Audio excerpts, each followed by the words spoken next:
On a cold, windless night, the guillotine stood tall in the town square of Baskerville, its blade gleaming under the gray sky. Bound beneath it was a man whose loyalty had once been beyond question, Vicar Van Baskerville, the family's most faithful hound. A tool forged in shadows, trained to carry out the Baskerville family's dirtiest deeds, he now knelt in disgrace, falsely accused of consorting with the Demon Clan. He had committed no such crime. He was no traitor. His only sin had been loyalty that became inconvenient the moment he learned secrets meant to stay buried. As the blade descended, Vicar met his fate without flinching. But just before the cold kiss of death reached him, he swore an oath in the depths of his heart. If I am born again, I will never live as a hound again. I will bite back. When Vicar opened his eyes again, everything was wrong. His vision was blurry. His limbs were weak and small. The world was loud with the cries of infants, and the ceiling above him unfamiliar. It took a moment for the realization to sink in. He was in a nursery. Reborn. A baby. Was this hell?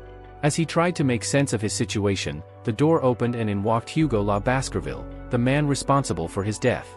The patriarch inspected the crying newborns with a look of disdain, dismissing most as worthless. But when his eyes landed on the quiet, coldly glaring baby that was Vicar, something changed. This one. Move him to the Cradle of Swords, Hugo ordered. The Cradle of Swords, a brutal trial every Baskerville heir was subjected to. It was said that only those with strong will and potential survived. Hugo must have seen something in Vicar's eyes.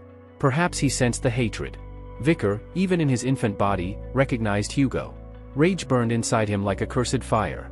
The man who framed him. The man who executed him. The man he would one day destroy. The Cradle of Swords was a maze, a spiraling helix of blades meant to test newborns for strength and potential. Beyond it lay the river Styx, a legendary current said to temper the flesh into steel. But only a few could absorb its power. It chose the first and the strongest. In his past life, Vicar had failed this trial. Ousted by his half-siblings, he was denied the river's blessing. But this time, he was determined to be the first. He would monopolize the power of the Styx. With trembling limbs, he crawled through the labyrinth, blades nicking his skin and painting the floor with infant blood. At last, he plunged into the cold embrace of the river. Pain exploded through his tiny body as the enchanted water seeped into his wounds and bones. Outside, attendants screamed for him to come out. He'll die in there. Hugo simply laughed. Let the greedy pup drown if he wants. But Vicar endured. He gritted his teeth and forced his body to absorb more than it ever had before. After 7 agonizing minutes, Hugo himself pulled the nearly unconscious child out. Surprised to find baby teeth already sprouting, Hugo stared curiously at the boy. What's his name? Vicar Van Baskerville, the butler replied. Hugo smiled, amused. A greedy son has been born. Vicar, barely conscious, made one more vow. I'll grow fangs sharp enough to tear you apart. And when the day comes, I'll take your head with my own hands. Days passed. In the nursery, Vicar sat quietly in his crib, recovering from the ordeal. One morning, a maid entered, muttering under her breath. Why would Madame order this, for a bastard? She placed a wooden box beside Vicar and quickly left. The lid creaked open. 2 crimson-scaled vipers slithered out, bloody mambas, assassins born of venom. So, the madam wanted him dead. Vicar didn't flinch. With calculated precision, he grabbed the snakes by the throat and snapped their spines. His tiny hands trembled, but his fury burned steady. The next morning, the nannies found him sleeping peacefully beside the corpses of the vipers. Panic spread. The staff was tortured and executed. But no one ever learned the truth behind the assassination attempt. Only the young hound knew. 8 years later, Vicar had grown into a quiet yet terrifyingly intelligent boy. In swordsmanship class, the instructor lectured about the 4 levels of mastery: beginner, expert, graduate, and finally, swordmaster, the level Hugo had attained. Vicar paid little attention. He was lost in thought, calculating how long it would take to kill the man who ruined his life. The teacher noticed his distraction and smiled inwardly. This child, who had once endured 7 minutes in the Styx and killed 2 vipers in infancy, was a prodigy. A monster in the making. But not everyone was impressed. After class, 3 boys approached him, triplets known as Hugo's Trident. They were the ones who had once stabbed Vicar in the back during his escape in a former life. Highbrow, middlebrow, and lowbrow. All smug. All 9 years old. Still pretending to be strong, garbage van? Rumor says you killed snakes as a baby. Lies, right? Just stay out of our way. Vicar's eyes narrowed. He remembered their betrayal clearly. They would grow to become a thorn in his side, manipulating the family for Hugo's gain. But now he had another chance. Maybe it's time to pull those teeth early, he thought. Standing before the notorious triplets, Highbrow, Middlebrow, and Lowbrow, Vicar was calm and collected. The three brothers, a year older than him and always full of cruel confidence, surrounded him with smug looks. One of them pulled out a small dagger, twirling it in his hand with amusement. They say if you soak in the Styx River long enough, he sneered, your body turns to steel. Let's see if that's true, bastard. The others laughed in agreement, eager to test the myth on the infamous garbage son of Baskerville. One of them grabbed Vicar from behind, clamping a hand over his mouth to silence him. 3 minutes, he said. If he endures that long, I'll eat my own hand. Vicar didn't resist. In fact, he played along, as if curious to see how far they would go. The knife came down. 1 minute passed. Then 3. Then 10. Not a drop of blood spilled. Vicar didn't even flinch. The triplets, baffled, slowly backed off. The myth was real. But as the one holding Vicar began to release him, a sudden, sharp pain shot through his hand. He recoiled, screaming, his finger was missing. And Vicar spat the severed digit onto the floor with a wicked grin. You said you'd eat your hand if I endured, didn't you? He said coldly, crimson eyes gleaming. Panic erupted. The other two scrambled to calm their brother down, shouting about finding a priest to reattach the finger.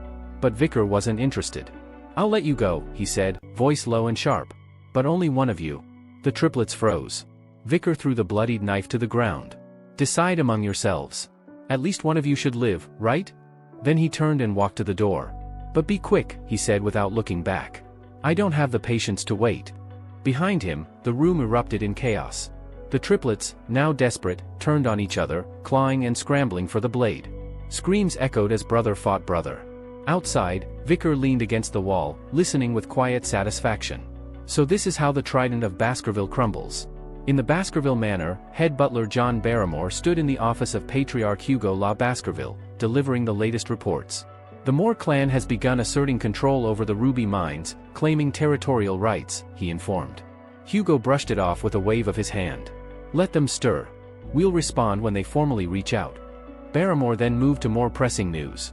Regarding the juvenile fortress evaluation, Master Vicar has scored the highest on the written exam. The practical assessment will be held in 5 days. Hugo's expression shifted slightly, interested now. And the boy's physical state? Healthy. In fact, Barrymore hesitated. There's been an incident. Hugo's eyes narrowed. There was a fight among the young heirs. Master Highbrow's teeth were shattered. Middlebrow's jaw was dislocated. Lowbrow lost his left index finger. They've been treated, but the emotional trauma remains. Those three were close, Hugo said, surprised. They wouldn't turn on each other. There was friction, Barrymore admitted. The cause was Master Vicar. A long silence filled the room. When Vicar entered the Patriarch's study, he wore a calm smile. Hugo greeted him with a mixture of curiosity and amusement. You've grown, Hugo remarked. And yet, you've caused quite the mess. Vicar tilted his head. Didn't they receive medical treatment?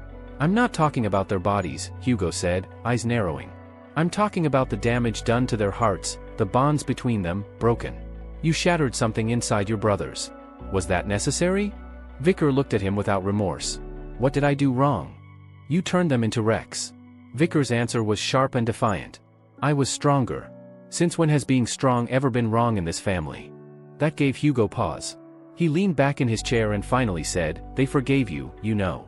Vicar blinked, briefly caught off guard. Forgiven? A memory flashed in his mind. Before his execution in his previous life, a young nun had come to Hugo. She was the daughter of a ruined noble family destroyed by the Baskervilles. Despite everything, she forgave Hugo with a smile. Hugo had sneered and replied back then. Forgiveness is a weapon of the weak, a consolation for those too powerless to exact revenge. Vicar echoed those same words now. Forgiveness is a shield for those without strength. I am not one of them.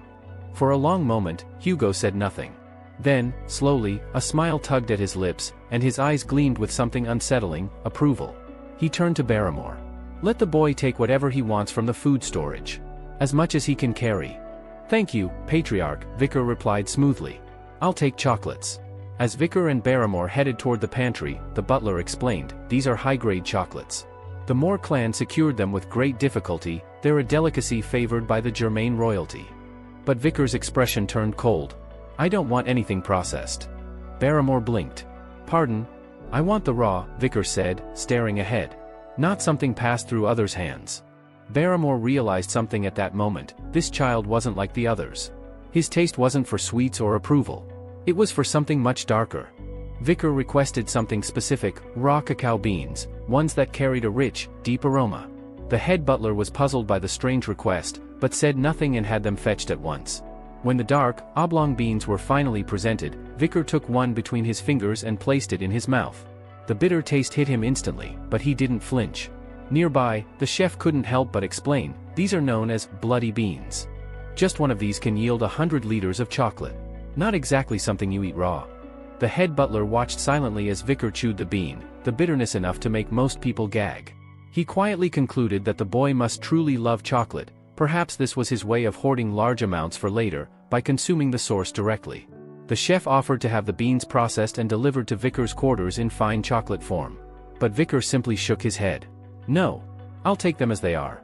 Both the chef and the butler exchanged confused glances. His tastes, they assumed, must be eccentric, maybe even extreme. But Vicar had no interest in indulging a sweet tooth. He had no desire for the chocolate. He simply had a plan. One that involved those very beans. A plan for the practical exam, set to begin in 5 days. No one around him realized that a storm was about to erupt, one that would leave a mark on the Baskerville family's long, blood-soaked history. The Baskervilles, feared across the continent, were known as the Berserker clan for a reason. Their strength wasn't inherited, it was forged through torment. The training of a Baskerville child began the moment they could walk. From that day forward, their lives became a test of endurance. They were made to climb treacherous mountains without pause, forbidden to rest unless given explicit permission.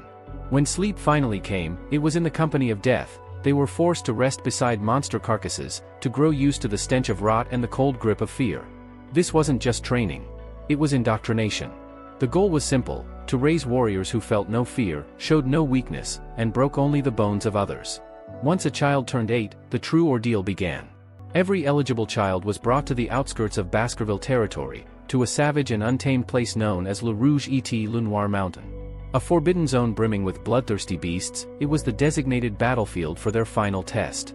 That day, the young hounds stood gathered before their instructor, the infamous shadow dog, Pava van Baskerville.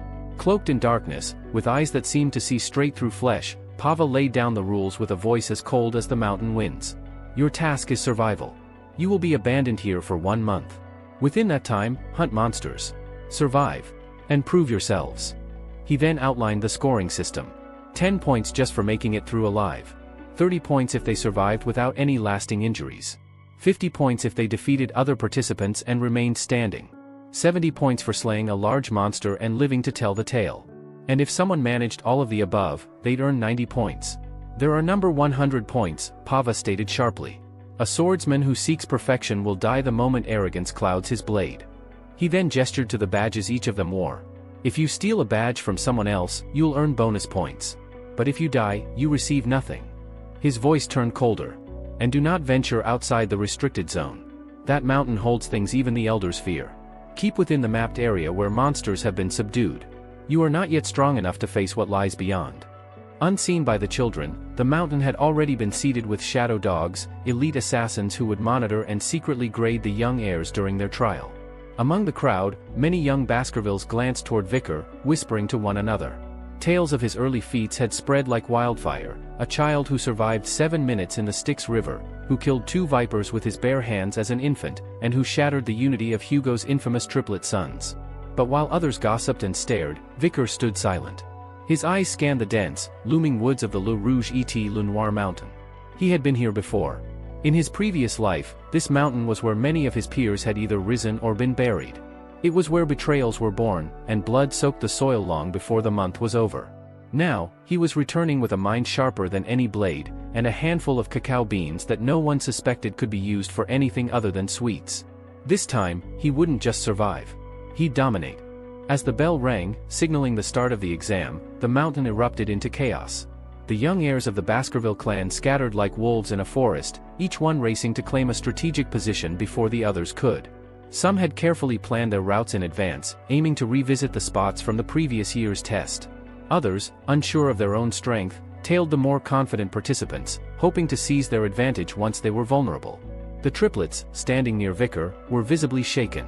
Beads of sweat clung to their brows, their usual bravado dissolved into nervous muttering. They couldn't agree on a single plan, each one wanting to lead, each one craving glory. Their bickering only made them look weaker. Watching from the shadows, the instructor, Pava van Baskerville, the clan's legendary shadow dog, narrowed his eyes. While fighting was encouraged to gauge survival instinct and skill, killing was frowned upon. Anyone who crossed that line would see their points slashed. Pava and his fellow shadow watchers had a difficult mission: observe the test, grade the participants, and prevent unnecessary bloodshed. One shadow dog had been tasked with keeping an eye on Vicar, the bastard son who had drawn more attention than any other.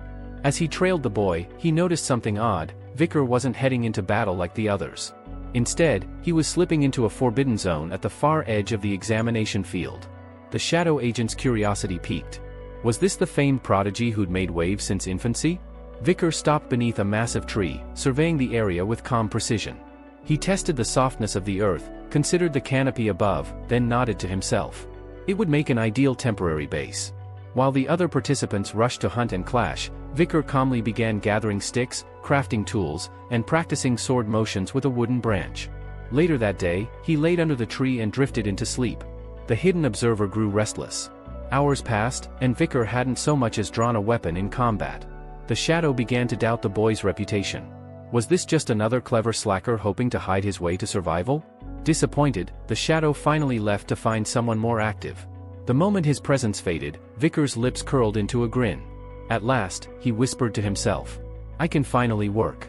He tossed a few raw cacao beans, bloody beans, into the fire, savoring the familiar, bitter scent as they burned.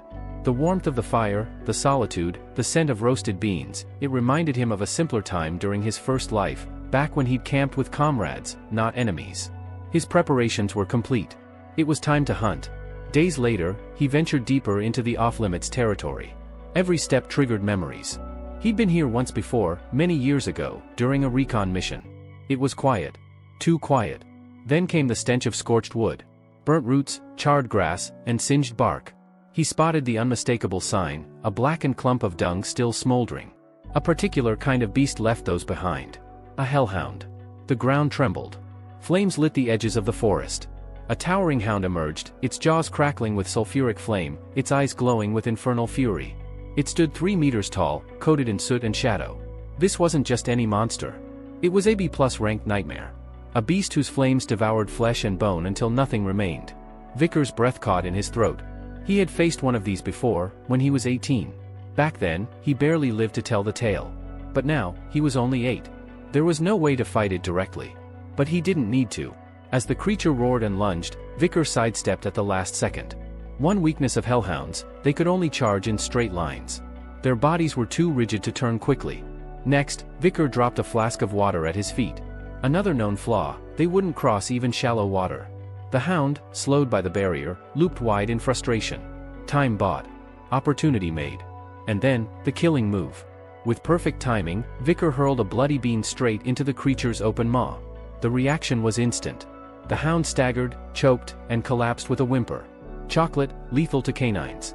And this bean wasn't ordinary, it had the potency to produce 100 liters of it. Weaponized chocolate. Only Vicar would think of that. Seizing the moment, he darted forward and drove his blade between the creature's ribs, aiming precisely for its kidneys, the one place its fiery armor didn't reach. The hellhound crumpled. As the beast died, a surge of energy pulsed through Vicar's body. Karma. Power. His blade suddenly felt lighter, his muscles tighter. He was catching up to the strength he once held before being reborn. Smirking, he cut off the creature's head. Just imagining Hugo's expression when an 8-year-old presented him with the head of a B+ monster filled him with satisfaction. But his victory celebration was cut short. Snarls echoed from the tree lean. More hellhounds. A pack. They circled him, eyes burning with rage and grief, drawn by the scent of their fallen kin. Vicar reached for his sword. His pouch still held several more beans. He was ready. Yet, the beasts didn't attack. They stopped. Snarled. Whimpered. Trembled. Vicar narrowed his eyes. Hellhounds never hesitated. Never backed down. Then he felt it. The air shifted. A chill swept through the forest. Behind him, the earth trembled, and the hellhounds began retreating in terror. He turned around, and froze. Towering above him stood a Cerberus, the mythical 3-headed guardian of the underworld. Its massive, 7-meter body was torn and bleeding. Arrows stuck from its flanks. Its breath came in wheezing gasps. Someone had been hunting it. and it had fled here, by sheer chance or cruel fate. Cerberus, the A+ ranked lookout monster. Even wounded, it was leagues above anything Vicar had fought. But he saw opportunity. The beast staggered. He struck. With practiced footwork and honed technique, Vicar sliced across its hide, landing a series of rapid blows. His swordsmanship, refined in wars against demons in his previous life, allowed him to keep up. Even injured, Cerberus was formidable, but this wasn't the Vicar of old. This was a reborn warrior, with knowledge no child should possess. His blade bit deep. But in a moment of complacency, he slipped. Cerberus retaliated. Its claw shattered his sword. The second swipe hurled him through the air like a rag doll. He crashed into a tree with a sickening crack, blood pouring from his mouth. He lay still, body broken. Pain burned through his left arm. For a horrifying moment, he thought it had been torn off, but it was still there. Barely. The blessing of the Styx River had spared him from dismemberment. But it couldn't protect him forever. Cerberus loomed again. Vicar, bruised and bleeding, knew he couldn't take another hit. Not without dying. So he did the only thing a hunter could do when faced with death: he ran. He sprinted through the forest, branches tearing at his skin, his heart thundering in his ears. He needed a way out. A miracle. Then he saw it. An old, rusted iron fence, half buried in the earth. If he could make it past the barrier, he'd cross out of the restricted zone, where the shadows watched and help might reach him. It wasn't victory. But it was survival. Vicar pushed his exhausted body forward, his breath ragged, lungs burning, but he didn't stop. Driven by a surge of adrenaline and sheer will, he sprinted with everything he had, tearing through the thick underbrush. Just as the towering Cerberus lunged from behind, jaws gaping wide with murderous intent, Vicar dove through a jagged iron gate. His chest heaved with relief. The iron barrier marked the boundary of the restricted zone. But he knew this wasn't over. He hadn't escaped death just yet. He needed to reach the refuge he'd prepared in secret before this mission even began. Every movement was calculated, every step carrying the weight of survival. Vicar scanned the dark woods frantically, his instincts sharp. His heart thumped in his ears, not from exertion alone, but from the looming presence behind him. Then he saw it, the hidden trap. A pit, cleverly disguised with fallen leaves and branches. Without a moment's hesitation, Vicar darted forward. Cerberus lunged again, only to miss by inches, as Vicar rolled aside. The beast's massive weight sent it plummeting into the concealed pit, where a dense thicket of wooden spears awaited. Vicar rose to his feet, a grim smile flickering across his face. His foresight had saved him. The spears hadn't been ordinary. Before the trial even began, he had carefully coated their tips with an extract made from bloody beans, a deadly substance poisonous to canine monsters. It was the same bean that could produce over 100 liters of chocolate but also acted as a potent toxin for creatures like Cerberus. Vicar had come prepared for a war, not a game. Cerberus, trapped in the pit, snarled and writhed, white foam dripping from its fanged mouths as the toxin took effect. But Vicar wasn't done. He gripped a hand-carved wooden spear, its tip far more sinister than the rest. This one bore the fang of a bloody mamba, a rare, deadly snake whose venom paralyzed after precisely 7 steps. Vicar had preserved the fang since childhood, waiting for a moment just like this. With careful aim, he hurled the spear directly into the beast's side. Cerberus growled and began dragging its enormous frame out of the pit, advancing toward him. 1 step. 2. 3. Vicar stood still, his eyes locked. 4. 5. 6. 7. Then, collapse. The 3-headed hound crumpled to the forest floor with a low, dying moan. Its limbs twitched once. Then silence. Vicar exhaled sharply, releasing a breath he didn't know he'd been holding. He cautiously approached the fallen monster. The energy radiating from its massive corpse pulsed in the air, then flowed into him, thick and overwhelming like a tide. Experience. Karma. Strength. It filled his body to the brim. He had done it. A beast ranked A+, one of the continent's most feared gatekeeper monsters, lay dead at his feet, killed by a single child. But now, a new problem arose: what to do with the body? The Cerberus's corpse was massive, undeniable evidence of Vicar's incredible feat, but how would he move it? How would he prove it? Perhaps the guardian knight who had once seen him preparing the spears might serve as a witness. The thought lingered only briefly. Because something else began to claw at his attention. Cerberus was a gatekeeper. Which meant it had been guarding something. A dungeon. His heartbeat spiked again, this time not from fear, but anticipation. Dungeons were ancient vaults of monsters, magic, and treasure. And this one, hidden deep within forbidden territory, might be untouched. But before exploring, Vicar needed a way to keep the other monsters at bay. Without hesitation, he scooped up some of the Cerberus's dung, foul, steaming, and putrid, and smeared it onto his clothes and skin. Disgusting, yes. But the scent would act as a repellent to minor beasts. It was a survival tactic he'd learned long ago. With the stench now cloaking him like armor, Vikir followed the trail Cerberus had left. Each crushed leaf, every patch of scorched ground, told a story. He retraced the creature's path with the instincts of a seasoned hunter. Eventually, the terrain changed. The earth beneath his feet felt warmer, the air heavier with latent mana. He had found it. The hidden dungeon. A massive, weathered crevice in the rock face opened up like a forgotten wound in the land. Vikir's crimson eyes gleamed in the gloom. This wasn't just a simple cave. He'd seen this place before, in his past life, 10 years into the future. But back then, it had already been looted. Its core, its treasures, all stripped away by adventurers and noble scavengers. Not this time. Now, it was untouched. Brimming with power. He stepped inside. Darkness swallowed him. The deeper he ventured, the more oppressive the air became. No light reached this far. Only silence and the subtle hum of magical energy. But he pressed on. Soon, faint glimmers of red reflected from the stone walls. Embedded in the surfaces were ruby veins, rich and unmined. This dungeon was likely connected to Red or Mountain, another territory loaded with mana-rich minerals. A true treasure trove. As Vikir delved further, the narrow tunnel expanded into a vast chamber, brilliantly lit by an unseen source. His eyes took a moment to adjust. And then, he grinned. Whatever lay ahead, it was worth the risk. Vikir stepped into the heart of the chamber, and his breath caught at the sight before him. In the center of the vast, echoing room stood a towering stone pedestal, atop which rested an enormous crimson gemstone. The ruby pulsed faintly with light, bathing the entire space in a soft, red glow. It wasn't an ordinary jewel, he could feel the magical energy radiating from it, thick and dense. The brilliance of the stone seemed almost alive, as though it had a heartbeat of its own. But the wonder of the moment was short-lived. At the base of the pedestal, partially buried under layers of dust and decay, Vikir spotted a lifeless skeleton. The remains were brittle and pale, bones twisted at odd angles, their surfaces stained with the dark rust brown of long-dried blood. Jagged gashes marked the ribs, and Vikir could tell the wounds had been deep, lethal. Someone had perished here, and not recently. Beside the corpse lay a tattered envelope, yellowed with age. Curious, Vikir knelt down and retrieved it, carefully unfolding the brittle parchment inside. The ink was faded, but still legible. The letter began with a strange preface. "I do not wish to stain this white paper with my cursed name. But if you must know, I was called Cain." As Vikir read on, a chill settled in his spine. The handwriting, sharp, precise, yet deeply emotional, was unmistakably from someone of the Baskerville bloodline. He could tell just by the controlled pressure of the strokes. That alone narrowed down the possibilities. The letter, written by Cain, told a grim tale of desperation and regret. Cain and his brother, Abel, twins, had discovered this hidden dungeon years ago.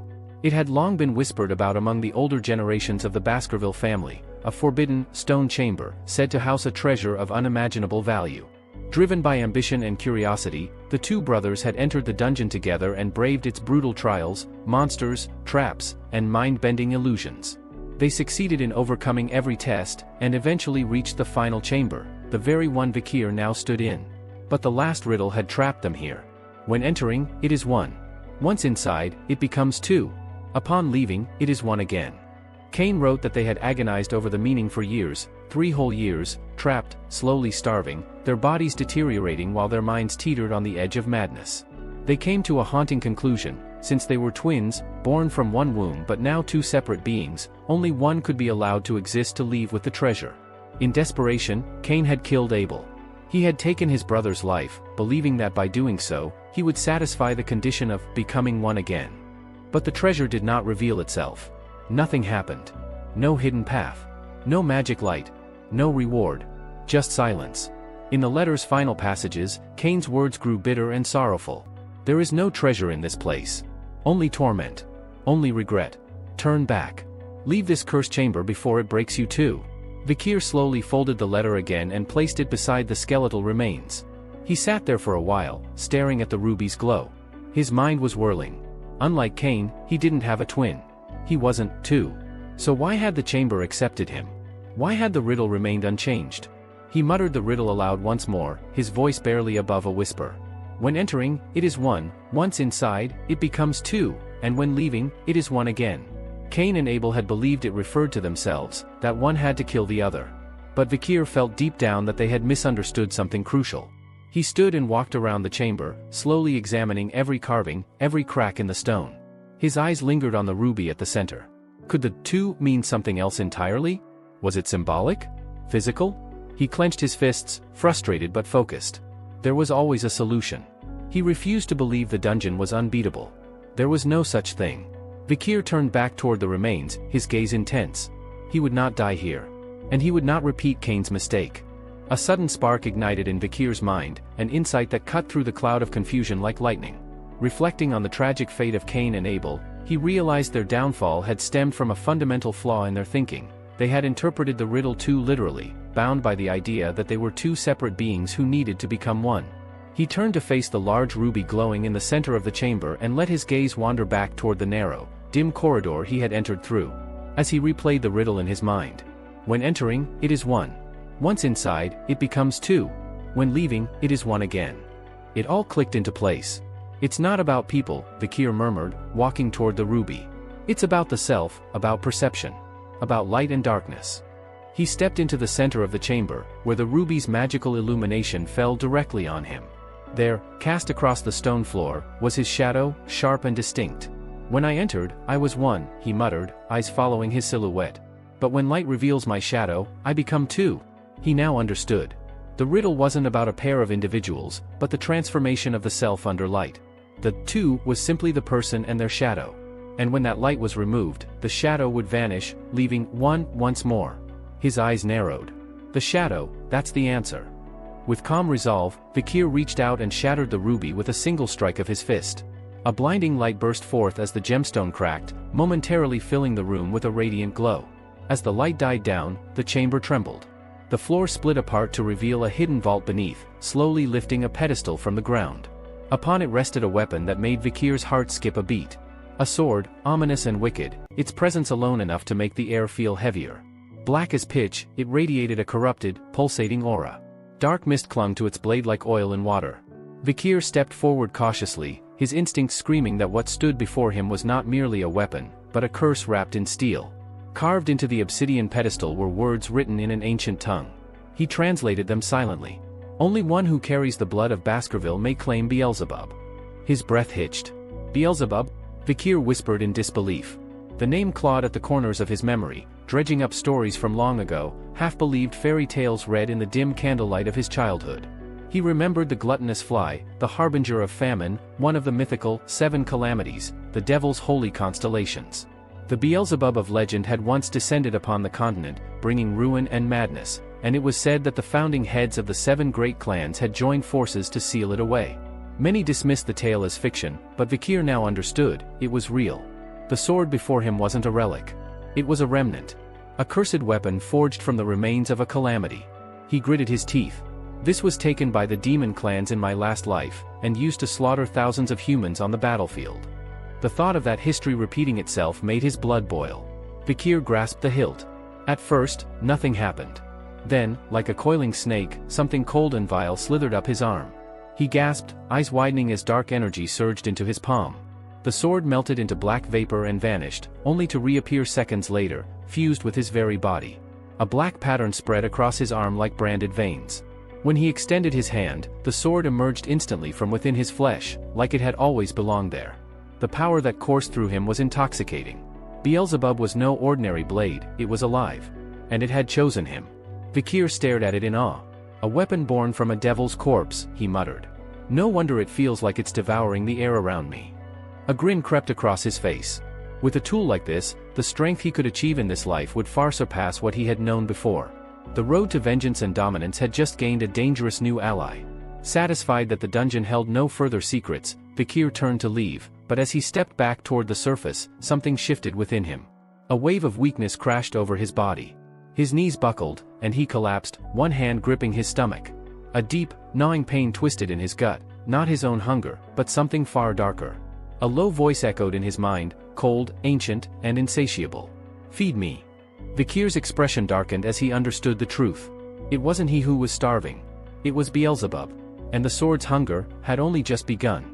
A peculiar sensation prickled at Vikir's senses.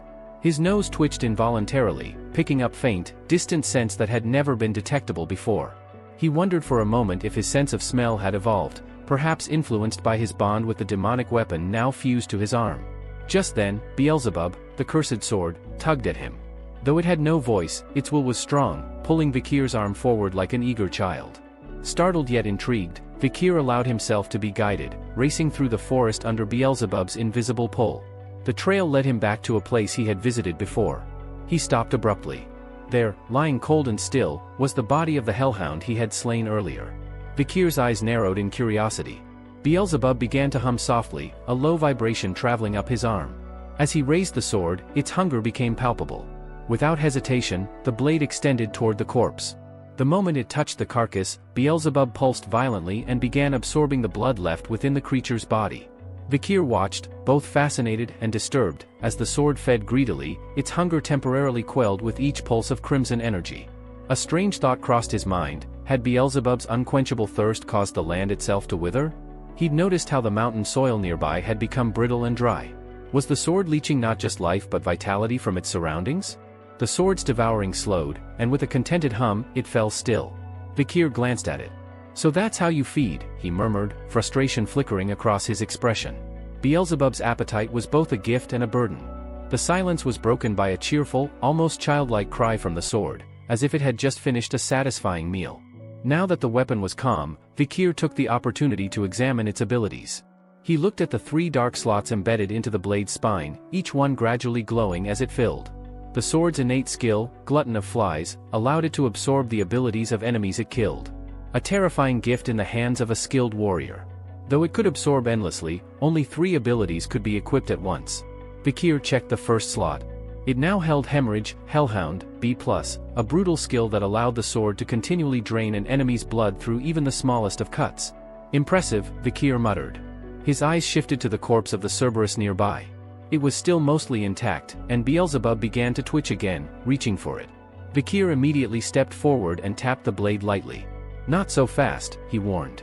"If you devour everything, they'll start asking questions during the autopsy." Beelzebub let out a sharp whine, almost as if it were protesting. "Enough," Vikir said firmly. Despite the complaint, the sword obeyed.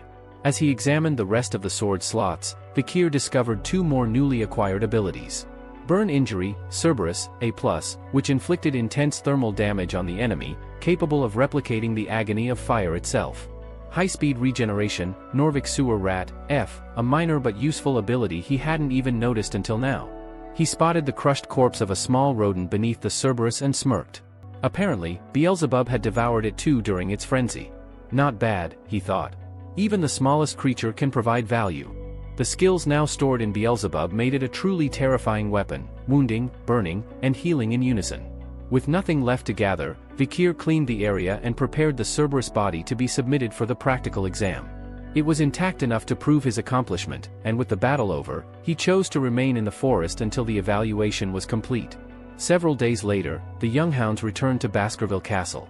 There, in the Grand Hall, awaited their rewards, swords, shields, or amulets crafted from the monsters they had slain during their trials. But the attention of the entire room had gravitated to one particular tale. One hound had done something unheard of. Inside his study, Hugo Baskerville, the patriarch of the family, sat with an expression of disbelief. He turned to his head butler, eyebrows raised. "Repeat that," he said flatly. "Who brought down the Cerberus?" The head butler bowed respectfully. "Master Vikir van Baskerville. 8 years old. He's the one who submitted the corpse of the Cerberus, an A+ class threat.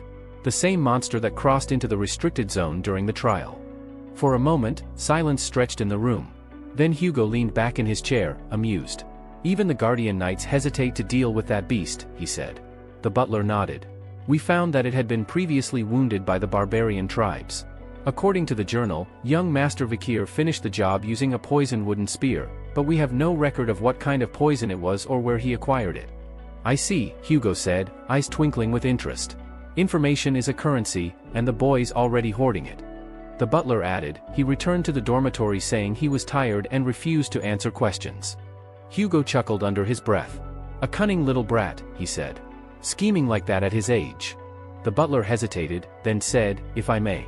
I find it surprising that such talent comes from someone bearing the name Van rather than La." Hugo's expression turned serious. "Bloodline means nothing to me," he said. "I raise hounds by merit. If a mutt outpaces a purebred, then so be it." The butler bowed again. "Understood, sir." But beneath the patriarch's calm exterior, a shadow of thought passed. His second son was entering isolation training soon, one of the most dangerous and sacred rites in the family. Would the rising star named Vikir upset the balance of expectations? He didn't voice the thought, but the idea lingered. The boy who brought down a Cerberus might be more than just a prodigy. The head butler quickly bowed his head, murmuring a quiet apology for overstepping, though he kept his true thoughts to himself.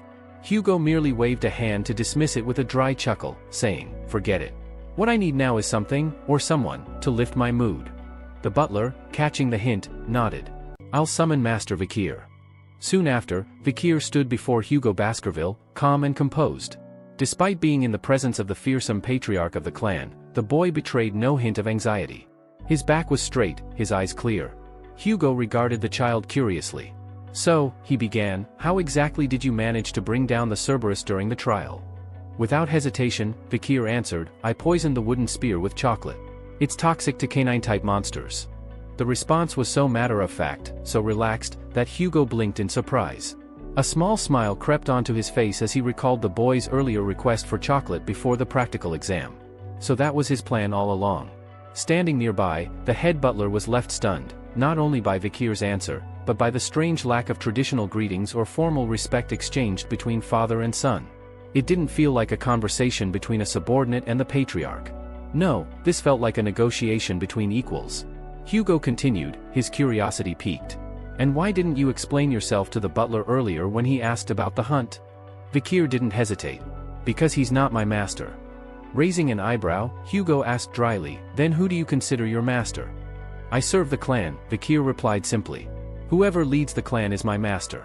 A satisfied grin tugged at Hugo's lips. He leaned back in his chair, clearly entertained by the boy's boldness. "Well said. As a reward for your performance in the trial, the Cerberus corpse is yours to claim. And as the top scorer, you've earned the right to make a wish." Vikir's eyes lit up. He already knew what he wanted. With unwavering clarity, he declared, "I want access to the 10,000 epistle library." The entire room went still. Hugo leaned forward, visibly intrigued by the boy's unusual request. The 10,000 epistle library was a sacred vault of knowledge, one of the most heavily guarded libraries in the Empire, situated at the heart of the Baskerville estate. "That's a tall request," Hugo remarked. "Only the patriarch, the deputy head, and their direct descendants are allowed entry." Vikir remained respectful but resolute. "If it cannot be granted, I'll withdraw the request." But in his heart, he was already scheming a way to enter regardless of approval. To his surprise, Hugo gave a nod of approval. "You may enter." Vikir's breath caught in his throat. He hadn't expected to be granted permission, and yet Hugo wasn't finished. Once inside, the patriarch added, "Seek out the sixth sword technique. It's stored in the sixth sealed section. Read it." Vikir froze for a moment. Did he hear that correctly? The sixth technique? That was something no child with the name Van, a designation given to those outside the direct line, was ever permitted to learn. Traditionally, only legitimate heirs could study beyond the fourth technique. And yet here he was, an 8-year-old Van, being handed the opportunity of a lifetime. He managed to mask his emotions and nodded in thanks. But internally, his thoughts were racing. So it's come to this. Hugo himself had reached the seventh technique. Before his regression, Vikir remembered Hugo wielding the fearsome 9 Fang style in battle. And yet now, Vikir had just been handed access to the sixth step. This wasn't just an opportunity. It was a key. A key that would lead him closer to the true treasure of the clan, the Baskerville Master Text, the complete codex left behind by the clan's founding patriarch. It contained the swordsmanship that had once brought the 7 great disasters to their knees. That book. Vikir swore he would obtain it one day, and Hugo himself would be the one to hand it over. With a faint smile, Hugo dismissed him with a casual, "Good luck." Vikir gave a deep bow, thanked him quietly, and turned to leave. He has no idea what he's just given me, Vikir thought, his heart pounding with restrained excitement. But I'll make it count.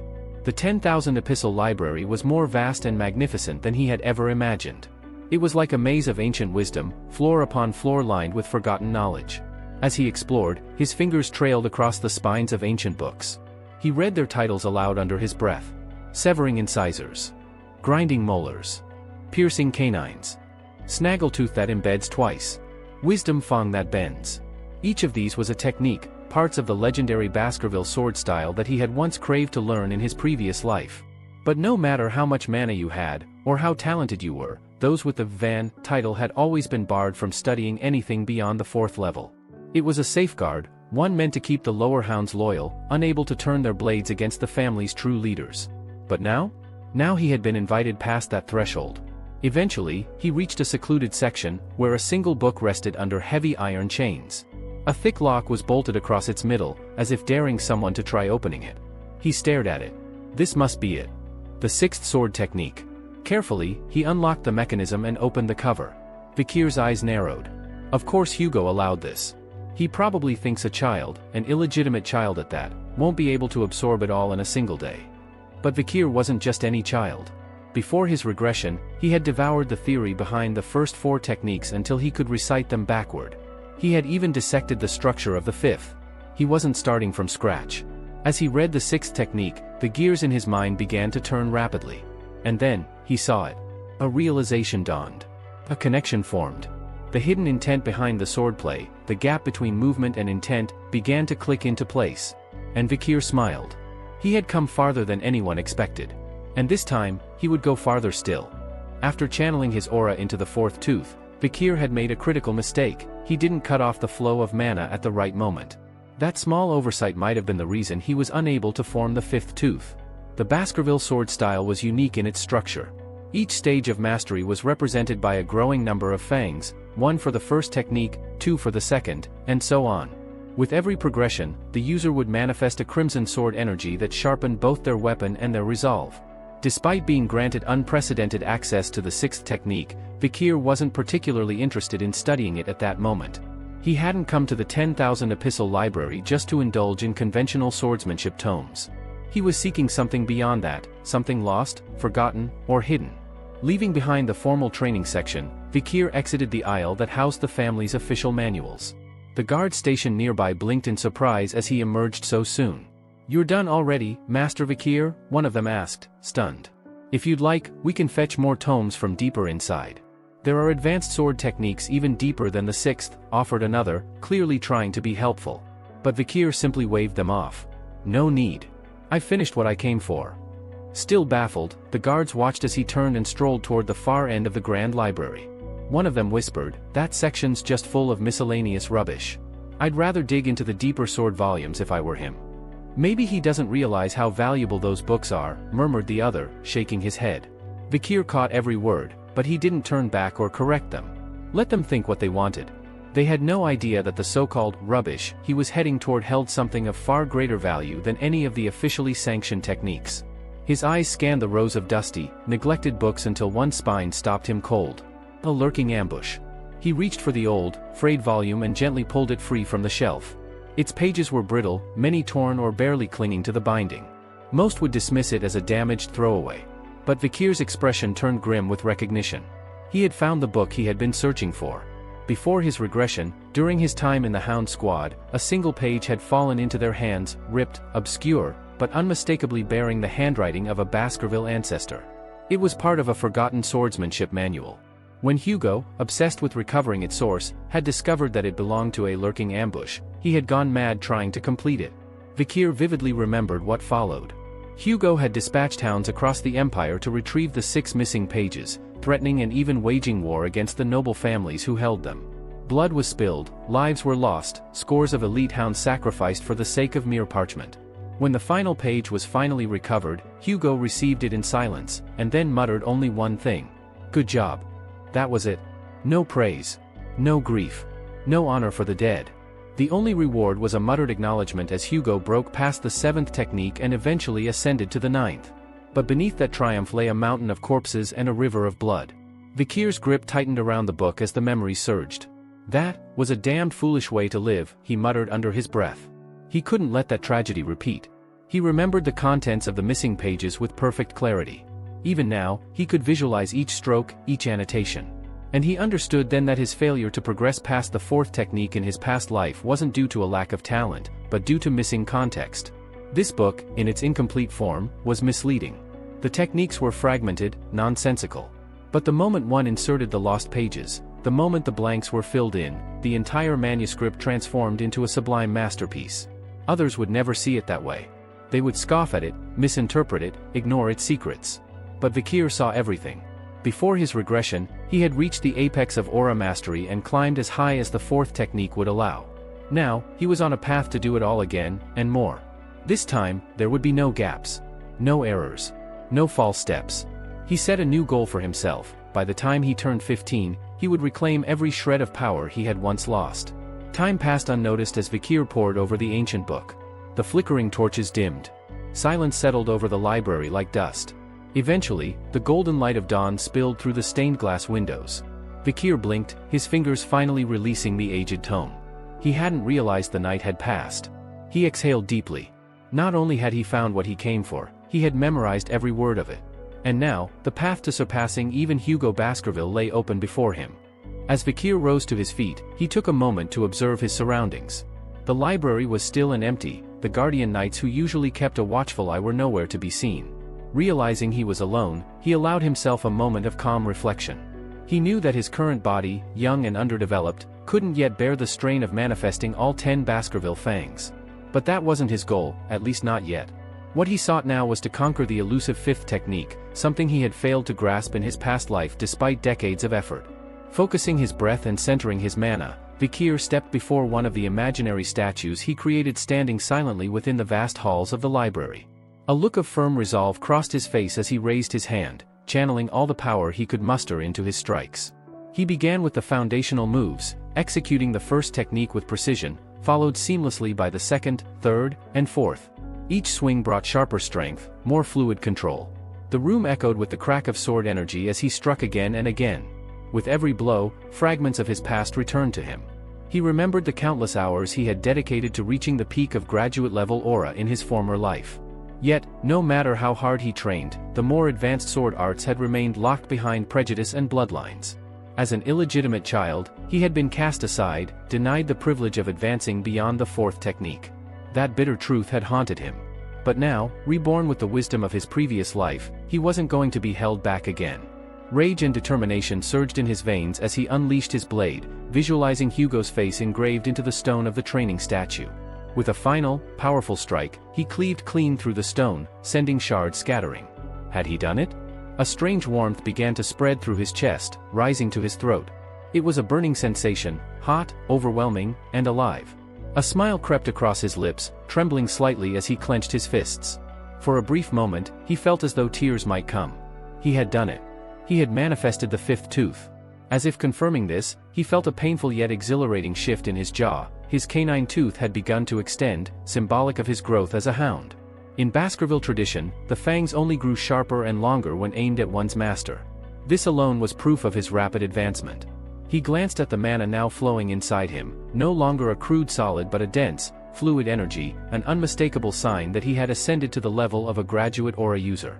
Something that had taken him 30 years in his previous life, he had now achieved at just 8 years old. With this surge in power, his body could move smoother, faster, and with greater control than ever before. His newfound strength didn't just surpass expectations, it obliterated them. The sword technique lurking ambush had always fascinated him. Its greatest strength was its versatility. He could now blend offense and defense in seamless transitions, perfect for overwhelming opponents without pause. It had no true limitations, and Vikir was determined to master it completely. Satisfied, he carefully placed the old book near the window and took a moment to appreciate how far he had come. He wasn't just stronger, he was smarter, faster, and far more cunning. He then turned his gaze to the sunlit window and pulled out a magnifying lens. Placing it at just the right angle over the book, he focused the sunlight onto the page. Slowly, deliberately, the paper began to blacken. A faint curl of smoke rose. Then flame. With a slight smirk, Vikir watched the fire catch. "Let's see Hugo and the others reach the 10th technique now," he whispered under his breath, watching the once precious text crumble to ash. He, of course, had memorized everything. But no one else would be able to replicate the path without the missing pieces. The scent of burning paper spread through the air. Moments later, the guards, alarmed, burst into the library. Seeing the smoldering remains, they demanded to know what had happened. Vikir's expression shifted into one of innocent regret. "I'm sorry," he said calmly. "I must have left the magnifying glass there without realizing the sunlight would start a fire." The guards exchanged nervous glances. They were well aware of the punishment that could fall on them for negligence. But instead of blaming Vikir, one of them quickly stepped forward. "No, Master Vikir. It's our fault. We should have been watching more closely. I'm just glad this part of the library only held unimportant texts," Vikir added lightly, further easing their concern. He then turned and asked with a knowing smile, "Weren't you dealing with the Moor clan and the ruby mines? I assumed you wouldn't have time for minor things like this." The guards exhaled in relief, happy to shift blame off themselves. "You're right, young master. This will remain between us." "Good," Vikir replied, starting to walk away. "Let's not waste time on trivial matters." As he departed, the guards whispered among themselves, impressed by the young hound's poise. "He's unusually mature," one said. "Polite, respectful, he treats even workers like us with decency." But behind his retreating figure, Vikir's lips curled into a mischievous grin. Let them think what they want. Later, standing once again before Hugo in the Patriarch's office, Vikir was calm and collected. Hugo, ever watchful, asked, "Did you learn anything insightful in the library?" With a cryptic smile, Vikir replied, "Yes. I discovered something warm, sharp, soft, and thick like honey." The head butler flinched. Hugo narrowed his eyes, his expression frozen. Aura. Only those who had awakened aura could describe it with such clarity. While most children train tirelessly for years and still failed to reach that point by the age of 15, this child, this illegitimate boy, was suggesting he had done it at 8. Impossible. Hugo laughed it off uneasily, refusing to believe it. "Then why don't you show your father what you've learned?" he asked, hiding his interest behind a mask of amusement. Vikir stepped forward with a polite nod. His face calm. His mind already several steps ahead. Vikir gave a calm nod when asked if he was ready, his face unreadable. Soon after, he was led into a wide, Colosseum-style arena, where rows of young hounds sat watching curiously. In the center of the circular field, Vikir stood alone, a sword gripped firmly in his hand. At the edge of the stands, the head butler leaned over to Hugo, lowering his voice. "How do you plan to test him, my lord?" Hugo didn't even glance at him. "I've prepared a proper opponent, a hungry one. Let's see what he's learned." The head butler blinked. "You're releasing a monster?" With a faint smile, Hugo replied, "A lively one. Let's make this interesting." A heavy gate creaked open in front of Vikir, and a group of guards led in a chained beast. It was an orc, massive, muscular, its green skin stretched over bulging arms, its tusks glinting under the sunlight. The creature growled, its wild eyes scanning the arena as if measuring each onlooker. The audience erupted in hushed murmurs. Some of the young hounds exchanged startled looks. "Isn't that too much for a kid? Is he really fighting that alone? They'll have to step in before it gets ugly, right?" The tension in the Colosseum grew, but Vikir remained unmoved, his posture relaxed, his expression cool. Hugo raised his hand. The chains were unfastened. With a thunderous roar, the orc lunged at Vikir like a charging bull. Dust flew, and the ground trembled under its weight. But Vikir didn't flinch. He waited, judging the distance, calculating the angle, and in a flash, he moved. One clean swing. A severed arm hit the ground. The Colosseum went silent. Even the orc froze for a heartbeat, staring in confusion at the bloody stump where its arm had been. Before it could react, Vikir spun again, slashing down with flawless precision. Its leg came off. The beast howled in agony, toppling to the ground. The audience could barely process what they just witnessed. Gasps broke out. Eyes widened in disbelief. Whispers filled the air. How had an 8-year-old moved with such speed? Such decisiveness? And yet, Vikir looked almost bored as he analyzed his handiwork. He knew what was happening. The orc was panicking, not just from pain, but because it couldn't regenerate. Its C-rank healing abilities were being overwhelmed by the B-class hemorrhaging effect of the Hellhound ability embedded in Vikir's sword. Even the most resilient creatures couldn't recover from that kind of internal bleeding. From his elevated seat, Hugo observed everything in silence. His expression remained unreadable, his gaze sharp. Vikir met his father's eyes. He knew what Hugo was truly waiting for. So, without a word, Vikir activated what he had been hiding. His sword began to shimmer. It wasn't mere swordsmanship now, his blade was glowing, wrapped in a vivid red aura. The head butler stood abruptly. That's an aura blade.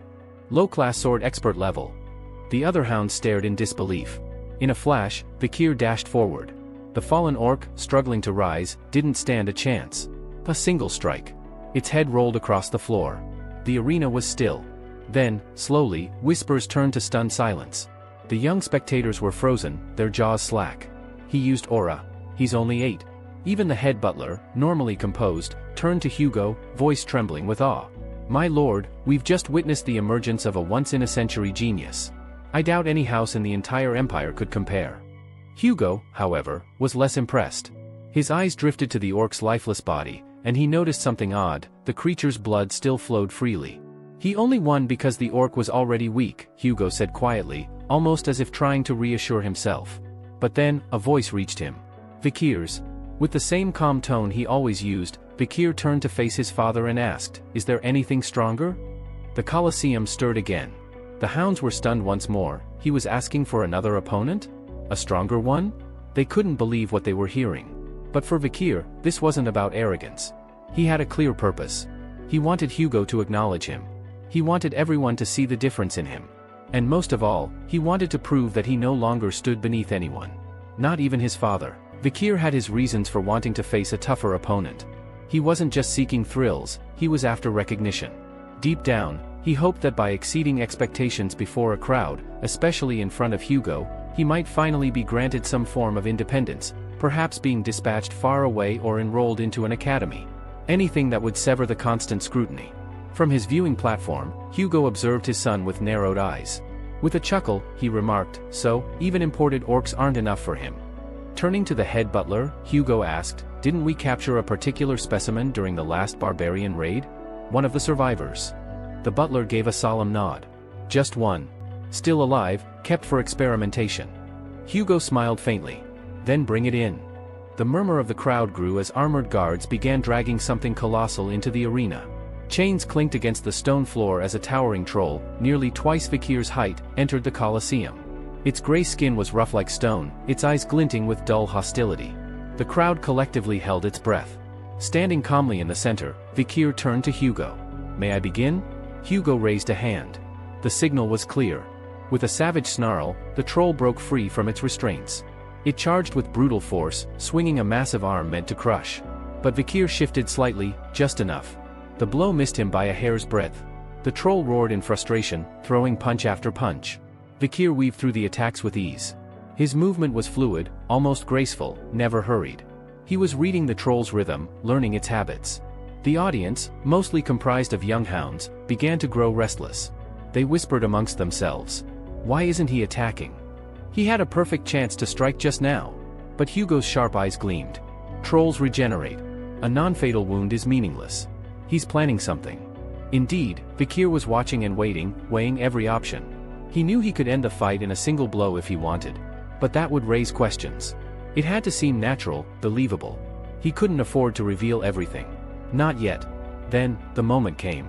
As the troll roared and lunged forward again, Vikir ducked low, his blade flashing toward the creature's shoulder. A brutal gash nearly severed the troll's arm. Gasps echoed throughout the Colosseum. But the wound began to seal. The audience, stunned, watched in disbelief as the troll's flesh reknit itself. Vikir clicked his tongue in irritation. Only a skill like hemorrhage from the hellhound could stop that regeneration. But using it openly would give away too much. Still, the fight was dragging. From the observation deck, Hugo called out, "That's enough. Don't push it further." But Vikir didn't look back. "I'm close," he replied. "If I can't end it with the next strike, I'll stop." The troll snarled, furious and relentless, charging once more. Vikir remained still, calculating. He had made up his mind. This wasn't just about winning, it was about staging a breakthrough. Showing what appeared to be a sudden evolution in battle, an epiphany earned through pressure. A bright red glow enveloped his blade as he focused his aura. With a single, clean swing, his sword met the troll's neck. The giant's head flew clean off. The Colosseum froze in silence. Even the seasoned head butler stared in awe. The second technique? At this age? It's impossible. Only prodigies at the age of 18 ever managed to reach the second of the Baskerville sword techniques. But there Vikir stood, expression calm, innocence glowing in his eyes. "I did it," he said, grinning with satisfaction. Hugo, meanwhile, was struck dumb. A week later, Vikir sat alone in the family's dining hall, staring at an unappetizing bowl of meat porridge. He picked at the meal absent-mindedly. No one sat near him. That didn't surprise him. Within the Baskerville clan, power dictated everything. Now that he had proven himself capable of felling monsters beyond his years, the others regarded him with wary distance. Even Hugo, it seemed, hadn't yet recovered from the shock of what his son had shown. Vikir reflected on the information he had allowed others to see so far, his mastery of the second Baskerville technique and in mid-rank sword aura. But the truth ran deeper. He was, in reality, already a low-tier graduate swordsman, someone who had barely begun drawing the fifth tooth of Baskerville swordsmanship. And with the regenerative ability he'd absorbed from the troll, rated C+, his physical recovery had shot through the roof. He'd also noticed another side effect. He was eating more. Much more. The cost of maintaining Beelzebub's third ability, rapid regeneration, was clear. The sword constantly hungered. And now, so did he. As he stirred the tasteless porridge, deep in thought, three familiar figures approached him from behind. The triplets. Vikir tensed, frowning slightly. He really wasn't in the mood to deal with them again. Choosing to ignore them, Vikir returned his attention to his meal, continuing to eat without acknowledging the triplets hovering nearby. But instead of pestering him, the three unexpectedly blurted out their reason for approaching, telling him how incredible they thought he was for taking down both the Cerberus and the troll. The sudden praise caught Vikir off guard. So much so that he choked on his spoonful of porridge, coughing and spluttering in surprise. The triplets quickly leaned forward in concern, asking if he was all right. But Vikir narrowed his eyes, his instincts kicking in. In a family like Baskerville's, compliments often hid daggers. He suspected there was some hidden scheme or manipulation behind their sudden flattery. Maybe they were trying out some sort of sycophantic trick, or using subtle psychological tactics to gain favor. He briefly considered knocking some sense into them, but before any plan could be set in motion, a familiar and authoritative voice called his name. Vikir turned to find Barrymore, the head butler, standing behind him. "What brings you here?" Vikir asked, straightening up slightly. "The Patriarch wishes to see you," Barrymore replied with a firm but respectful tone. "At once." In the Baskerville Patriarch's private chamber, Hugo sat behind his grand desk, composed and impassive as the heavy door creaked open. A man stepped through and offered a courteous bow. It was Adolphe Morgue, the acting Patriarch of the Morgue family. "It's been some time," Adolphe greeted. "Indeed," Hugo replied with the formality of a man sizing up an opponent more than welcoming a guest. Adolphe smiled diplomatically. "I hope this year's joint training concludes without any complications." Hugo let out a soft scoff. "It always does." Adolphe, however, wasn't ready to let things slide so easily. "Let's not forget the incident from last year, when both our sides suffered injuries. A child from each family ended up hospitalized." Hugo waved the concern away with a flick of his hand. "Flesh wounds. The morgue heirs tend to overreact." Adolphe's smile thinned. "Perhaps. But nobility raises children differently. We value dignity as much as discipline." Once, the two families had stood in harmony, Baskerville with their ironclad swordsmanship, and Morgue with their ancient magical heritage. Under the late emperor's decree that the sword and the spell must never be at odds, both clans had been compelled to cooperate through annual joint training for their children aged 8 to 15. But that fragile peace fractured when a ruby mine was discovered along their disputed borders. The ensuing quarrels turned violent, with blood spilled and accusations hurled. Though the emperor's command still forced them to maintain their alliance publicly, behind closed doors, the clans simmered with tension. "I've come in my brother's stead," Adolphe added smoothly. "Only to ensure things run smoothly this time." "Of course," Hugo said dryly. Then, Adolphe changed the subject. "I've heard intriguing news from your side. That a prodigy has emerged among the Baskervilles, a once-in-a-century talent. The Empire itself seems to be buzzing with the tale of this child." Hugo raised a brow, but his voice betrayed no excitement. "Exaggeration. The boy's capable, but let's not get carried away." Adolphe noted the rare glimmer of pride in Hugo's tone and smirked knowingly. "Well, Baskerville may not be the only house with a rare talent," Adolphe said, waving toward the doors. "Camus, come in." A red-haired girl entered with a confident stride and curious eyes. Adolphe gestured toward her. "This is Camus, daughter of my sister Respigny." Turning to her, Adolphe said, "Why don't you greet the Patriarch?" But rather than bowing or speaking formally, Camus pointed an accusatory finger at Hugo and declared, "You're the one who stole our ruby mine. Give it back?" The room went deathly silent. Hugo's gaze darkened, and he slowly turned to Adolphe. "Did she just call me a thief?" Adolphe, visibly caught off guard, tried to intervene. "I never." Camus cut in. "You did. An hour and 42 minutes ago, just before we stepped off the carriage, you said the annoying chin-bearded thief stole our mine. You were talking about him." Adolphe's expression tightened. "That's not what I said." But Camus was unwavering. "You definitely said it." Trying to control his temper, Hugo replied icily, "I don't need parenting advice on how you raise your children." Camus remained unfazed. "I can't even do proper magical research without my rubies." Adolphe tried to calm her down. "Camus, enough." But Hugo had had enough himself. His tone grew colder. I see the morgues don't teach etiquette to their next generation. Adolphe crossed his arms. And what do you plan to do about it, Baskerville? Threaten an 8-year-old? You'd go that far? Hugo froze. His pride wouldn't allow him to rise to that bait. But the tension in the room crackled. Then, a new voice spoke. Maybe the morgue should start teaching their children not to covet what doesn't belong to them. All heads turned as Vikir entered, calm and sharp-eyed, escorted by Barrymore. Adolphe blinked in surprise. So this is the one they're calling the Baskerville supernova? But his thought was interrupted. Camus, who had been seated beside her uncle only moments earlier, had vanished. She had already marched across the room, eyes narrowed and full of fire, standing face to face with Vikir. What did you just say to me? She demanded. Camus, Adolphe called out sternly, trying to rein her in before she went too far. But the red-haired girl either didn't hear or didn't care. Her glare was locked on Vikir, her little fists clenched and eyes ablaze. Vikir, on the other hand, wasn't flustered. He calmly studied the girl standing before him, his gaze assessing, not as a child, but as a tactician. Camus Morgue, could this really be her, he thought. Though still young, Vikir knew her name carried weight. In the future, she would be known across the empire as the Morgue's scarlet prodigy, praised as the Flame Empress. Rumors would one day tell of her setting fire to a legion of monsters and raiders at the foot of the La Rue Mountains, forging a border of flame and ash with nothing but her spells and her fury. She would be hailed for her unparalleled magical prowess and bewitching charisma, manipulating politics even within the imperial court itself. People would call her the fire goddess of dominion. But all of that was yet to come. Right now, she was still just a hot-headed, loud-mouthed child. Camus stomped toward him and jabbed a finger in his direction. Why are you acting like the ruby mine belongs to you? Her tone was accusatory, indignant. Vikir remained perfectly composed. Because throwing tantrums doesn't make a claim true. That only infuriated Camus more. Without warning, she began chanting a spell. Everyone in the room tensed up, expecting an offensive blast. But instead of an attack, a glistening structure formed between her hands. A sculpture of pure ice emerged in the air, a model of the mountain range, carefully shaped with magical precision. Even Vikir, prepared for combat, blinked in mild surprise. Instead of firing a spell, she was about to present her argument visually.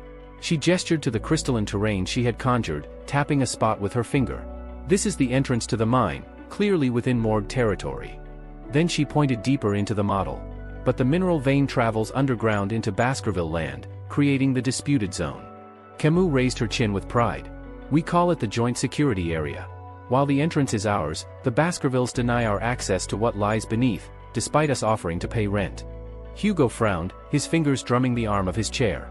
Rent, he muttered, clearly unimpressed. Adolphe looked rather pleased with Camus' presentation, but Hugo's mood soured quickly. Your people offered a handful of copper coins for land that's worth gold, Hugo said dismissively. And expected us to cheer while you mined it dry? Vikir then added casually, rubies are valuable, for magic. Not for us. But don't expect us to be naive enough to let others profit off our soil. Camus frowned. If you don't want the rubies, then why not accept the rent? Isn't it better than letting the mine sit unused? Vikir gave her a knowing look. We don't care about the rubies. What we care about is keeping people like you out. His voice was calm, but the implication was sharp. Camus stared at him, frustrated. You can't just claim something because it's underground. It still belongs to us. And yet, here we are, Vikir said with a smirk. To prove her point, Camus moved her hand across the sculpture, placing it firmly over the portion that represented Baskerville territory. If this is Morgue land, she challenged, then this arm is mine. Before anyone could react, Vikir caught her wrist mid-motion. His grip was firm, but not harsh. Still, it made her freeze. That arm, he said softly, with a faint grin, is on our land. Camus' cheeks turned a shade redder than her hair. What are you even saying? Vikir leaned slightly forward. You're the one who said your arm's part of Morgue land. But it's over here now, which makes it mine. Her eyes widened. What? Then came the grin. Not the amused, teasing kind, but the slow, unsettling curl of lips that sent a chill down everyone's spine. He reached behind his back and, without warning, drew a small dagger from its sheath. The room fell into stunned silence. Camus flinched. Adolphe's hand instinctively moved to his side. Even the head butler took a wary step forward. Vikir's eyes glittered as he raised the blade slightly, still holding Camus' wrist in one hand. I mean it, he whispered. That arm belongs to me now. Camus' voice quivered. What are you talking about? Her words died in her throat as the knife inched closer. Hugo sat frozen in place, beads of sweat forming at his temple. His lips were pressed into a tight line, unsure whether to laugh or intervene. Then, finally, Camus panicked. "Uncle!" she screamed. Adolphe, who had been poised to step in, moved instantly. In a flash, he was between them, hand placed firmly on Vikir's shoulder, eyes blazing. "That's enough," he said, voice low and commanding. The moment was broken. Camus yanked her arm free and darted behind Adolphe, trembling. The room slowly exhaled. Vikir stood still, slipping the dagger back into its sheath with a casual motion, as if the entire event had been a harmless joke. But the glint in his eyes said otherwise. Adolphe's face twisted with fury as he turned to Hugo, his voice raised. "What is the meaning of this?" Hugo gave a restrained sigh and glanced at Vikir. "That may have been a little too far for a joke," he admitted. Vikir calmly raised the knife in question and revealed, "It's only a toy. We train with these in Baskerville from the time we can walk." Adolphe stared at the blade, appalled. "You give those to children? That's no toy, that's dangerous." "I meant no offense," Vikir replied with a polite bow of his head. "I didn't intend to make Lady Camus cry. My apologies." Though his words were respectful, Adolphe remained furious. "That's all? You think a simple apology covers this? You treat this whole thing like a game." Before tempers could rise again, Hugo interjected, attempting to defuse the situation. "Let's not allow children's scuffles to sour our discussions. We're here for more pressing matters, like the ruby mine, and the friendly exhibition matches." Adolphe hesitated, still glaring, but finally nodded. "Fine. But this isn't over." Meanwhile, Camus, teary-eyed and flushed with embarrassment, turned to Vikir with a bitter warning. "I won't forget this." Vikir only gave a faint, knowing smile, unbothered and unreadable. Soon after, the much-anticipated day of the friendly duels arrived. Children from both the Morgue and Baskerville clans, ranging from ages 8 to 15, had gathered at the training grounds to showcase their talents. The younger ones performed basic spellwork or demonstrated their aura sensitivity, while the older youths engaged in full sparring matches, drawing loud cheers. But this year, all eyes were glued to one duel, the match between two prodigies, Camus Morgue, the flame-haired genius mage, and Vikir van Baskerville, the rising mystery from the Sword clan. Standing across from each other in the center of the dueling field, Camus addressed Vikir with an icy tone. "Be ready. I don't go easy once I start." Without hesitation, she began weaving mana into her fingertips. The audience gasped as 4 distinct spells began forming at once, each pulsing with raw magical force. "Is she casting quad spells?" someone whispered in awe. "She's 8, right? That's unheard of," another murmured, captivated. The 4 spells erupted in unison, hurling fire, ice, lightning, and wind at Vikir from different directions. But Vikir was already moving, weaving effortlessly between the elements with a relaxed pace, as if it were a mere dance. As the dust settled, he glanced at her with a faint shrug. "If I were you, I'd stop trying to impress the crowd with fireworks and just focus on one spell you can actually finish." Camus bristled. "As if a sword-wielding musclehead like you would understand magic." With a sneer, she cast a sand wall spell between them, a towering structure of earth erupting to block his view. But Vikir didn't hesitate, he launched a sharp kick that shattered the barrier like dried leaves, stepping through the crumbling remains. "Such sharp words," he remarked dryly. Camus flinched at his strength. Was this, from dipping in the river Styx, she wondered. Before she could react, he moved. In the blink of an eye, he was right in front of her, finger raised. Her eyes widened in panic, she had no time to shield herself. Flick. The simple motion struck her forehead, but with enough force to send her tumbling backward. Adolphe's mouth fell open. "That was an air flick?" Clutching her stinging forehead, Camus glared up at him. "Why did you flick me? Were you mocking me?" But Vikir merely smiled and tapped his own forehead. "Think we should wrap this up before you start crying again?" Tears welled in her eyes, but she clenched her fists and stood again. "I'm not done yet." This time, she raised 2 hands and conjured not 1, but 2 sand walls. "Let's see you punch through this." Vikir tilted his head and considered going around them, but then changed his mind. With a single punch, he drove his fist through both barriers, smashing a clean hole through the center. Camus stood stunned. And then came his next move. Raising a hand in the shape of a flick, Vikir asked with a smirk, "Tell me, whose arm is this, crossing the boundary?" Without waiting for her to answer, he delivered another flick straight to her forehead, even sharper than the last. The force dropped her to the ground, where she let out a pained growl, rubbing her head. Still, she didn't give up.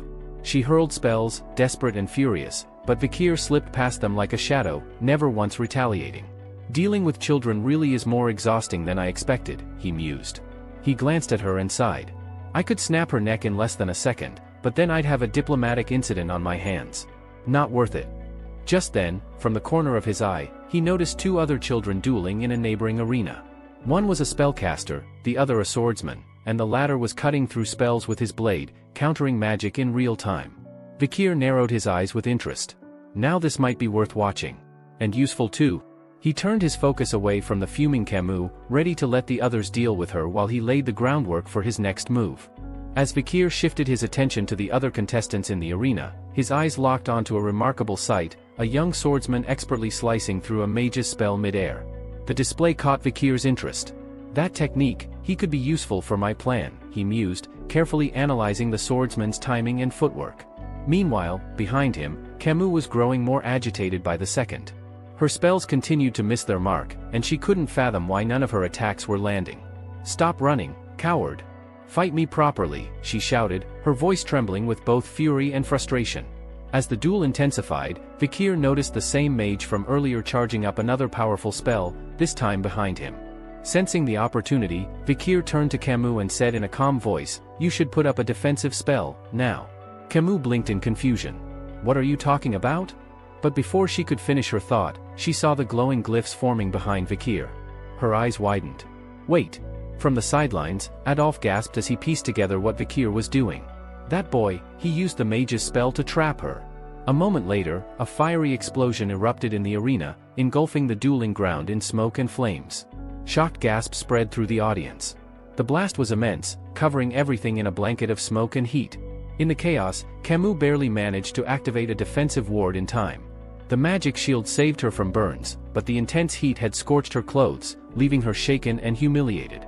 Her cheeks turned red, not from the heat, but from embarrassment. The thought of everyone seeing her in that state nearly brought tears to her eyes. When the smoke finally began to clear, she saw a familiar silhouette approach her through the haze. It was Vikir. He stopped in front of her, his jacket in hand. Wordlessly, he draped it over her shoulders. Camus stared up at him, stunned. "Why are you helping me?" she asked, her voice barely a whisper. "Aren't we enemies?" "You looked cold," Vikir replied plainly, as if it were the most obvious thing in the world. "You'll be exposed if you give me your coat," she protested, clutching the fabric close. "I don't mind," he said without hesitation. The sheer sincerity of his gesture made her chest tighten with confusion. She didn't understand why her heart was racing, nor why the person she had resented moments ago was now making her feel safe. She looked down and noticed a thin trail of blood running from his arm. "You're hurt," she exclaimed. Vikir glanced at the wound in surprise. The cut was shallow, but the fact that he had been scratched at all, despite his body being reinforced by the river Styx, was alarming. So that swordsman's blade had a lingering aura, interesting, he thought. As the last of the dust settled, both of them were revealed to the audience. Camus sat on the ground, wrapped in Vikir's jacket. Vikir stood beside her, shirtless, his toned torso earning astonished murmurs from the crowd. His well-developed muscles and calm demeanor had a striking effect on everyone present. Adolf, watching from the sidelines, let out a sigh of relief upon confirming his niece was unharmed. However, the audience was torn. Camus might have taken more damage, but it was Vikir who was bleeding. Determining a clear winner was impossible. And yet, it wasn't just the spectators who were mesmerized. Camus kept stealing glances at the boy who had both flicked her forehead and saved her dignity. Her eyes lingered on him longer than she intended, a pink hue coloring her cheeks. She couldn't make sense of the emotion stirring inside her. Later that evening, Vikir and Hugo walked together down a quiet corridor lit by flickering torches. "So," Hugo asked, his arms crossed. "How was your match with the morgue girl?" "It was informative," Vikir replied with a thoughtful nod. "I've figured out the purpose behind this event." Hugo chuckled, then added, "A duel with a mage is far different from clashing swords. Why didn't you finish her off when you had the chance?" Vikir hesitated before answering. "I wasn't sure how to go all out against a lady." Hugo narrowed his eyes. "Compassion during a fight will only get you hurt. That scratch, let it be your lesson." Vikir blinked, startled by the concern in his father's voice. Hugo had always been distant, even cruel. Rumors around the clan claimed he'd changed after losing his first wife and daughter, but Vikir had no memories of a softer version of Hugo. Unexpectedly, Hugo changed the subject. "What do you think we should do about the ruby mines?" Vikir's expression turned serious. "We should hand over control." Hugo stopped walking. "Explain." "The Baskerville's primary objective is territorial expansion. The area around the mines is crawling with monsters and barbarian tribes," Vikir reasoned. If we allow the Moors to oversee the mines, we can use them as a buffer. They'll take the brunt of the losses while we continue pushing outward. A long silence followed before Hugo smirked. That's almost exactly what I had in mind. He laid a heavy hand on Vikir's head and added, "You're beginning to think like a Baskerville." Hugo elaborated further. "Once the Moors set up their operations at the mine, we'll start stirring the monsters and barbarians in that direction. If all goes as planned, their blood will soak the land before we even lift a finger. And once that happens, the Moors will never dare look into our territory again." Vikir didn't respond. He only nodded, a cool fire gleaming in his eyes. While Hugo praised Vikir's strategic thinking, Vikir himself remained unfazed. It wasn't surprising to him, after all, this was originally Hugo's idea. He had merely mirrored a plan he had executed in his past life under Hugo's direct command. Turning slightly, Vikir voiced another suggestion: they should monitor the Morg clan's movements closely. But Hugo casually dismissed the concern, assuring Vikir that the number of scouts had already been increased and every movement within the Ruby Mine region was under constant watch. As they walked together through the corridor, a familiar voice echoed from behind, "Adolphe Morg." Both father and son turned toward the approaching figure. Adolphe, composed but serious, requested a word before his departure. They moved into a quiet chamber nearby, sitting down across from each other, and Hugo wasted no time. "What brings you back again, Adolphe?" Adolphe folded his hands and began with diplomacy. He wished to resolve the tension surrounding the ruby mines in a civil manner and insisted that the mining fees were merely one among many proposals. Then, with a calm smile, he added, "Perhaps we could consider a more lasting bond between our families, a marriage alliance." As Adolphe explained, Camus sat quietly to the side, but her cheeks betrayed her feelings with a visible blush, especially whenever her gaze drifted toward Vikir. Hugo raised a brow and inquired which children Adolphe had in mind for this arrangement. Adolphe responded without hesitation. "Your house's youngest son, and my niece, Camus Morg. She's beautiful, brilliant, and lacks for nothing. A rare gem, fitting for your clan." Hugo, however, appeared skeptical. "You're suggesting this, despite a 17-year age gap? My eldest son is 25. Adolphe waved it off with a chuckle. "What 17 years in a noble marriage? Age is not the issue, it's lineage and compatibility." Before Hugo could respond, Camus spoke up with conviction. "I refuse to marry anyone weaker than my mother. And I won't accept someone who could be mistaken for my uncle." The room fell into stunned silence. Adolphe attempted to reason with her, stating that if she clung to such impossible standards, she'd likely grow old alone. Hugo, showing signs of irritation, added, "This isn't a market stall where you pick and choose." But Camus crossed her arms confidently. "I'm not playing games." As she spoke, her face reddened again, and this time both patriarchs noticed where her eyes had wandered. Straight to Vikir. Adolphe's expression darkened. His thoughts turned sour, and he cursed internally. Out of all the men in the Empire, she chooses him? A Van, not even a law? Just a secondary bloodline. Rage simmered beneath his composed expression. Meanwhile, Hugo exhaled through his nose and decided to cut through the tension. What matters in an engagement isn't status or bloodline, it's the will of the ones involved. His sharp gaze fell on Vikir. "What about you, boy? What's your stance?" Camus turned toward Vikir, eyes wide, anticipation flickering in her expression. Vikir met her gaze and answered evenly, "I'll do as I'm told." A moment of silence passed before Camus turned scarlet, interpreting his vague answer as bashful agreement. Adolphe, on the other hand, clenched his fists under the table. How dare he respond so flippantly to my niece? Adolphe rose from his seat and loomed over Vikir.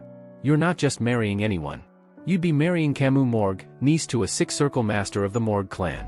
And that's not something we hand over lightly." Vikir remained unmoved. "Do you even realize what that means?" Adolphe asked, placing a heavy hand on the boy's shoulder, intending to test his strength. But Vikir didn't flinch. In fact, he didn't move at all. The patriarch blinked in surprise. For an 8-year-old, Vikir's frame was solid, like stone. Narrowing his eyes, Adolphe questioned, "Are you even listening to me?" "I stopped listening when you said it wasn't wise to tell me something," Vikir replied, his tone casual but precise. Camus gasped softly, scandalized by his boldness. Hugo, barely suppressing a grin, turned his head to the side to hide his amusement. Adolphe's eyes narrowed into slits. A sinister chuckle rumbled from his chest. "Very well. I want to understand your potential. Not as the Morg patriarch, but as Camus' uncle." He turned to Hugo. "Grant me 10 minutes. Just the boy and me."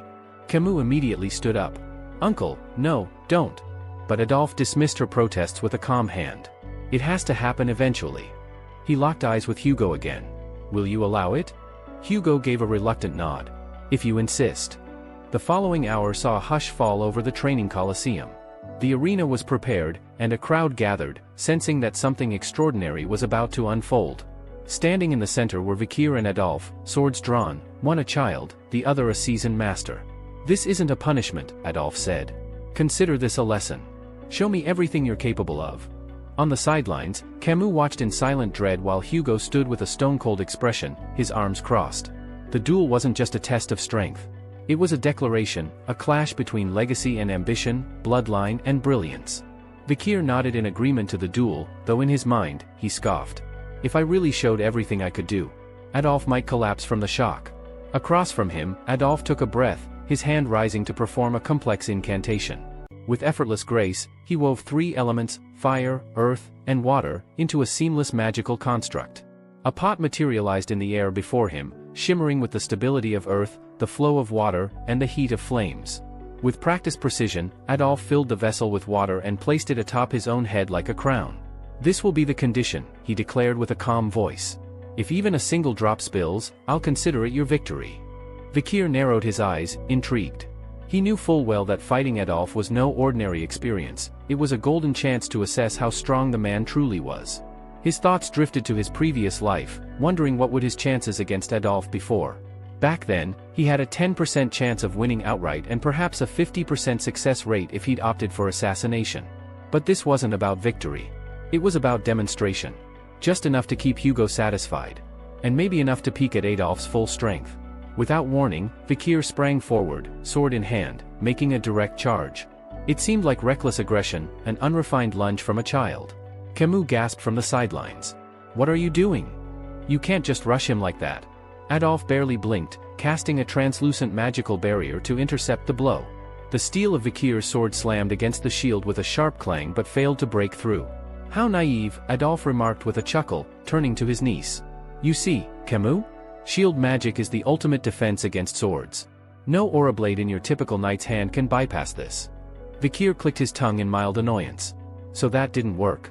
Adolf, amused, took the offensive. Complex spell circles whirled into existence as he launched a volley of elemental attacks. Fireballs, stone projectiles, and water blades lashed out toward Vikir, who danced between them with uncanny agility. Not a single spell struck him. From the sidelines, Camus protested, "That's not fair. You never go all out like that when sparring with me." Adolf smirked at her. "Whose side are you on?" He turned back to Vikir, tears forming comedically in his eyes as he pouted, "You bastard. I won't forgive you for this." Hugo watched quietly, arms folded, observing every move. He noted the rhythm of Vikir's attacks, deliberate, focused, and efficient. He's not just testing defenses. He's studying every reaction. Every delay. Every breath. Meanwhile, Adolf mocked, "You'll never break through. Not with that feeble sword." But suddenly, something changed. Vikir's movements became mechanical, repeating the same strike over and over at the exact spot on the shield. The audience noticed. Even Adolf began to frown. He's hammering the same point over and over, like a machine. Then, crack! Vikir's sword shattered mid-strike, fragments scattering through the air. Adolf's smirk returned. So much for persistence. Maybe next time, choose a sword that doesn't crumble against my barrier. But before he could finish his gloating, cold water poured down his face in a sudden torrent. He froze, sputtering in disbelief as the liquid drenched his head and robes. "What?" Adolf shouted. "How did that happen?" Vikir stood calmly, lowering his hand with a slight smile. The pot looked too full. Camus stared in shock before a blush rose to her cheeks. Did he win? Against Uncle Adolf? Meanwhile, Hugo narrowed his eyes, thoughts racing. That final move hadn't been a stroke of luck. A fragment of the shattered sword must have been aimed so precisely that it pierced the pot without Adolf even noticing. That boy, he's no ordinary hound. 7 years passed. The once small hounds of the Baskerville clan had grown into disciplined young warriors.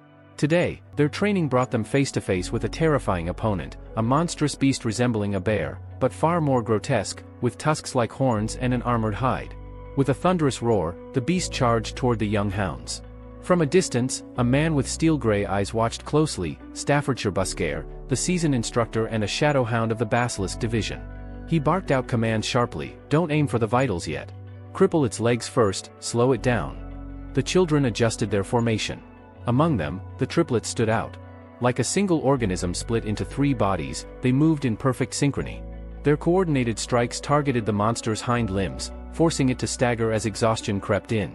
Sweat glistened on brows, the clang of blades echoed in the field, and the sharp cries of effort rang out as the next generation of hounds proved themselves. But for Staffordshire, only one question lingered in his mind. Which of these children would rise above the rest, and which one would lead them into the coming storm?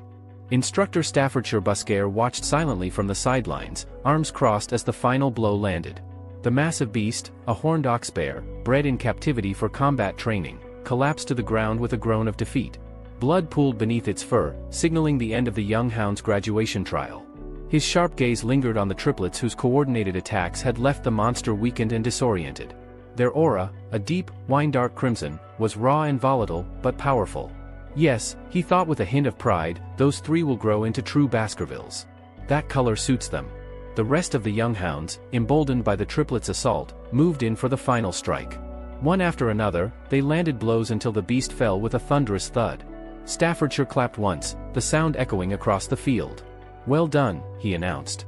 "You've all officially earned the title of low-rank sword experts, and with it, mastery over the first form of the Baskerville technique." The children cheered. Some raised their swords skyward, others collapsed in exhausted joy. But their instructor's next words wiped the smiles off many faces. "Remember, what you faced today was a chained beast. A test, nothing more. But the wild ox bears roaming the La Rouge region at Lenore Mountain are an entirely different matter. There, your blade won't strike a target that stands still. There, death is swift, and it shows no mercy. You will survive only through either bloodline instinct, or experience forged through relentless battle." He let the warning settle in before nodding once. "Graduation is complete. From here on, may you walk your own path with sharp eyes and sharper steel. Good luck." As the students dispersed into small groups, the training field shifted from the sounds of battle to idle chatter. 2 young hounds stood off to the side, deep in conversation. "So," one said, wiping sweat from his brow, "which knight order are you aiming for?" "I'm thinking Wolfhound," his friend replied. "Or maybe Rottweiler. Pitbull's not bad either." The Baskerville clan boasted 7 elite knight orders, each named after a breed of dog. They weren't just titles, they represented unique missions: scouting, assassination, surveillance, protection, suppression, infiltration, and full-scale warfare.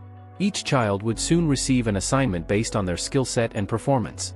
Suddenly, the first boy tilted his chin toward the center of the field. "What about him? Any guesses?" "Who?" the second asked, confused. "The guy sitting on the corpse of the beast we just killed," the first replied, lowering his voice. "Vikir. That freak killed a bigger one on his own a week ago." "Seriously? I heard he's already cleared the 3rd form of the technique. That puts him on par with the Shadow Hounds." The figure in question, Vikir van Baskerville, was indeed seated atop the dead beast, his sword sheathed and his expression distant. He was silent, eyes lost in thought. "It took longer than I expected," he mused. 7 years just to reach intermediate graduate level of the 5th form, too slow. While his swordsmanship had improved leaps and bounds compared to the past, his expectations of himself were higher still. In his previous life, before regression, he had hit a wall at the 4th form and hadn't broken through until much later. This time, he was ahead, but not nearly far enough. As he brooded, a familiar presence stepped up behind him. "Young Master Vikir," came the smooth, deep voice of head butler Barrymore. "The Patriarch is summoning you. Your assignment has been finalized." Vikir stood, brushing blood off his gloves. His expression was calm, almost unreadable. "Understood." Within the Patriarch's office, the atmosphere was heavy. Hugo La Baskerville sat behind a desk cluttered with reports and maps. He didn't bother to look up when Vikir entered, offering only a low grunt as acknowledgement. Vikir's eyes flicked briefly to his father's face. A fresh scar ran down Hugo's nose. "You're injured," he noted. Hugo touched the wound as if only now remembering it. "An archer ambushed me during the latest campaign at Lenore Mountain. Didn't get her, but I left her with the same reminder." There was a pause. "Congratulations on completing your training," Hugo finally said, though his voice was anything but celebratory. "It only gets more difficult from here." Vikir narrowed his eyes slightly. Here it comes, he thought. Before his regression, his assignment at this stage had been a death sentence, tossed into the Pitbull Order and shipped off to the deadly La Rouge warfront as cannon fodder. There, expendable youth were thrown into endless conflict until they died, or clawed their way to survival. The elite children, in contrast, were groomed in administrative halls, taught politics, diplomacy, law, and how to wield power behind closed doors. They were polished while the expendables bled. Hugo suddenly looked up. This time, I want you to try the lower house. Vikir blinked. The parliament? He asked, genuinely unsure he had heard correctly. Yes, Hugo confirmed. The lower house manages regional legislation, law enforcement, trade agreements, infrastructure, and business operations for our territories. The gears that keep the clan cities turning. Vikir's composure faltered for a split second. He's placing me in the elite track? Hugo leaned forward slightly. Your performance over the years has exceeded every child we once hailed as a genius. You're 10 years ahead of them, at least. So I'll treat you like it. A folded letter was placed in front of him. You'll serve as deputy consul of Underdog City. You leave tomorrow. Vikir accepted the order silently. Underdog? He thought. So I'll be going there again. At that time, both the consul and deputy consul seats in Underdog City had been vacant for a while. When Hugo offered Vikir the opportunity to take up the role of deputy consul, the young swordsman took a moment to consider the offer. After weighing his options, and recognizing the potential it held, he gave a firm nod and accepted. But before they could move on to formalities, Vikir brought up another matter. There's something else, he said. Hugo raised an eyebrow, unsurprised. Is this about the Moore clan and that ruby mine incident? Vikir smirked faintly. So you already know I messed with Adolph Moore. Hugo leaned back in his chair, lips twitching in amusement. Of course. Word travels fast, especially when someone dances on the old lion's beard. Vikir didn't deny it. Instead, he made an unusual request. I'd like to borrow my reward early. The specific nature of what he wanted remained unspoken, but the request alone was enough to make head butler Barrymore flinch ever so slightly. Even without knowing the details, he had a rough idea, and the sheer boldness of it left him speechless. But Hugo didn't hesitate. He pulled out a document, stamped it, and handed it over without a word. Don't make me regret this, Hugo said. I'm trusting you. I won't do anything reckless, Vikir assured him with a quiet confidence. Still, as he left the office, he couldn't shake the strangeness of the moment. Being called son by that man. It would have been laughable in my last life. As Vikir and Barrymore walked down the corridor, the old butler spoke in a serious tone. This appointment, being given the authority of a consul before you're even deployed in battle, it's the kind of education reserved for royalty. The patriarch's placing a great deal of faith in you. Vikir didn't let it go to his head. That trust can be broken just as easily. I'll have to earn it. He didn't see the appointment as a gift. For him, it was a calculated opportunity, one that would allow him to grow, gather influence, and maneuver in relative safety, far from the blood-soaked mountains and battlefields. Still, the memory of his death lingered, his head falling into a basket after the cold kiss of the guillotine. One day, he thought coldly, Hugo La Baskerville will feel that blade himself. Elsewhere in Underdog City, in the central estate designated for administrative officials, a bald steward barked instructions at a pair of servants. Clean everything. Every wall, every corner. Make it shine before dawn. The new deputy consul from the Baskerville family arrives tomorrow. Yes, sir, the workers replied in unison. Later, as they scrubbed the marble floor of the villa, one of them spoke up, wonder what kind of man the new deputy's gonna be. Hopefully someone who knows business. Forget it, the other replied with a chuckle. They say he's only 15. At that moment, they noticed a boy approaching the villa, young, dressed in black, his expression unreadable. Hey, kid, one worker said, resting a hand on the boy's shoulder. You can't be here. This is private property. The boy looked up, his eyes cold and piercing. Remove your hand. There was steel in his voice, authority beyond his years. The worker blinked, startled, as the boy produced a document bearing the Baskerville seal. It was an official appointment letter. I'm Vikir Van Baskerville, the new deputy consul. The two workers exchanged a stunned glance. But you weren't expected until tomorrow? I came early. Get the kitchen ready. We're hosting a reception tonight. The staff scurried into action, scrambling to meet the sudden demand. As Vikir stepped into the villa, they could only watch in silence, baffled by the boy's commanding presence. That evening, the grand hall of the villa was bustling with activity.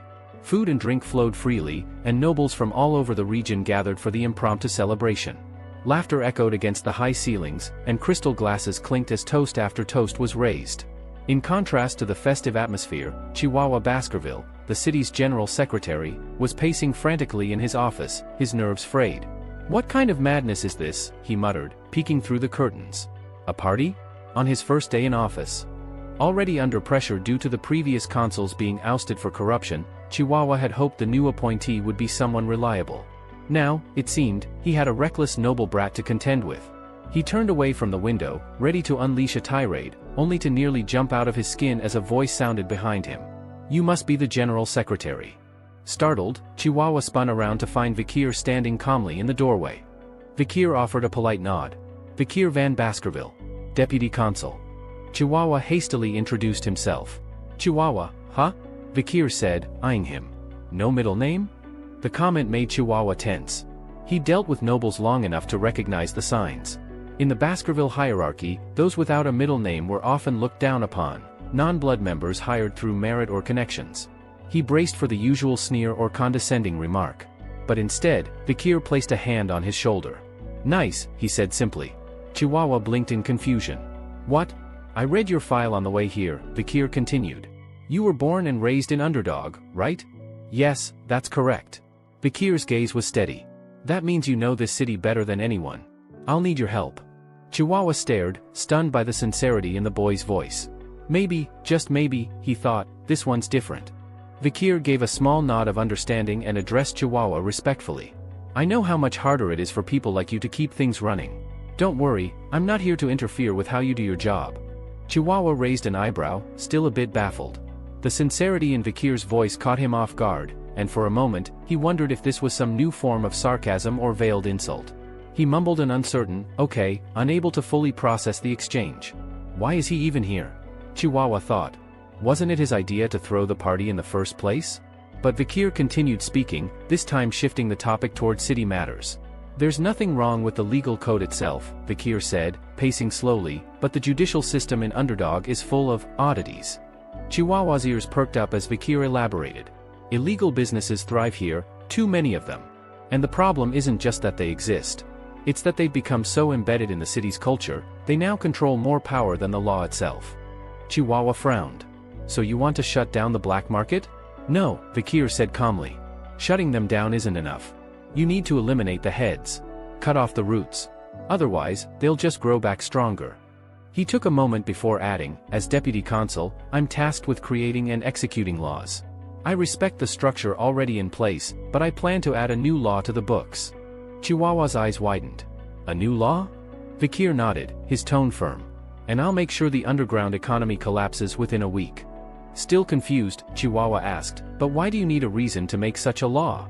If the illegal operations are wrong, shouldn't that be enough?" The young deputy smiled, turning toward the window as his expression darkened. "Because I'm just a kid. A newly appointed official. I need a performance, a spectacle, to convince the people. Otherwise, they'll laugh me off." Then came the part that truly unsettled Chihuahua. "To put it simply," Vikir said with a smirk, "I'm going to lay bait for the flies." Chihuahua swallowed nervously, unsure what kind of trap Vikir was setting. The next morning, the citizens of Underdog gathered on Door's Smile Street, drawn by rumors of a strange event. The entire street buzzed with curious chatter as people filled every available space, whispering about the new deputy consul. On a raised platform stood Vikir, calm and composed, holding a thick wooden stake in his hand. He had been standing there since dawn, observing the crowd without saying a word. Nearby, Chihuahua watched nervously with other staff members. What's he trying to do? Just then, Vikir stepped forward and addressed the crowd, his voice steady and authoritative.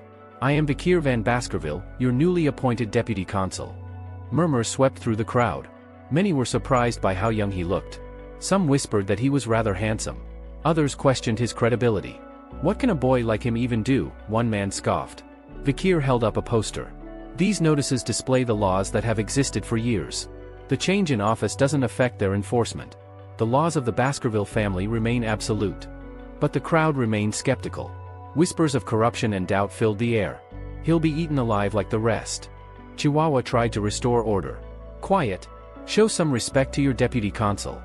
Some silenced their voices, but the doubt still lingered. Suddenly, without warning, Vikir raised the heavy stake above his head and slammed it into the ground with such force that the earth trembled beneath it. The impact silenced the crowd instantly. Gasps of disbelief rippled through the audience. That single act was enough to stun them into silence. Then, Vikir spoke again, this time with a glint in his eye. "With my authority as deputy consul, I hereby announce a new decree, the Vikir Special Law." He pointed to the stake. Anyone who can remove this stake from the ground will receive a reward of 100 million gold. Paid directly by me. An uproar broke out immediately. The figure seemed unbelievable, too absurd to be real. Did he say 100 million? Just for pulling out a stake?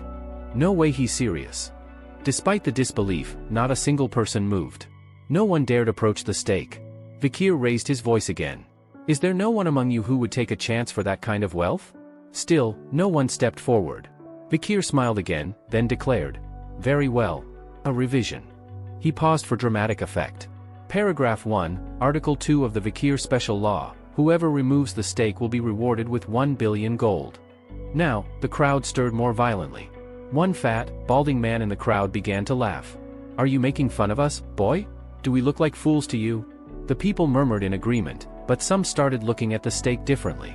A few even began to inch forward. 1 billion gold, he can't be serious, can he? Chihuahua whispered from behind Vikir, they're starting to believe it. But Vikir wasn't finished. If that's not enough, he called out, raising a hand. Paragraph 1, Article 3, anyone who pulls out the stake will receive 10 billion gold. Gasps swept through the street like a wave. For a brief moment, all of Underdog seemed to fall still. Some people scoffed and retreated, suspicious that it was some kind of trap. Others became visibly tempted. Whispers of opportunity, risk, and greed filled the air. All eyes were on the stake, and on the young deputy consul who had set the city aflame with a single challenge. As the murmurs of the crowd swirled in uncertainty, some people pointed toward the sword fastened at Vikir's waist, warning others not to be hasty. The gleam of that weapon alone, paired with the absurd prize he declared, was enough to make even the boldest hesitate. Whispers spread, what if this was a trap? What if the young deputy punished those who looked too greedy? Despite Vikir's repeated invitations to challenge the stake, not a single soul stepped forward. Just as he was preparing to speak again, Chihuahua leaned close and whispered with a worried tone, Sir, we don't have that kind of money in our treasury. Before Vikir could respond, a small hand hesitantly rose from within the crowd. It was a little girl, no older than 8 or 9, with a basket of flowers looped over one arm. Her face was sun-kissed and freckled, and her clothes were threadbare. She shyly asked, Can I try? Gasps rippled through the gathering. An old man in the front row recognized her and immediately tried to stop her. Judy, child, no. Don't. This isn't for someone like you. But Judy didn't back down. She clutched her basket tighter and gave a small nod. My mom's sick, she said softly. If there's even a small chance, I have to try. The crowd fell quiet as she approached the stake. Her tiny feet shuffled across the dirt, stopping just in front of the deeply buried timber. Standing before the impossibly strong stake, and the intimidating man who planted it, Judy hesitated. Her throat felt dry, her knees weak. Maybe he won't hurt me, she hoped. Maybe I'll get some coins. Or at least, someone will buy my flowers after this.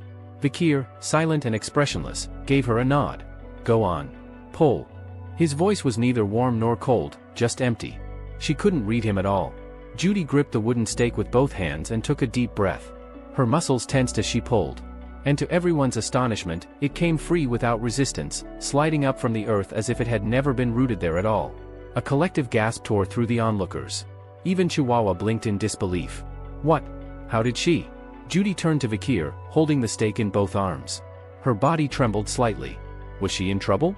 Had she done something wrong? Vikir stepped forward. Her heart raced.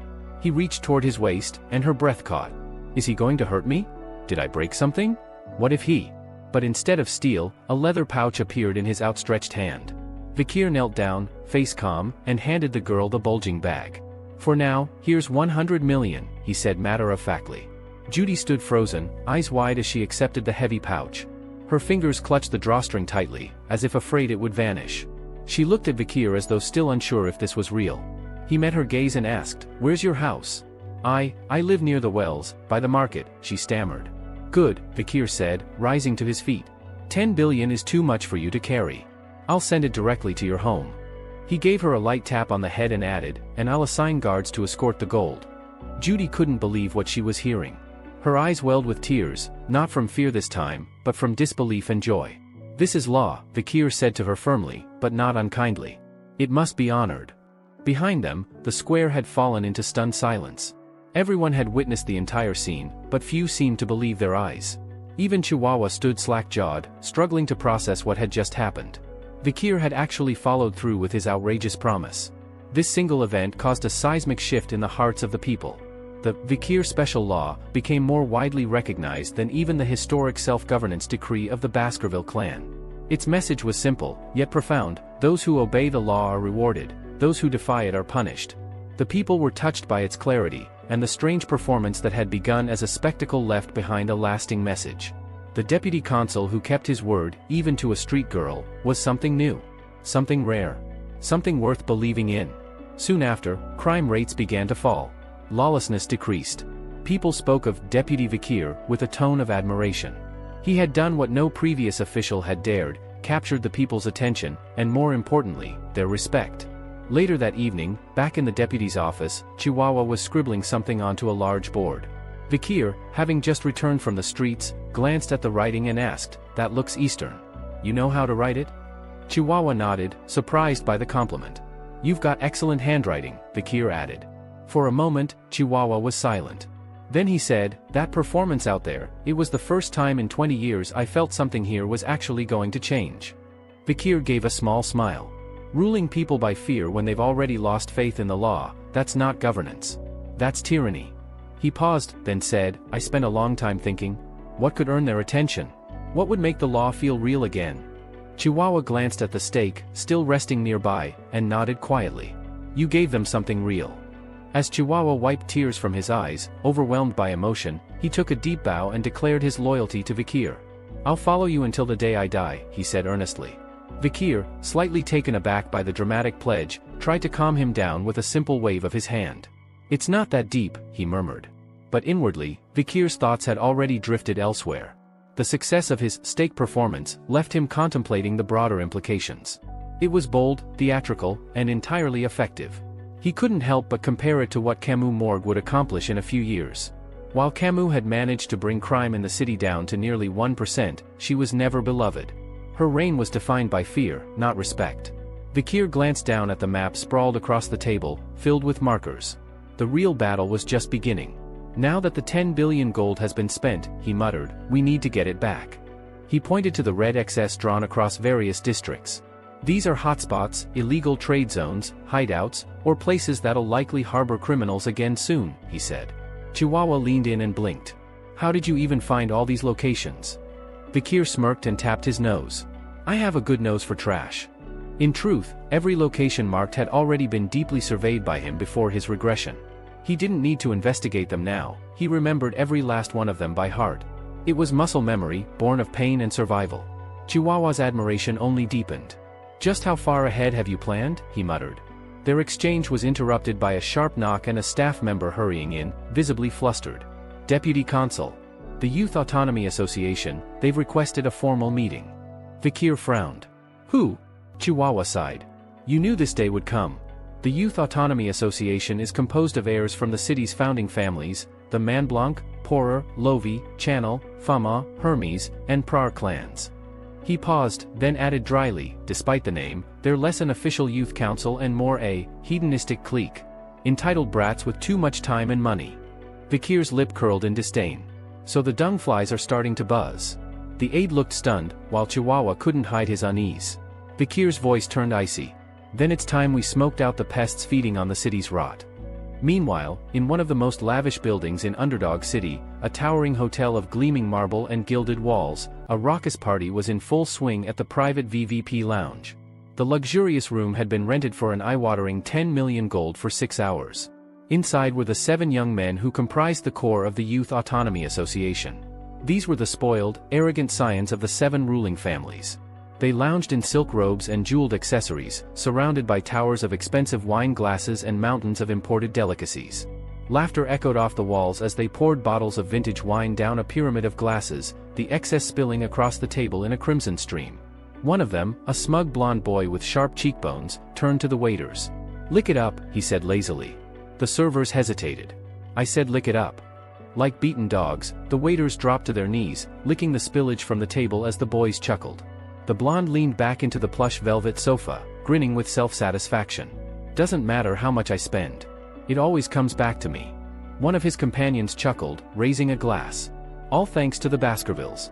They focus on expanding territory and don't bother with the trade routes. We can traffic anything, gold, gems, even people." Another snorted. It's easy when you've got the mountain tribes to kidnap. Selling them's a breeze. The laughter continued. The Baskervilles are our watchdogs, one added. Fear swords, but no brains. Loyal mutts. The blonde sneered. Sword-wielding fools. Remember the Mamago incident? We shifted the blame to the Mezzamagino, and the Baskervilles slaughtered their own most loyal supporters without blinking. As they gloated, one of the boys raised a concern. There's talk of a new deputy consul. Kid named Vikir. Heard he's from the Van line. Van, the blonde repeated. Never heard of him. Probably a puppet. Then a devilish smirk appeared on his face. Let's break him in. Invite him to one of our parties, give him the best women, the finest drinks. Then when the night's over, hit him with the bill. Let's see if the little pup can handle it. The others roared with laughter, already savoring the scandal. Just then, the door opened, and a new group entered, beautiful young women, dressed to impress, led in by the hotel staff. Among them was a boy. The blonde narrowed his eyes. Who's that? The waiter looked unsure. He came in with them, walked in so confidently no one questioned him. The boy calmly approached the group. The blonde signaled one of the bouncers. Throw him out. The man stepped forward and grabbed the boy by the hair. You got a death wish? The words died in his throat. With a movement so fast it seemed unreal, the boy twisted his arm backward, unnaturally, impossibly. The bouncer screamed in agony, collapsing to his knees. Every eye turned to the boy. He stepped forward, the light catching the insignia on his coat. I am Vikir van Baskerville, he said coldly, his eyes sweeping across the room. The blonde smugness evaporated. You're the deputy consul? Yes. And from what I've heard, you invited me. His tone was level, yet beneath it was the edge of a sword. The blonde forced a nervous laugh, trying to defuse the moment. Of course. We just didn't expect you to show up. What an honor. Vikir's eyes narrowed as he noticed the blonde whispering hastily to one of his companions behind cupped hands. The room had gone utterly silent. As the laughter and idle talk filled the luxurious banquet hall, one of the blonde-haired men leaned in toward his companion, whispering with a smug grin, "Shall we move forward with our plan?" His partner nodded, glancing toward Vikir. "Let's see how long he keeps up that act. We'll pin the entire bill on him after the party's over." The blonde man chuckled, agreeing easily. "Exactly. We'll stall and trap him here, then let's watch him squirm when the bill comes due." But their scheming didn't go unnoticed. Vikir, sitting quietly at the far end of the table, had heard every word. He calmly set his hand on the polished table surface, interrupting their conspiratorial whispering. His voice, low and cold, cut through the room like a blade. "Enough of this useless nonsense," he said. At that exact moment, the table erupted with a violent crack, sending a shockwave through the furniture. Glasses toppled and shattered, champagne and wine splashing across the floor. The room fell into stunned silence, all eyes turning toward the sudden chaos. The blonde man stared at the broken table, bewildered. His heart raced as realization dawned. Vikir had made the table explode with just a touch. Could that have been mana control? The feat suggested terrifying power and mastery. He's not normal, the blonde murmured, eyes wide. He must have already graduated. His companion swallowed hard, stunned. We thought he was just some 15-year-old brat. The blonde man shot his companion a glare. You're a ranked mid-tier expert. Do something. But the companion shrank back, his face pale. We won't last a second if we fight him. Don't be stupid. Before either of them could react, Vikir was already standing behind one of them, placing a firm hand on the man's shoulder. The man stiffened in fear, and in a trembling voice, he blurted out, "We were going to pay. For everything." Vikir narrowed his eyes. "So, were you planning to pin the entire bill on me?" The man stammered, but the guilt was obvious. Another in the group quickly spoke up, trying to defuse the tension. Who'd do something like that? It was just a misunderstanding. The blonde man tried to maintain his composure. We just wanted to test you, that's all. Underdog city's rotten to the core. We had to make sure you wouldn't get swept up in it. The companion nodded quickly. And clearly, you passed. You're strong. The kind we'd follow. But Vikir's expression darkened. Without warning, he struck the man beside him with an open palm blow, though it was more like the swipe of a predator's claw. His hand latched onto the man's abdomen with terrifying strength. You test your own dog, not your master, Vikir growled. Never the other way around. He scanned the group with contempt, his voice growing colder. You think your money and influence make you untouchable? You have no idea what true fear even looks like. Then, with a brutal motion, Vikir hurled the man to the floor and stomped on his face. The sound of bone meeting marble echoed through the stunned hall. Do you know why I'm doing this? He asked the group. If you don't, well, you will soon enough. The blonde man flinched, panic written all over his face.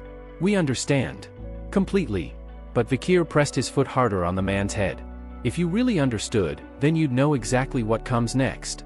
Anger flared within the group. The blonde man spat, "You bastard." Another demanded, "You think you can just do this and walk away?" In a blur, Vikir appeared in front of the second man. His voice was like ice. "You talk a lot for criminals," he said. "Kidnapping. Human trafficking. Insulting the name of Baskerville." The color drained from their faces. Before they could deny it, Vikir's fist crashed into the man's face, sending him sprawling. "Beasts don't learn through words," he said, his face twisting into a sadistic smile. "You have to train them." Later, in the dim light of a stone prison, two figures stood outside a cell. Vikir, the acting deputy consul, looked as calm and indifferent as ever. Beside him, the general secretary, Chihuahua, looked disturbed, his expression tense. Inside the cell, the blonde man from earlier now sat with a bloodied, swollen face. His screams echoed through the corridor. "You'll regret this. My father will burn this entire place to the ground," he roared. "You're dead, all of you. I'll kill you both." His eyes locked with Vikir's, but the deputy didn't even blink.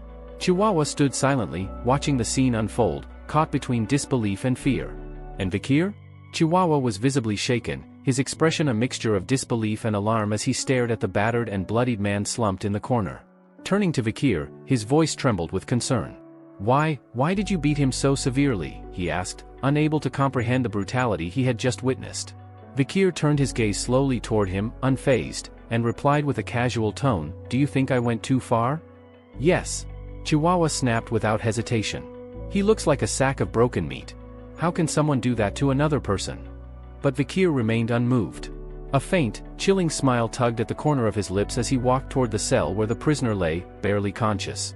His demeanor was calm, too calm, as if everything that had happened was merely a formality. "I haven't even begun yet," he said coldly, voice laced with eerie detachment. Chihuahua's eyes widened in horror. He couldn't believe what he was hearing.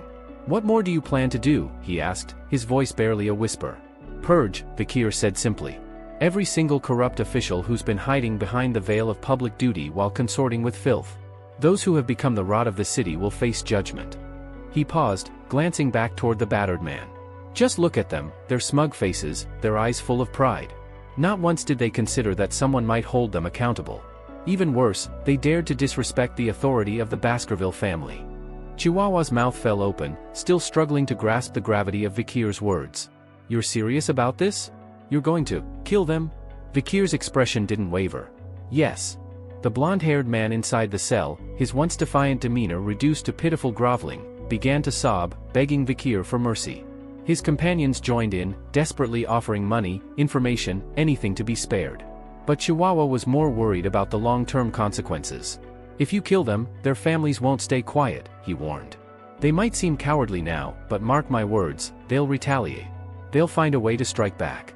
Vikir merely gave a quiet chuckle. "These aren't honorable men. Their connections lie deep within Underdog City's criminal underworld. Their families are just as tainted. They won't dare come forward, if they even survive what's coming next." Chihuahua looked down, unsure whether to feel relieved or more concerned. "And what about evidence?" he asked hesitantly. "You can't just kill them on suspicion." "I have my ways," Vikir replied cryptically. "And if I can't find the evidence, I'll fabricate it. The result will be the same." There was no remorse in his voice, only the cold certainty of a man who had made up his mind. In his heart, Vikir knew this era was about to change. He sensed the coming chaos, a storm that would soon engulf everything. His days in the city were numbered, especially once he enrolled in the academy. What came next didn't concern him, not now. He stood before the prisoners once more, his eyes void of empathy. One by one, he listed their transgressions with detached precision. Human trafficking, abduction, bribery, blackmail, coercion through intermediaries, contract killings. The blonde man immediately shouted back in denial, pleading for proof, insisting they had done none of those things. Vikir didn't even flinch. "Would you accept punishment if evidence were produced?" The man fell silent. His eyes dropped to the floor, shame flooding his face. In that moment, it was as if he had already accepted his fate. Just then, a figure emerged from the hallway, a bald man carrying a worn leather bag. Without ceremony, he stepped forward and addressed Vikir. "Your request is ready." Vikir turned to him with a faint nod, clearly expecting the delivery. The bald man dropped the bag at his feet with a knowing grin. I made sure it meets your specifications. Vikir crouched down, opened the bag, and carefully pulled out a collection of instruments, shiny, sharp, and terrifyingly precise. He laid them out in neat rows on a piece of cloth, each tool gleaming under the dim light of the prison chamber. Chihuahua stood frozen, watching with dread as the scene unfolded. The executioner had prepared his tools, and the judgment was about to begin. As Vikir meticulously laid out his instruments on a clean cloth, the bald man who had delivered the custom order hovered nearby, eyeing the array of unfamiliar tools with unease. Despite having spent the last 30 years perfecting the art of torture, he was visibly disturbed. I've never seen some of these before, the bald man muttered, his eyes flicking nervously between the jagged, sinister-looking items. What kind of mind even thinks these up? Vikir, without lifting his gaze from the tools, gave a slight shrug. They're not my invention, he replied coolly. Where I come from, these are standard. The bald man's face scrunched with disbelief. Where you come from? What, hell? A low chuckle escaped Vikir's lips. Something like that, he said with a faint smirk. Trying to shake the unease that was crawling up his spine, the bald man asked, half joking, you gonna teach me how to use them? Vikir's smile vanished, and he raised an eyebrow. You sure? The bald man immediately shook his head. No thanks. I think I'd end up puking my guts out if I watched what you're about to do. Accepting the refusal without a word, Vikir returned to his preparations. His gaze lingered on the polished metal of his tools, momentarily distant. His thoughts drifted back to the era of destruction, a time of chaos and bloodshed, where even high-ranking demons, known for their resilience, cracked under interrogation. Torture had become a refined science in those days, evolving through necessity and brutal creativity. He missed those days. With calm deliberation, Vikir unfastened his coat, revealing an inner lining packed with more customized tools that shimmered ominously under the dim light. The moment the blonde prisoner caught sight of them, a shrill squeal tore from his throat. He recoiled, face pale, trembling violently in his restraints. Vikir's eyes swept over the prisoners, his expression unreadable. What happened to all that bravado? He asked coldly. Weren't you the ones boasting that no matter what happened, you wouldn't talk? He tugged the cuffs at his wrists, tightening them with a slow, deliberate motion. Please, don't say anything, he added in a low voice, almost to himself. Just this once, let me indulge in a memory. The blond man could no longer contain his emotions. Tears flowed freely down his cheeks as terror consumed him. Meanwhile, news of the arrest of the notorious 7 wicked gangs had exploded across Underdog City like wildfire. Wherever 3 or more people gathered, whether in the backstreets, alleyways, or marketplaces, the same conversation buzzed. In one dimly lit tavern, patrons hunched over their drinks, speaking in hushed tones. Finally, a grizzled man exhaled. They used to treat us like garbage. Good riddance. Another man, leaning on the counter, replied cautiously, don't celebrate too soon. With their connections, you think they'll stay locked up for long? They'll be out as soon as the bribes hit the right pockets. Someone else scoffed. Don't forget, those punks are all from second-generation native families. The deputy consul might just humiliate them a bit and let them walk. But didn't you hear the charges? Said a man near the corner. Human trafficking, bribery, blackmail, murder. If those stick, execution's not off the table. A heavy silence followed. Someone finally whispered, would the council really execute the sons of native aristocrats? The barkeep, who'd been polishing a glass, interjected, this new deputy consul's got a different way of doing things. You remember that story, he burned 10 billion gold on a single pyre just to make a point. He doesn't play by the rules. Even so, another patron mused, killing them might be a step too far. Wouldn't that cause a backlash from the native clans? The tension in the room was palpable. Most of the city believed the arrest of the 7 gang leaders was just another strategic tug-of-war between the rising new political force and the entrenched authority of the native families. To them, it was all a show, an act of flexing power rather than a real effort to bring justice. Little did they know, the storm hadn't even begun. Most of the citizens in Underdog City had initially assumed the arrests were nothing more than political theater. They believed that once the influential native families made their apologies and bowed their heads, the whole matter would be resolved quietly, and the detained gang leaders would walk free without consequence. It was the way things had always been, those with power and deep roots never truly suffered the law's wrath. True to expectations, the elite clans began offering formal apologies. The Mont Blanc clan, Pure clan, Luovi clan, Channel clan, Farema clan, Hermes clan, and Prater clan all sent emissaries to express their regret and beg forgiveness from the newly instated deputy consul. But what followed shocked the entire city. Contrary to their expectations, the apologies were dismissed outright. The 7 captured gang leaders did not return to their homes or estates. Instead, their severed heads were mounted high in the public square, encased in salted preserves to prevent decay, and displayed for all to see. Their twisted, contorted faces seemed frozen in unbearable pain, suggesting that their final moments were filled with torment beyond imagination. Above the grisly sight hung a public declaration. It listed the specific crimes committed by each of the 7 men and detailed the penalties they received before their executions, all according to the ancient laws of the Baskerville family's autonomous constitution, rules known for being ruthless and unyielding. The first law addressed the operation of illegal brothels. Anyone caught violating this clause faced facial tattooing, with the symbol for sex permanently inked across their faces. The punishment had been carried out with chilling precision. The second law forbade unauthorized gambling dens. The prescribed penalty was amputation of the wrists. For these gang leaders, their wrists were not simply severed once, but a total of 72 times, piece by piece, over a set schedule, each act of mutilation meant to account for repeated violations. The third statute banned illicit moneylending. The law demanded the removal of both eyes as punishment. However, this particular clause had been suspended at the request of many victims, who wished instead to witness justice through other means. The fourth and final rule prohibited clandestine lobbying and influence peddling. The consequence? Exile. But since the perpetrators had already been executed, only their decapitated bodies were discarded, unceremoniously dumped beyond the city's fortified walls while their heads remained in the square as a public warning. Gasps of horror and silence filled the air as the townsfolk stared up at the severed heads and read the proclamation. No one had imagined the deputy consul would actually enforce the laws that strictly, not against the second-generation heirs of such powerful lineages. In his office, Vikir spoke calmly, dismissing the public's astonishment. The laws have always been here. What's new is that they're finally being applied equally, he remarked. It was the first time the notorious native clans had been forced to pay the price for their crimes. And now, Vikir expected that this would tip the scales, setting the city on a path toward upheaval. Once either side made their next move, Underdog City would descend into bloodshed. Turning to his aide, Vikir gave a subtle nod. Chihuahua, prepare yourself. You're coming with me for the next stage of the operation. Chihuahua blinked in confusion. And me? His shock only deepened in the next scene. Now clad in a mask, Chihuahua stood motionless outside a large iron cage, whispering to the man locked inside, who was none other than Vikir, the deputy consul himself. Are you sure this is the right course of action? Chihuahua whispered nervously, glancing at the gathering crowd.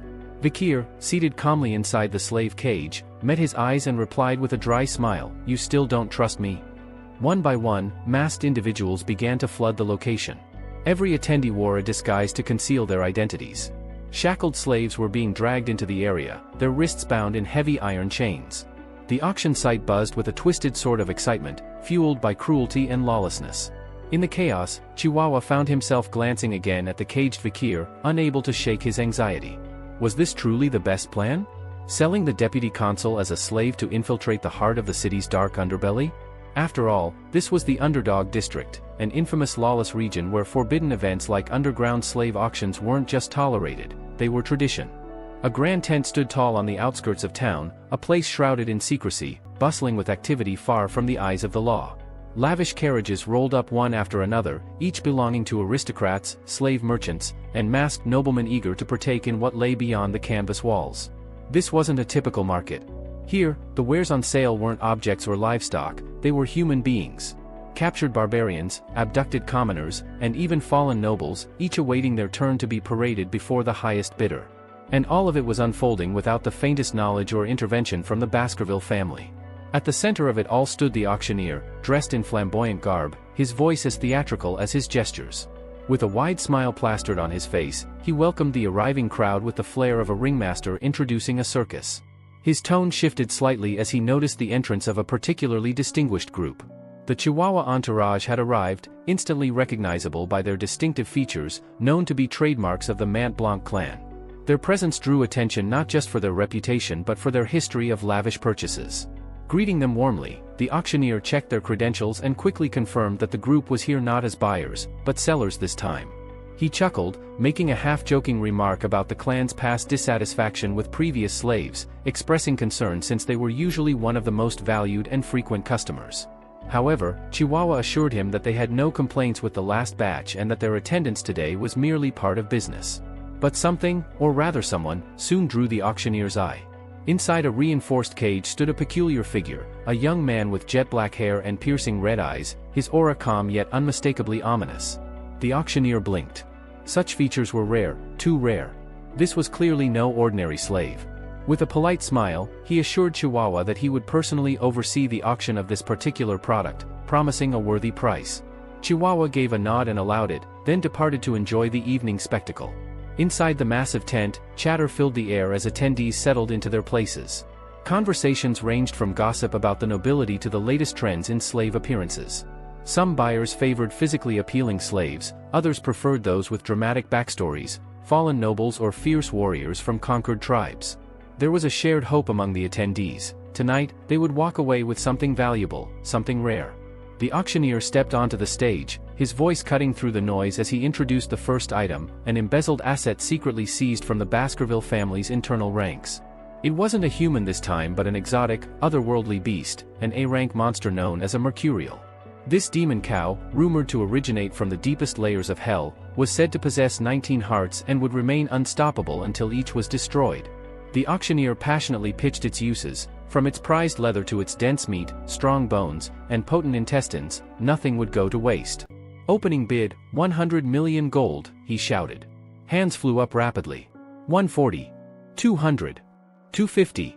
The auctioneer slammed his gavel once the price reached 250 million, declaring it sold, and the tent erupted in satisfied murmurs. As the auction progressed, more items were presented, each bizarre, each unique, and each stirring fierce competition among the bidders. The tent buzzed with the frenzy of spending and acquisition. But just as the next item was about to be brought forward, a staff member leaned in to whisper something into the auctioneer's ear. His eyes widened in surprise. "Ladies and gentlemen," he announced, adjusting his coat theatrically, "an unlisted item has just arrived. A true rarity." He gestured, and a wild-looking girl was dragged onto the stage, barefoot, restrained, and fierce-eyed. The auctioneer declared she had been captured deep within the La Rouge et Le Noir Mountains, a remote jungle where warrior tribes still thrived. She was known as a barbarian of Balak, a fighter born and raised in one of the most dangerous and untouched regions. An untamed specimen, the auctioneer proclaimed. Think of it as a challenge. Train her, mold her, turn a savage into a servant. He opened the bidding at 5 million gold. Silence. No hands raised. He lowered the price. 3 million? Still no takers. Sweat formed on his brow.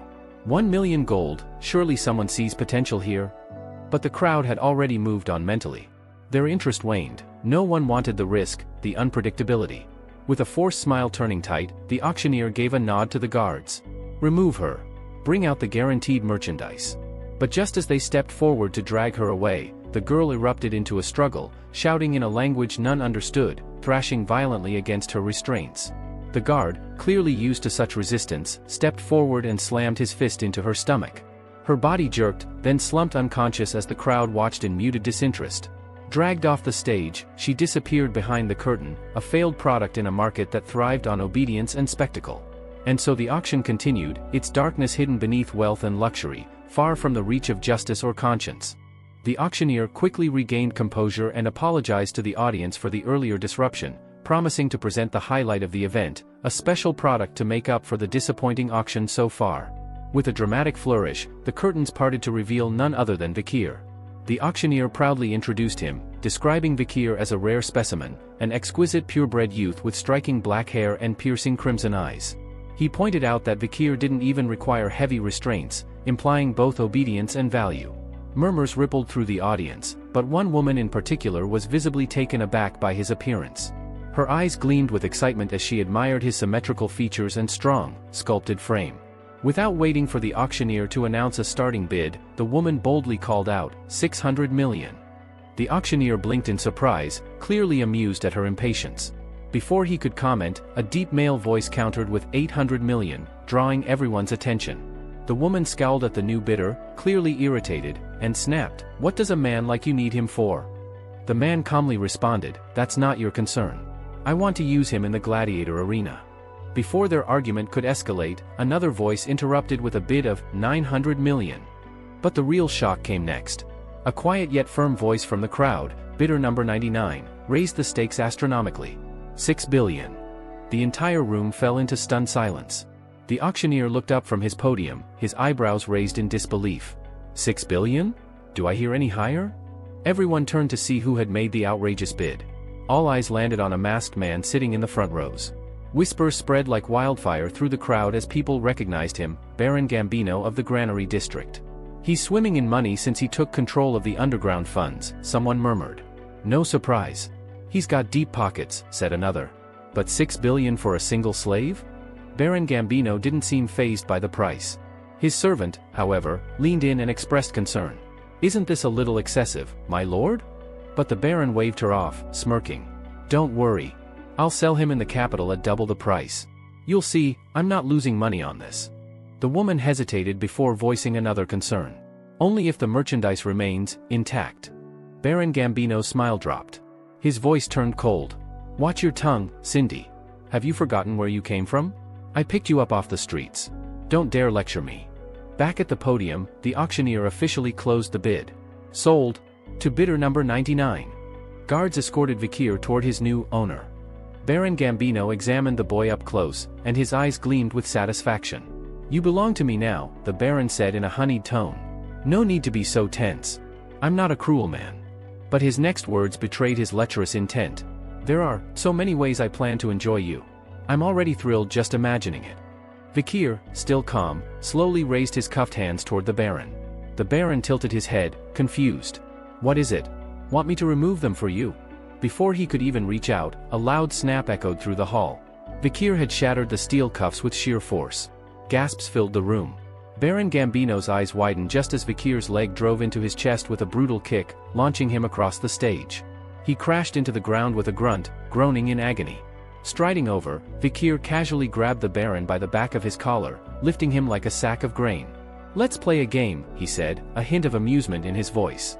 I'll be the spear, and you be the shield. If you can withstand the attack, you win.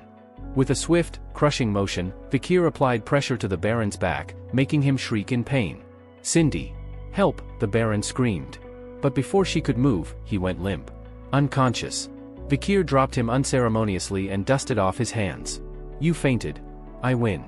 Then, in one smooth motion, he removed the wig covering his head, revealing his identity, jet black hair flowing down, unmistakable and noble. Gasps filled the room again. Vikir? Van Baskerville?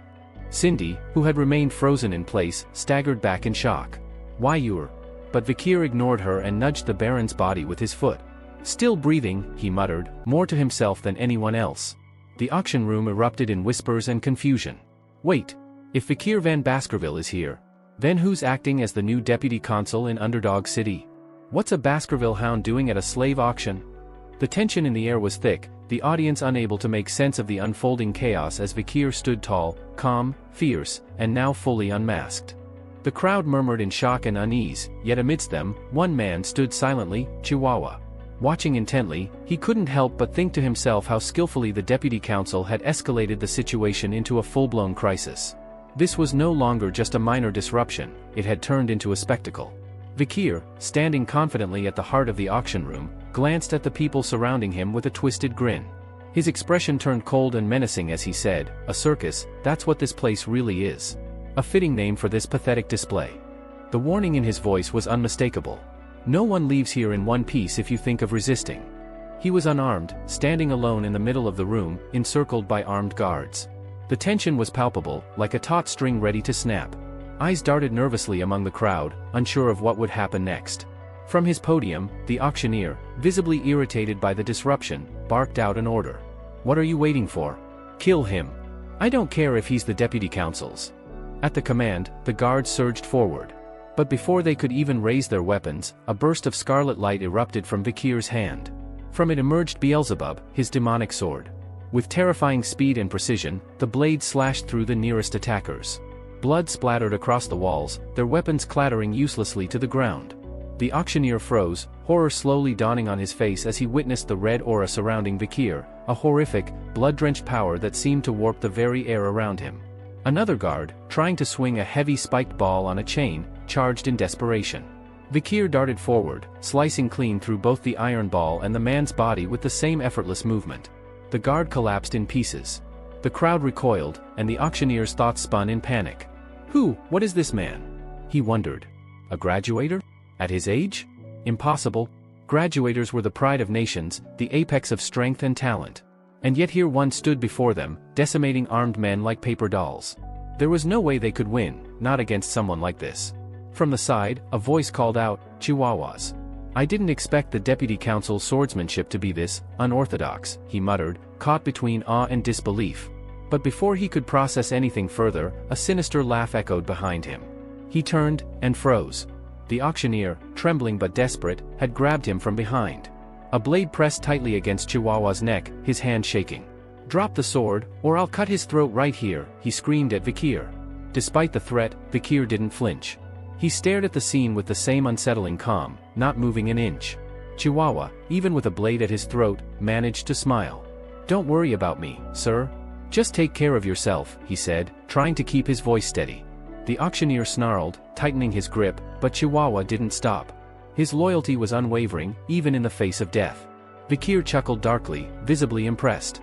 "Humph, loyal dog to the end." Then, reaching down, he revealed a hidden item strapped to his leg, a flute. The crowd gasped, and even the auctioneer was caught off guard. "What are you planning to do with that?" he demanded, narrowing his eyes. Chihuahua's gaze fixed on the flute as well, realization dawning. Without answering, Vikir raised the instrument to his lips. And then, he blew with all his might. A shrill, piercing sound filled the room, vibrating through the bones of everyone present. People dropped to their knees, clutching their ears, crying out in pain. The screech of the flute reverberated endlessly, drowning out every other noise. When the sound finally ceased, silence returned like a blanket. Everyone stared at Vikir, stunned, confused. What had just happened? The auctioneer let out a nervous laugh, trying to dismiss it as a bluff. "TCH. Nothing happened. Did you think that would scare us? Even a graduator is helpless here." His laughter was cut short. A thin blade suddenly pierced through his neck, from behind. His eyes bulged, mouth open in disbelief. A moment later, his head slid from his shoulders and hit the floor with a sickening thud. Behind him stood a cloaked figure, blood dripping from their sword. Gasps echoed around the room. One guard tried to rush forward. "Who the hell are you?" But before he could finish his sentence, the cloaked figure moved with a flick of the wrist. His blade flared with a dense red glow and slashed through the guard, reducing him to ribbons. Blood sprayed the walls. Vikir stood at the center, smiling darkly. He didn't even glance at the body. More cloaked figures appeared one after another, flooding the hall like phantoms. Their presence was suffocating, each one emitted an overwhelming aura of strength, their cold gazes sharp enough to slice through steel. The air itself seemed to tremble. A terrified guard stammered, Who are these people?" Another whispered a prayer, hoping he was wrong.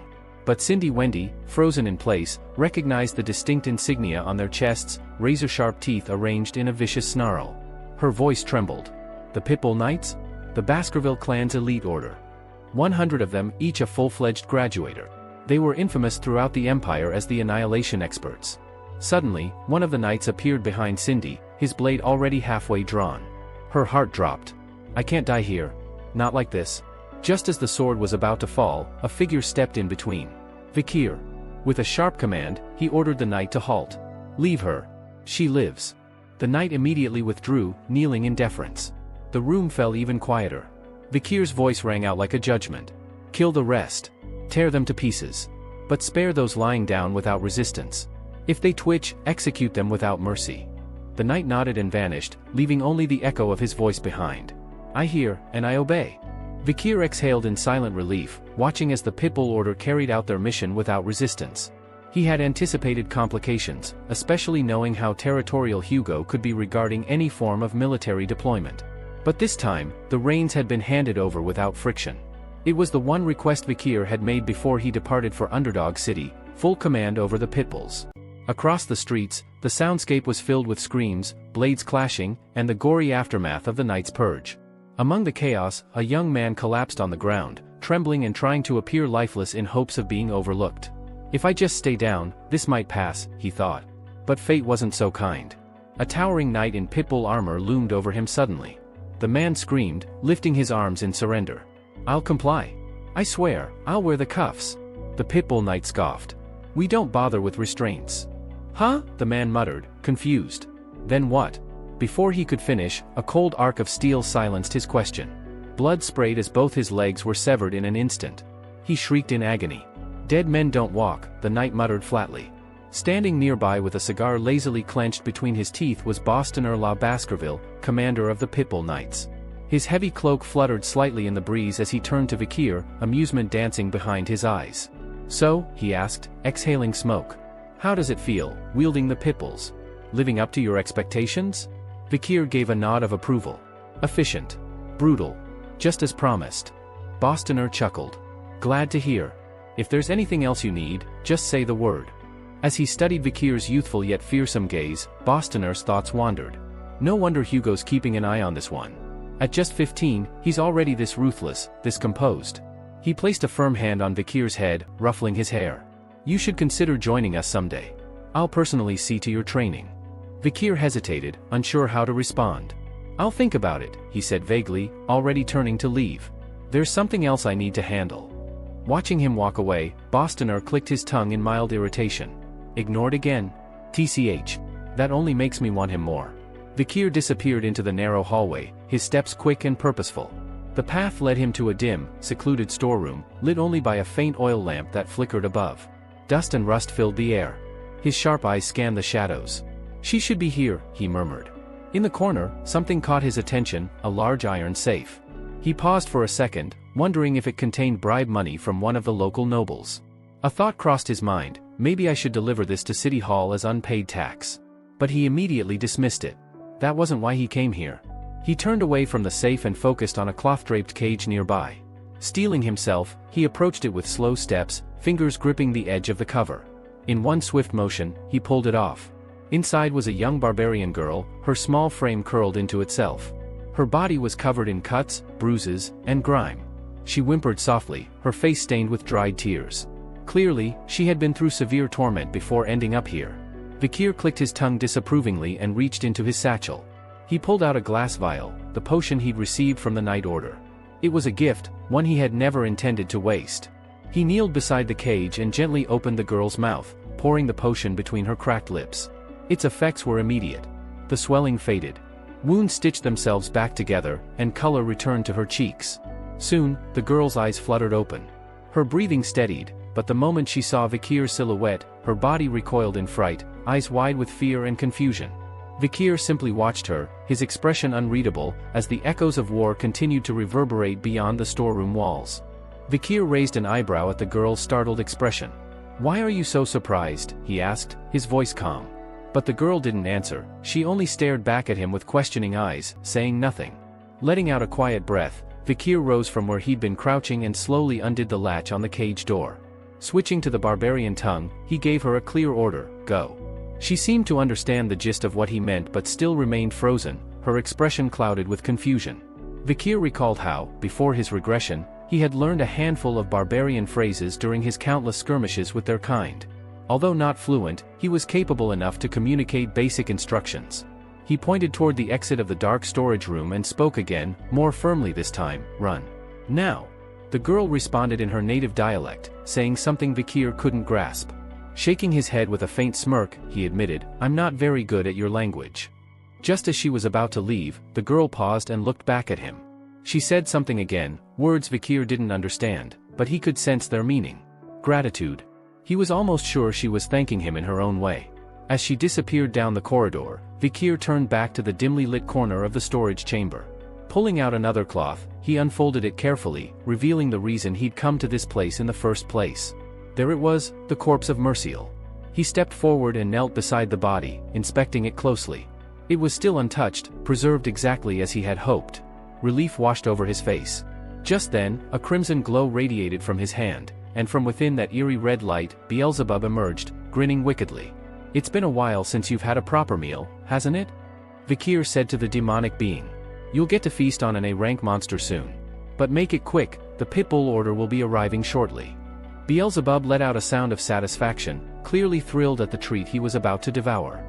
The events of the night spread across the city like wildfire. By sunrise, the entire underdog city buzzed with rumors. News of the new deputy consul's brutal crackdown on the underground slave network was on everyone's lips. Nobles and high-ranking individuals tied to the illegal auctions were now rotting in prison, their limbs torn apart as punishment.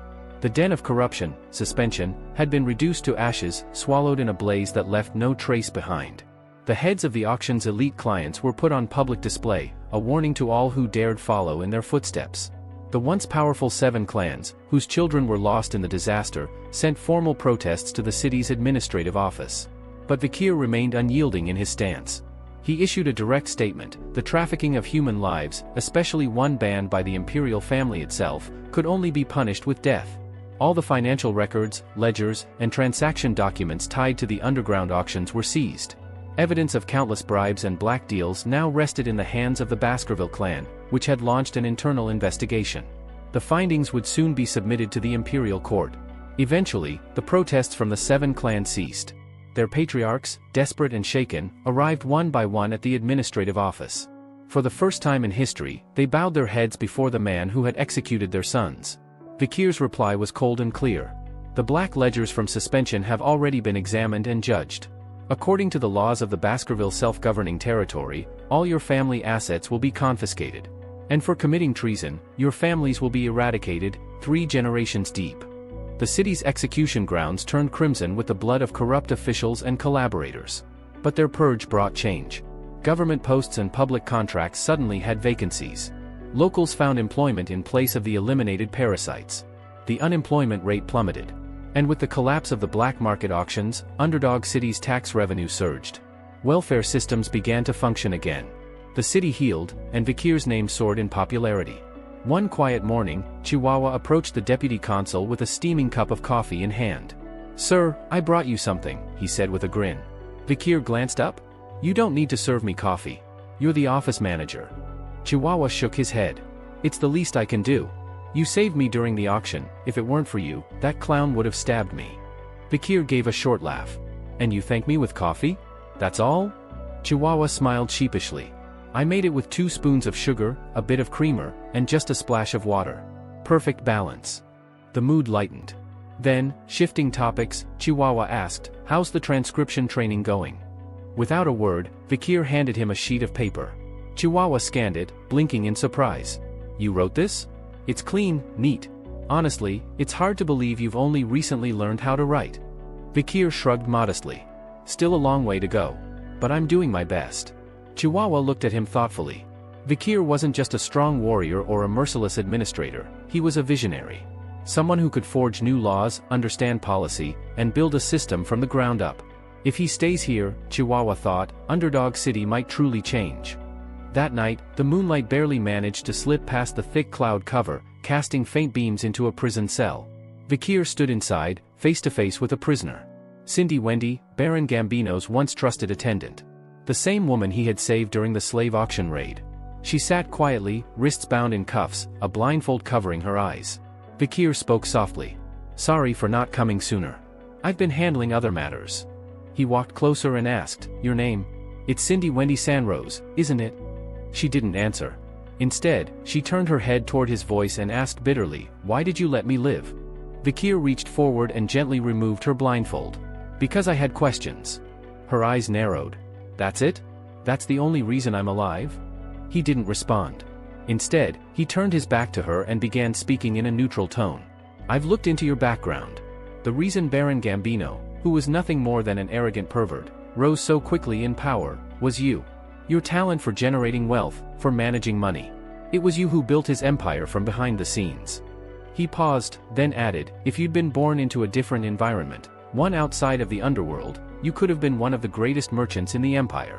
A brilliant banker." Silence hung in the cell, broken only by the distant clanging of metal and footsteps echoing through the prison halls. Cindy Wendy said nothing, but her eyes, sharp, intelligent, remained fixed on Vikir's back, as if reassessing the man who had spared her life. Vikir dragged a chair and set it directly in front of Cindy, lowering himself onto it with calm deliberation. His gaze locked on her, cold and unyielding. With a quiet yet firm voice, he presented her with a proposition. He would let her walk free if she answered his questions truthfully. But if she chose to defy or lie, there would be consequences. Cindy clenched her jaw and bit her lower lip in frustration. Her pride flared, but the glint in Vikir's eyes warned her not to test him. After a tense pause, she exhaled sharply and muttered her agreement. She'd answer him, if she could. Vikir's eyes remained steady as he leaned forward slightly. His voice was calm, but there was a subtle sharpness to it. "Tell me," he began, "how would you evaluate my role and performance as a law enforcer in this city?" Cindy scoffed, flashing a mocking smile. Well, what an honor it is. A celebrated magistrate has graced our humble streets, she said with heavy sarcasm. But Vikir wasn't amused. His face remained unchanged, yet something about his silence sent a chill through the room. After a moment, he responded, "If you can't take this seriously, I won't be able to keep my word." Cindy rolled her eyes and sighed as if worn out by the conversation already. Finally, she spoke with a begrudging tone, "Fine. You're doing well." Vikir studied her, his expression unreadable. His crimson eyes narrowed with calculating intensity. Then, without warning, a grin tugged at the corners of his mouth. He stood up slowly and walked over to her. Reaching out, he gently grabbed her chin, lifting it to force her to meet his gaze. His voice dropped an octave, and he asked, "Why do you think I'm doing well?" A bead of sweat rolled down Cindy's cheek. She didn't answer immediately, her eyes flicking nervously between his piercing stare and the floor. Eventually, Vikir released her and walked back to his chair, his demeanor once again composed. "Speak honestly," he instructed, settling down. With her hands clenched into fists, Cindy began to speak, her tone laced with frustration. "As a consul, the foundation of leadership has always been built on virtue. Yes, your laws have cleaned the streets and may have boosted your reputation, but in the long term, they'll destroy the people. Your rigid rules will suffocate the innocent, fuel resentment, and provoke more suffering. And when you rise too high," she paused and looked him dead in the eyes, "don't think the Baskervilles will celebrate you. They will devour you the moment you surpass the clan leader." Vikir digested her words in silence, his thoughts turning inward. He understood what she meant, that this path he'd chosen would only earn him animosity, both from the people and from his own family. After a few moments, he asked, "Then tell me, what should I do?" Cindy's reply came quickly, almost as if she had prepared it. "Hand over your authority, your achievements, your triumphs, everything, to the Baskerville clan. Let the clan leader claim the glory. Step back into the shadows. Go somewhere far from here, lair at Lenore Mountain or the Central Academy in the Empire. There, no one will recognize your face or your strength. You'll blend in with the other prodigies and bide your time. Let the clan think you've disappeared." She took a breath and added, "When the time comes, it won't be you the Baskervilles punish, it'll be the one who stood in your place." Vikir didn't respond immediately. The room fell into a heavy silence. Then, out of nowhere, Cindy's body tensed. A thick wave of killing intent poured from Vikir. The air seemed to grow colder, and her instincts screamed at her to flee. His voice shattered the silence. "So, you're telling me to turn my fangs on my own master?" he said, eyes gleaming with quiet menace. "To bite the hand that raised me?" His presence was suffocating. But Cindy didn't flinch. She looked him straight in the eye, her voice steady. "Yes. If you want to survive, it's the only way." Vikir stared at her for a long moment, then let out a quiet laugh and gave her a faint, almost approving smile. "You're quite clever." Without another word, he reached into his pocket, pulled out a small key, and unlocked her shackles.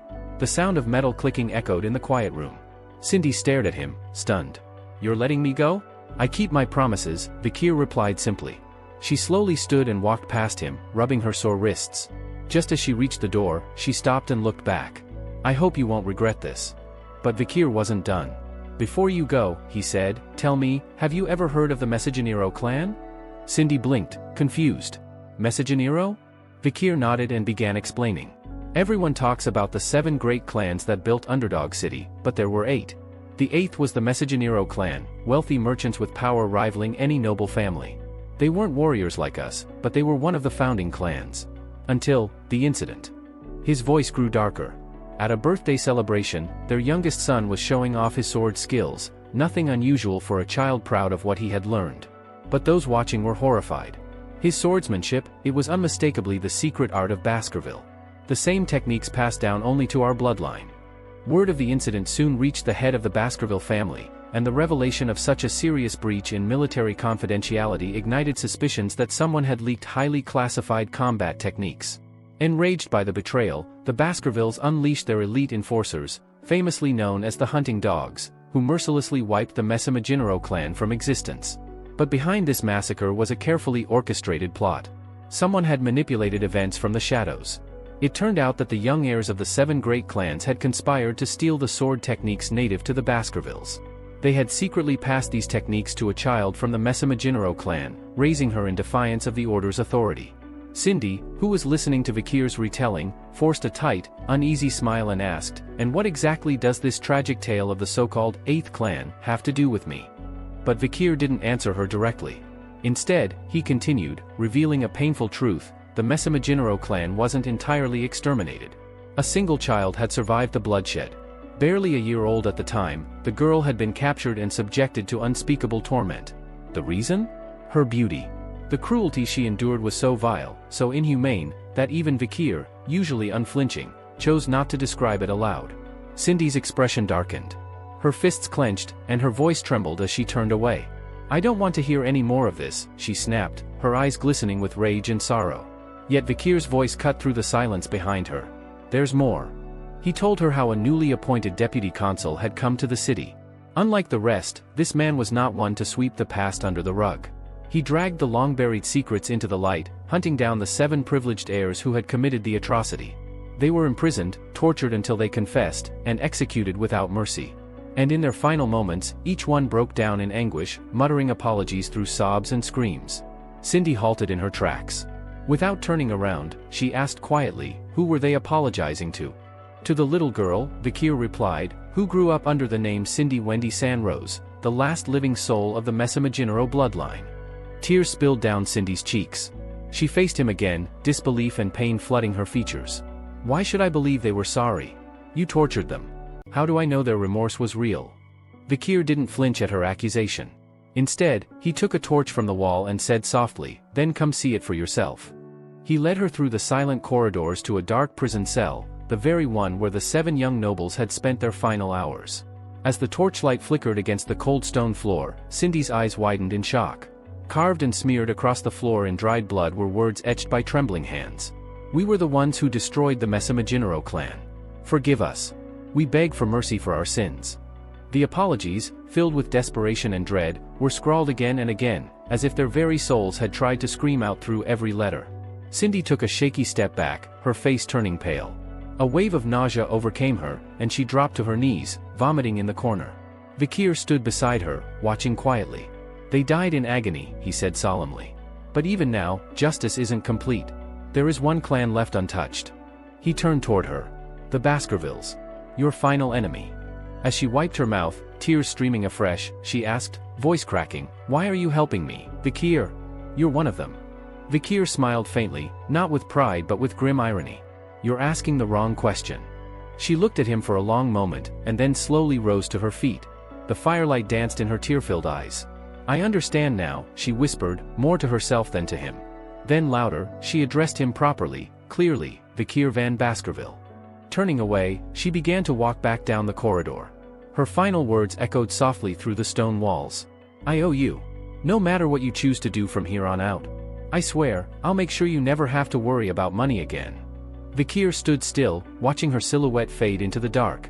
And for the first time in years, something unspoken stirred in his heart. Some time passed, and Vikir eventually murmured that he would remember her promise. Meanwhile, deep within the headquarters, Chihuahua bustled with urgency as he made his way toward the deputy consul's private chamber. His footsteps quickened with excitement. It was time for Vikir to prepare for work. However, the moment he swung the door open, his words died in his throat. His eyes widened in disbelief. The room was a macabre scene. Blood soaked the sheets, staining the pristine bedding in deep crimson, and strewn across the floor were several lifeless corpses. Yet, at the center of it all lay Vikir, sleeping peacefully, undisturbed, as though nothing out of the ordinary had occurred. As the door creaked, Vikir slowly opened his eyes and stretched, rubbing the sleep from them before greeting Chihuahua with a warm and casual, "Good morning." Chihuahua blinked, still frozen in place. Then, he stammered, Sir, what's with the dead bodies?" Vikir sat up, scratched his head, and looked around the room with feigned confusion. "Oh. I'm not sure. Looks like I might have killed them in my sleep," he said nonchalantly. Chihuahua gawked at him. What? Are you being serious right now?" Vikir chuckled lightly, brushing it off. "Relax, it was a joke." Despite his words, the blood and corpses still littered the space, making it difficult for Chihuahua to truly relax. As they began walking down the corridor together, Chihuahua tried to steer the conversation elsewhere. So, about your childhood. What was it like?" But Vikir simply turned to him and asked, "You didn't find the joke funny?" "It's not about whether it was funny," Chihuahua trailed off awkwardly. Vikir, still grinning faintly, turned pensive for a moment, then spoke aloud as if thinking to himself.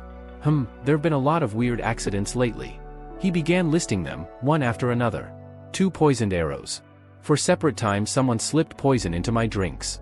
An acid sniper. A firebomb. Getting crushed by a runaway cart. He scratched his ear thoughtfully. Makes me wonder, am I attracting someone's attention? Chihuahua, walking beside him, gave him a wary look and muttered, honestly, it sounds more like you're losing your mind. But Vikir ignored the jab. His thoughts drifted to the weapon slumbering in his arm, Beelzebub, the demonic blade. He couldn't help but admire the skills embedded within it, especially the tough life ability he had absorbed from the hellish buffalo during that brutal illegal auction. Despite having a high danger rating of Class A, the skill had proven incredibly effective. In fact, it exceeded all of his expectations. Currently, all 3 of Beelzebub's ability slots were filled. Burn Injury, Cerberus. Hemorrhage, Hellhound. Tough Life, Hellish Buffalo. Thanks to the combined effect of the River Styx and Tough Life, his body had become so resilient that even a graduator-class assassin had failed to pierce his skin. Though the power thrilled him, Vikir was getting tired of the constant assassination attempts. It was no longer just an inconvenience, it was a distraction. I suppose it's time I started investigating who's behind these attacks, he muttered.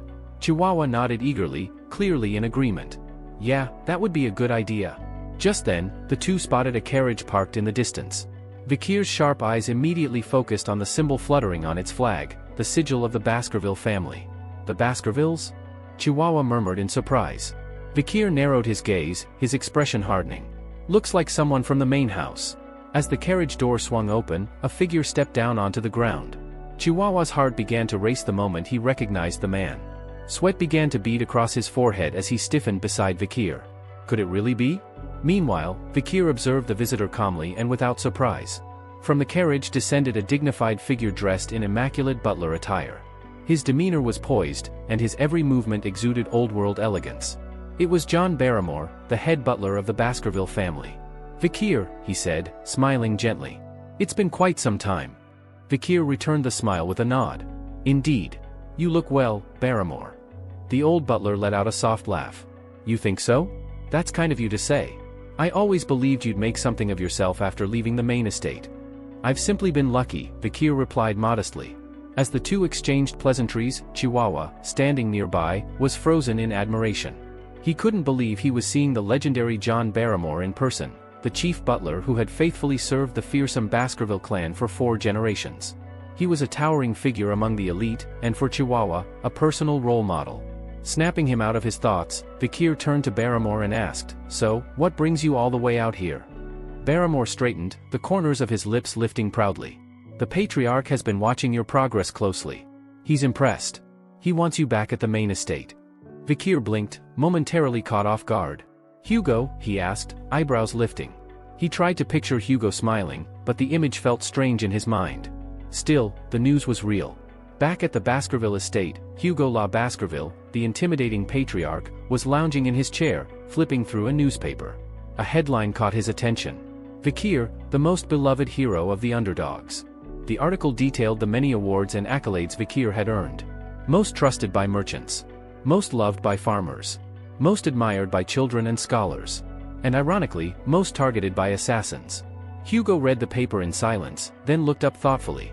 So far, he said, our family's only ever been known for brute strength. Never for intelligence. He glanced at Vikir's image in the article and allowed a faint, rare smile. But you may just change that. With calm pride, he added, you've done well. And at that very moment, Vikir bowed his head and placed a hand over his chest, replying sincerely, I've only done what was expected of me. Still, Vikir couldn't help but feel uncertain. Was the expression on Hugo's face really supposed to be a smile? It looked more like a grimace forced into place. Hugo, firm in his tone, declared that both rewards and punishments must be dealt according to merit and circumstance.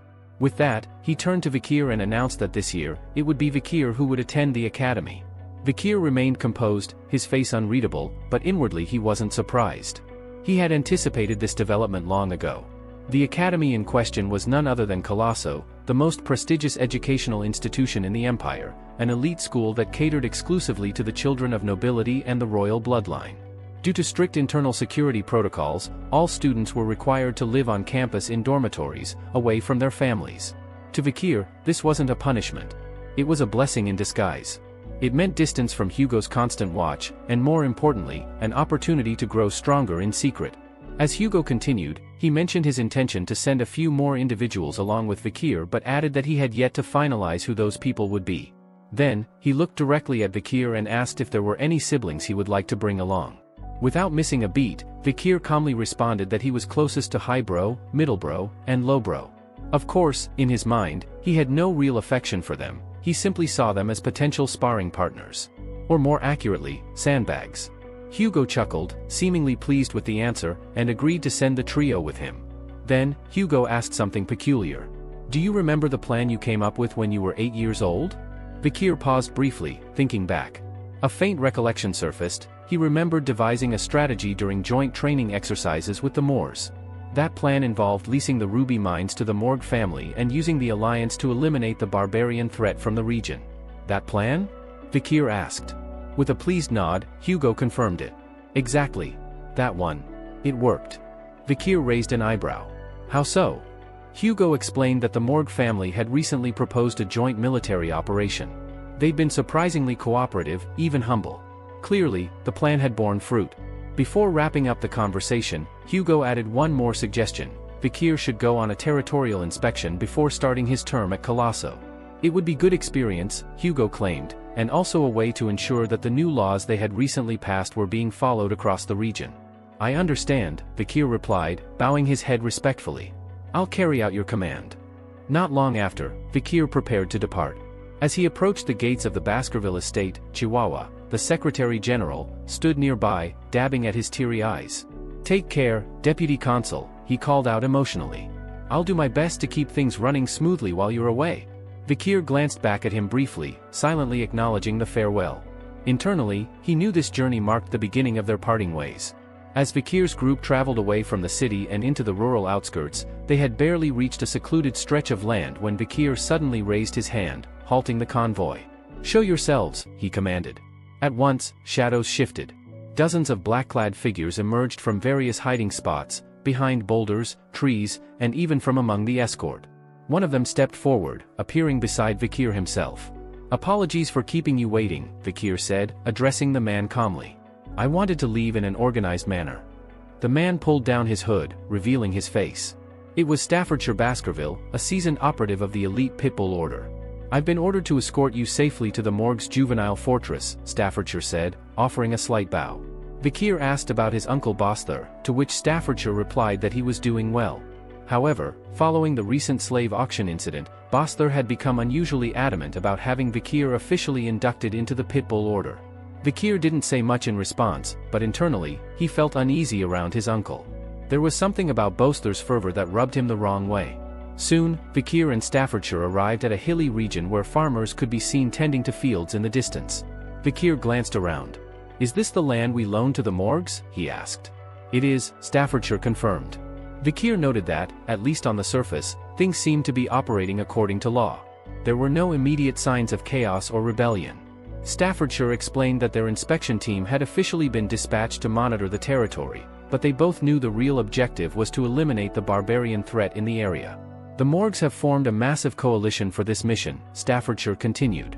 3 delegates, 30 lower house members, and around 100 mages, though not all are legislative members.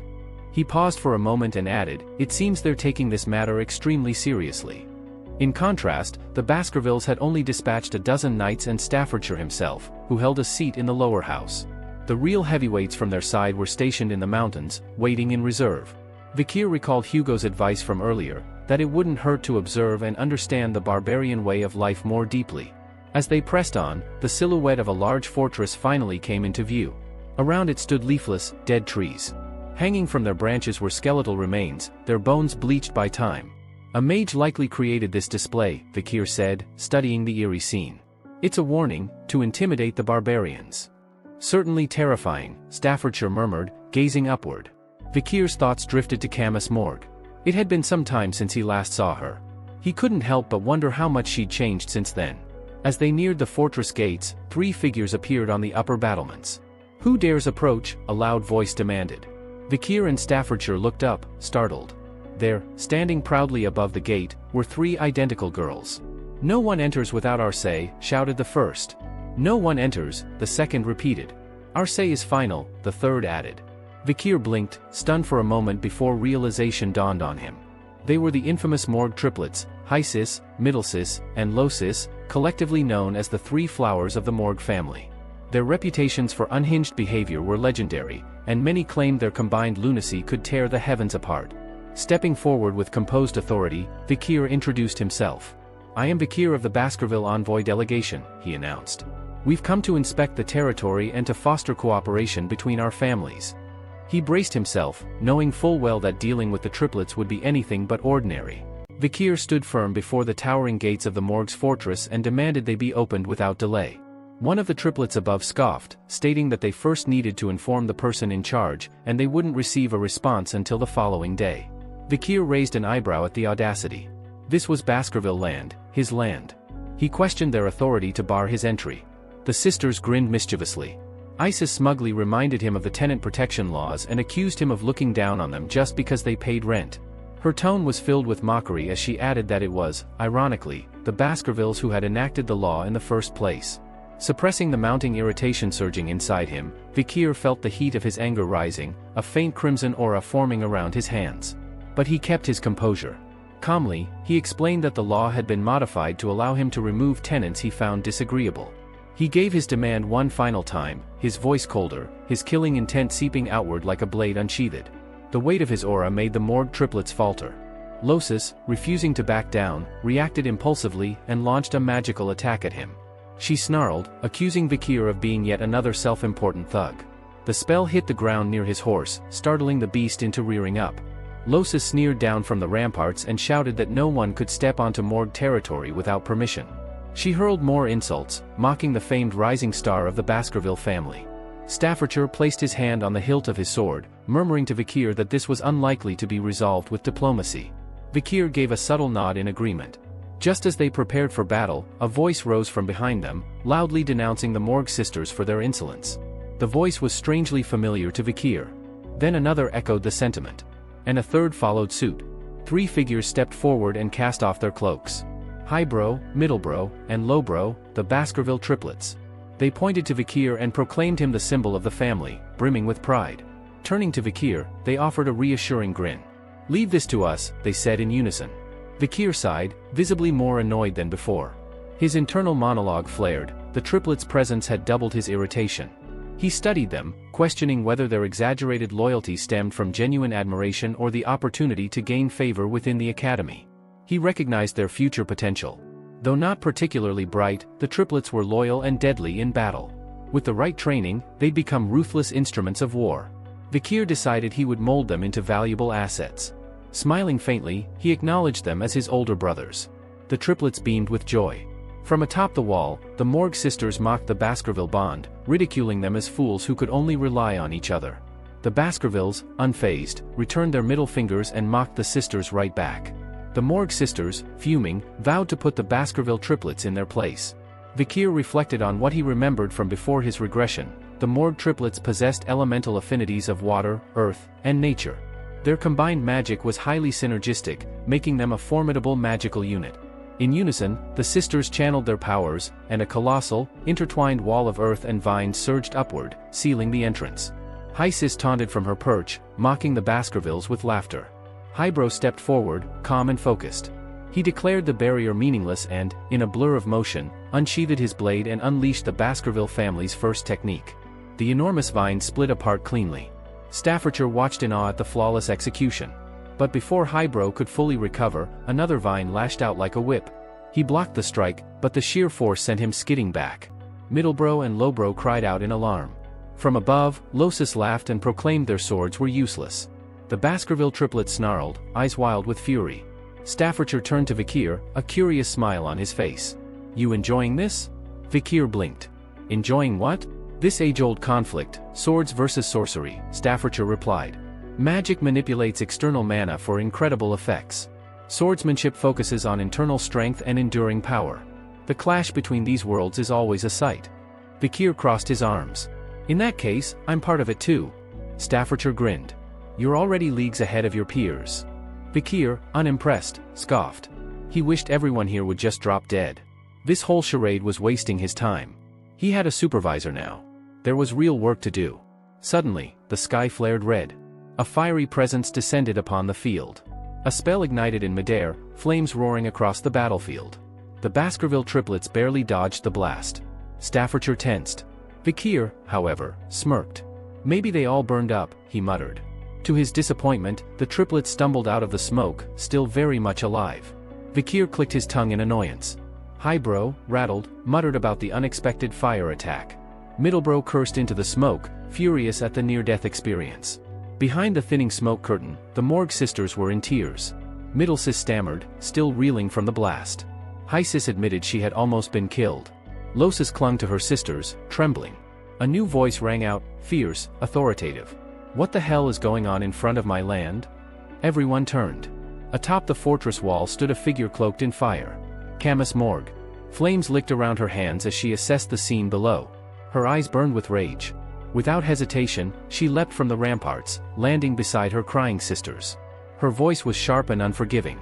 No one causes chaos in my territory and gets away with it. Middlesis, trying to save face, stammered out an excuse, saying they were only trying to stop an intruder. But Camus's fierce gaze never wavered. As the tension finally eased, Losis quickly defended her sisters, stating that it was the newcomers who had sparked the conflict. Camus, however, remained unimpressed. With a stern and icy glare, she reprimanded them not just for their actions, but for their informality. How dare they address her by name without title? She reminded them sharply of her rank as the vice-commander of the fortress. Middlesis immediately froze, her confidence unraveling. Panic clear in her eyes, she stammered an apology and corrected herself with the appropriate honorific, her voice trembling. Without saying a word, Camus raised her hand and gestured toward the tall trees near the fortress gate. From the branches, the wind swayed the bodies of long-dead traitors, skeletons still dangling as grim warnings to any who might misbehave. The sight turned Middlesis pale as she whimpered, quickly bowing in apology once more. Then Camus' gaze drifted toward a familiar face, and her demeanor shifted. Her eyes widened as she recognized Vikir. Slowly, she approached him and said with surprise, 7 years. It's been a while. Vikir offered a small smile. It has. Camus Morgue. His eyes momentarily lingered on her features. She had matured, her once youthful look replaced by a sharp, dignified beauty that had likely stirred many hearts. He recalled that in his past life, Camus Morgue had often been at the center of aristocratic gossip, scandals involving noblemen, even married ones, captivated by her allure. Strangely, in this life, those rumors were absent. Vikir found that curious but decided not to dwell on it. I need the gates opened, he said plainly, brushing aside the triplets' obstruction. You know they won't listen to words. Camus blinked, startled by the lack of formalities. Her expression soured.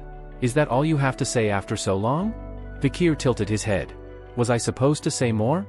Her fists clenched. Staffordshire, watching from behind, wondered if another storm was about to break, this time between two prodigies of rival clans. Camus, her cheeks red and eyes glossy with frustration, pointed an accusing finger at him. 0. That's your score. You get 0 points.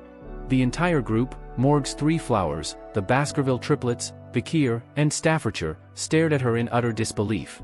You're supposed to treat your future wife with more respect, she shouted. A silence fell over the scene, followed by the same question on everyone's mind, future wife?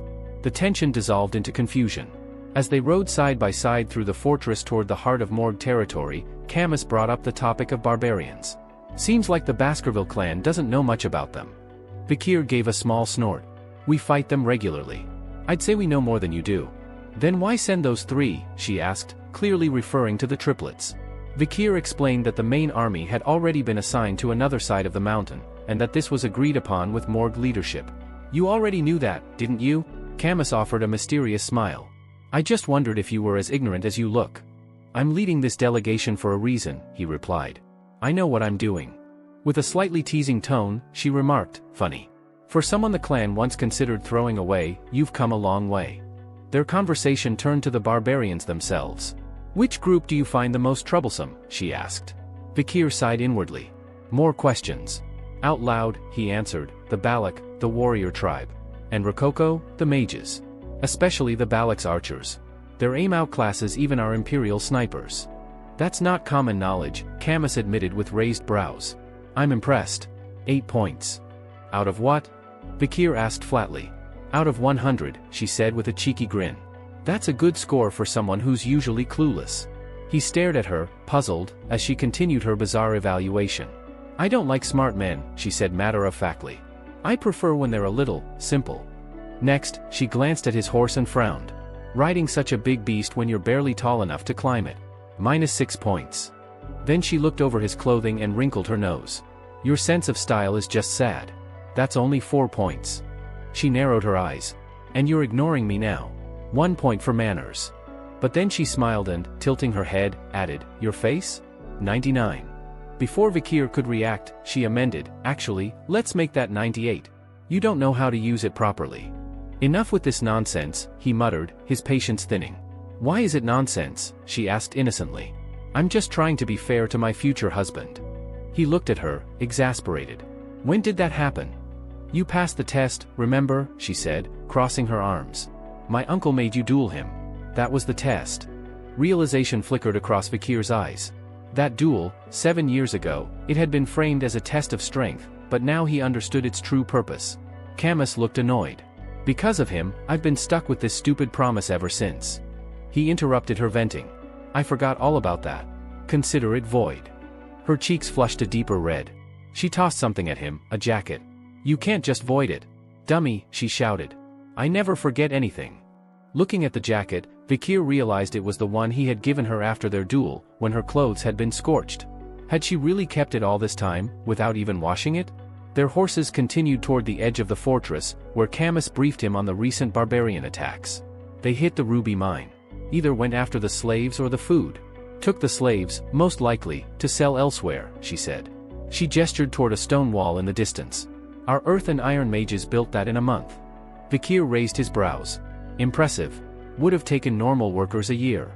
"Exactly," she said proudly. He then noticed massive gaps in the otherwise solid wall. "Those arrows?" he asked. Camus nodded. "Balak archers. Their ore-enhanced shots can penetrate 3 meters of stone. We lost many on night watch." Vikir narrowed his eyes. "More dangerous than I thought." And so, the conversation shifted from bickering to strategy, but the heat between them, emotional and magical, lingered just beneath the surface. Camus recounted how her uncle had taken a serious wound to the chest during a recent attack. The enchanted shields erected by their mages had failed to stop the arrow that pierced through, leaving her uncle gravely injured. Though he survived, his pride had suffered just as deeply. Vikir, hearing this, recalled a similar incident from his own clan. Their patriarch had once been wounded on the bridge of his nose under eerily similar circumstances. Curious, Vikir asked who among the barbarians was responsible for such skill. Camus, narrowing her eyes, speculated it might be a woman. The barbarians often painted their faces black, obscuring physical identifiers, making it difficult to discern details. Their conversation was interrupted by the hurried approach of a mage. He addressed Camus with a bow, referring to her formally as the vice-head of the fortress. The mage informed them that a scout from the barbarian ranks had been captured and urged them to come quickly. Intrigued and alert, Camus and Vikir followed the mage to a large tent. Inside, the prisoner, a wiry man with strange tattoos and ritual beads, sat bound. One glance, and Vikir recognized the man's attire and markings. He was from the Rococo, the sorcerer tribe. Camus immediately asked if the prisoner had revealed any useful information. The mage shook his head. The captive had proven resistant to interrogation, even to psychic probing. His mastery of sorcery created a mental shield that none of the fortress's magic users could breach. Switching tactics, Camus tried direct questioning. She brought up the recent attack on the Morgue territory and demanded to know how many people had been abducted. When the barbarian said nothing, she added that one of the missing was her own kin, a girl named Rose, a 12-year-old with red hair and eyes. She pressed him, voice growing colder, asking what had become of her cousin. The barbarian only smirked and muttered a response in his native tongue. Camus, frowning, turned to the mage and asked for a translation. But the mage admitted no one currently available could interpret the language. Unexpectedly, Vikir stepped forward. He admitted he knew a little of the Rococo dialect, basic words and meanings, nothing fluent. Camus looked at him with raised brows, half exasperated and half intrigued, and muttered under her breath, "What can't you do?" She asked him to pose her question again, describe Rose, and ask what happened to her. Vikir turned back to the barbarian and spoke carefully, articulating the query as clearly as he could. The barbarian responded again, this time with a sinister glint in his eyes and a chilling smile. It was a short reply. Closing his eyes, Vikir exhaled and looked at Camus. With grave weight, he told her, Rose was dead. Camus froze. Her face darkened with fury, and she stood tall. With a commanding voice, she declared that, as the current acting authority, since the senator of the audience hall was wounded and the temple senator was away, she would pass judgment. Her verdict: immediate execution. Without further ceremony, a long, iron spike erupted from beneath the barbarian, impaling him. Flames consumed his body within moments. Even as he burned, he chanted something in his tongue. Camus turned away coldly and muttered that, once this war was over, the barbarian language would be spoken only in hell. A second barbarian, watching from captivity, trembled at the sight. Outside the tent, Camus marched away briskly, her steps full of determination, but once alone, she broke down. Vikir followed and found her sobbing openly. Her tears fell freely, her composure shattered. Despite all her strength, she was still just a girl of 15. He approached slowly and asked softly if she had been close to her cousin. Camus nodded, barely getting the words out. She described Rose as a kind and innocent soul, someone who had never fit into the harsh, brutal culture of the Morgue family. Vikir tried to console her, saying he believed Rose had found peace. But Camus looked up, eyes glistening with tears, and whispered that she wasn't so sure. She confessed she understood some of what the barbarian had said. Vikir's stomach dropped. Camus pressed him again, asking him to be honest. Was what she heard true? The weight of the moment bore down on him, and he hesitated, but finally, he nodded. The barbarian had said, "We ate her." Camus crumbled, dropping to her knees. Her voice cracked with guilt, apologizing over and over for failing to protect Rose. Vikir reached out a hand to comfort her, but stopped himself halfway and pulled it back, unsure if comfort would help, or only make it worse. Eventually, Camus pulled herself together. Wiping her eyes, she looked up with fierce resolve. She declared that she didn't want pity. In fact, had anyone tried to offer her hollow sympathy, she might have killed them. Staring at Vikir, she said it was time to set mourning aside. Revenge awaited. Vikir watched her with a quiet admiration. She was strong, resilient beyond her years. He nodded, extended his hand again, and this time, she reached for it. Before their hands could touch, however, a loud clang rang through the fortress, like the echoing chime of a giant bell. "What was that?" Vikir asked. Camus stood up immediately. "It's the alarm. We're under attack." Vikir exhaled sharply. Your time for revenge came quicker than expected. Outside the fortress walls, the attackers had arrived. A group of barbarian women, mounted on white-furred wolves, gathered in the distance. Their bows were drawn, arrows tipped with explosive energy. Their leader raised her bow, took aim, and loosed an arrow. It streaked through the sky and landed atop the fortress wall, detonating with a deafening explosion that shattered stone and sent guards flying. The wolves charged. The barbarian women followed, fierce and swift, their blades slashing and ropes flying. They choked and restrained Morgue soldiers with terrifying precision. The fortress erupted into chaos. Vikir arrived at the scene just in time to witness the carnage unfold. Soldiers clashed with the invaders. Screams filled the air, and the scent of smoke and blood was thick. As he surveyed the battlefield, Vikir's expression tightened. He had not expected the storm to break so soon, and so violently. Just as the dust from the battle began to settle, a thick rope shot through the air and coiled tightly around Vikir's neck. Startled but composed, he glanced forward to identify the source. Two barbarian girls, poised with skill and precision, had ensnared him with coordinated effort. In their native tongue, they chuckled and muttered something about catching a fine specimen, apparently pleased with their husband hunt. Realizing their intent, Vikir internally scoffed at the absurdity. These barbarians were not merely raiding, they were searching for strong men to forcibly claim as mates, seeking to propagate a bloodline of superior warriors. With a flick of his wrist and a surge of strength, Vikir gripped the rope and spun it around with force. The girls, still holding the other end, were yanked from their positions and flung through the air, landing hard on the ground. "I'm afraid I can't be your husband," Vikir remarked casually. "I might already be engaged." Nearby, several male barbarians watched the scene unfold in stunned silence. One of them nervously asked his companion whether Vikir was with the enemy. Regardless of their uncertainty, they began readying their bows. Vikir remained undeterred. Stepping forward without hesitation, he recalled Hugo's stern instructions: avoid engaging until the Baskerville main force arrived. He briefly considered holding back, but the flurry of arrows heading his way left him no choice. Drawing his blade, Vikir sliced through the barrage mid-air with surgical precision, his every movement fluid and deliberate. The barbarians gasped in disbelief, but before they could regroup, a wave of searing heat swept through the battlefield. Camus emerged behind Vikir, flames swirling around her like a fiery crown. Her expression was livid, her voice laced with fury as she declared vengeance on the invaders. Vikir turned to see the area around them rapidly engulfing in fire. She glanced at Vikir with a discerning eye. "Was that liquid aura you just used?" she asked, her tone half admiring, half demanding. "You're a graduator, aren't you?" "I knew it, you're the only man worth acknowledging." Vikir admitted that he'd been ordered by the Patriarch to avoid direct conflict.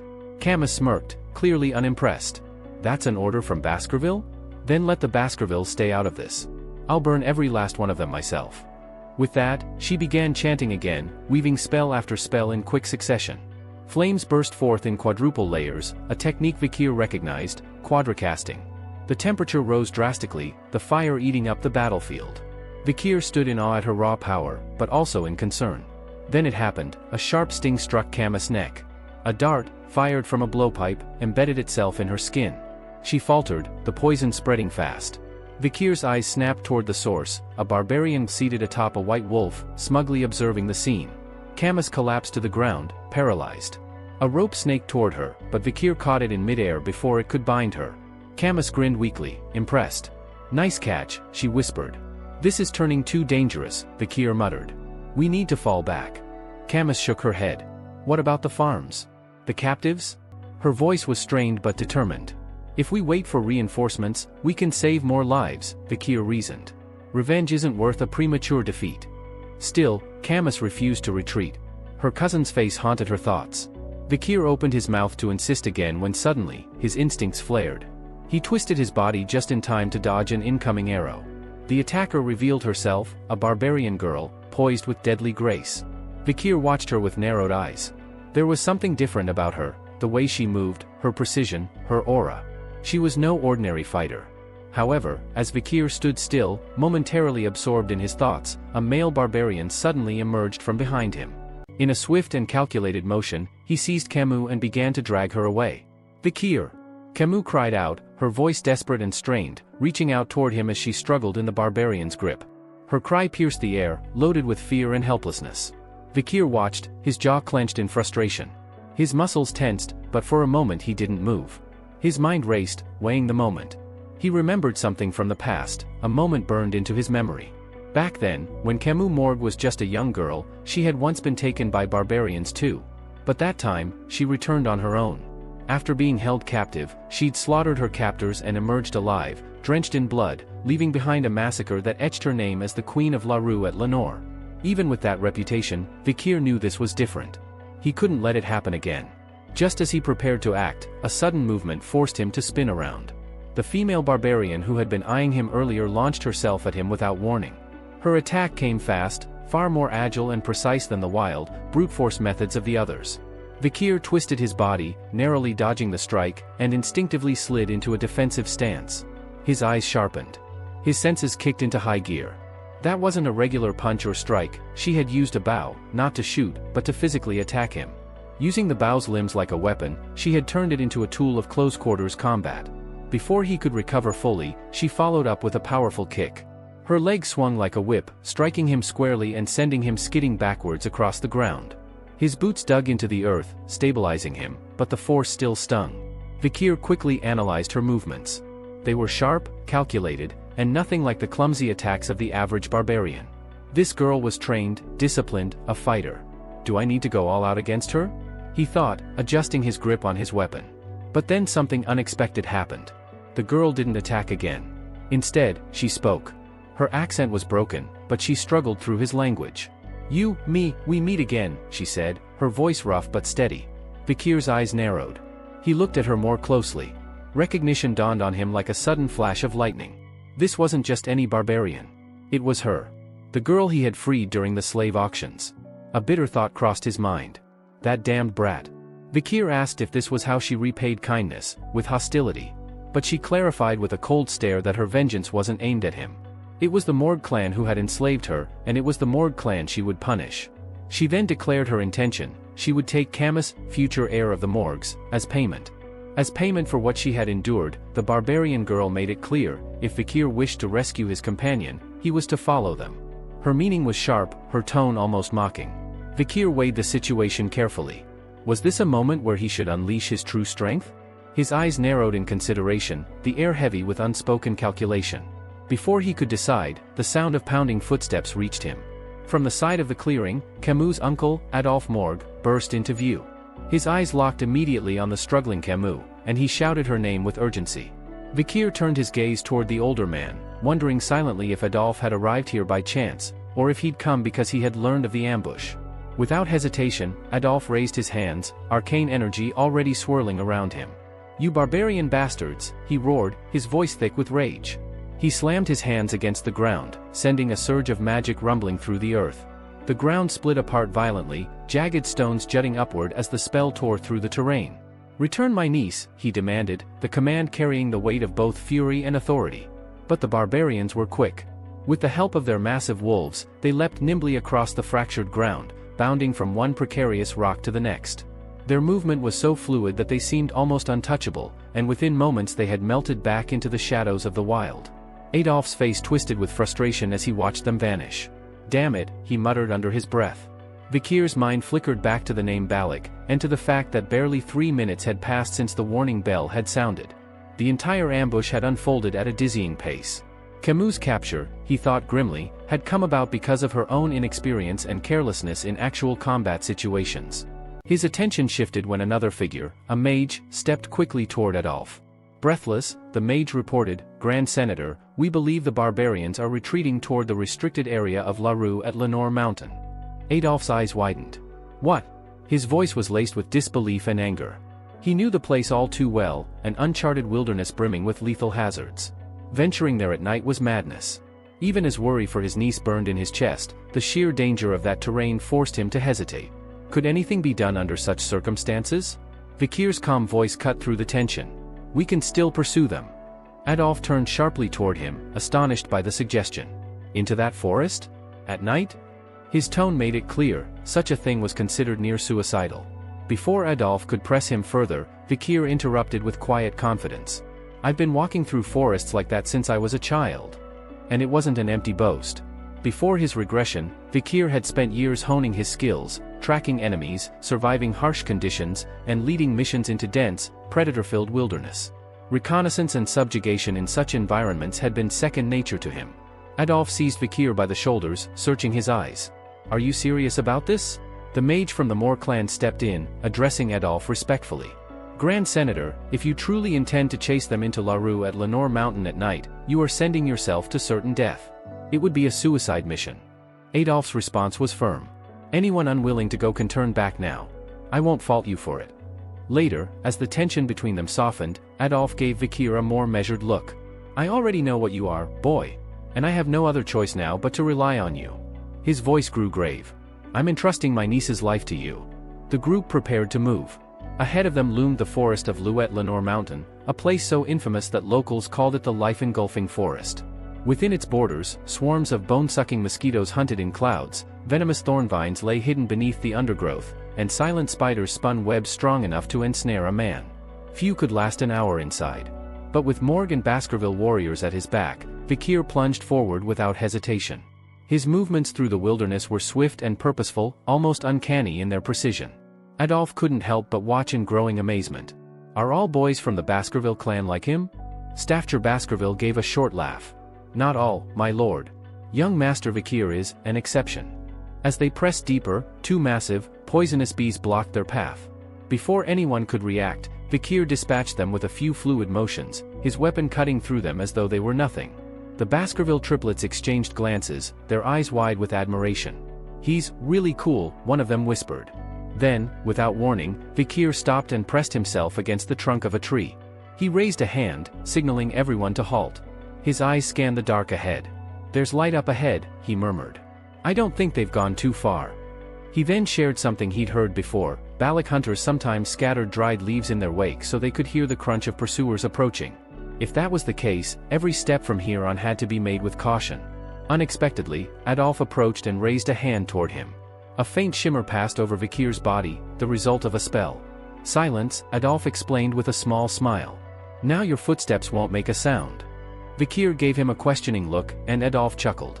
"From here, I'll take the lead. Thank you for your help, nephew-in-law." Nephew-in-law? The term caught Vikir off guard, though there was no time to question it.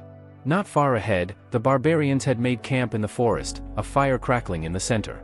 Camus was tied securely to a tree, thick ropes digging into her wrists.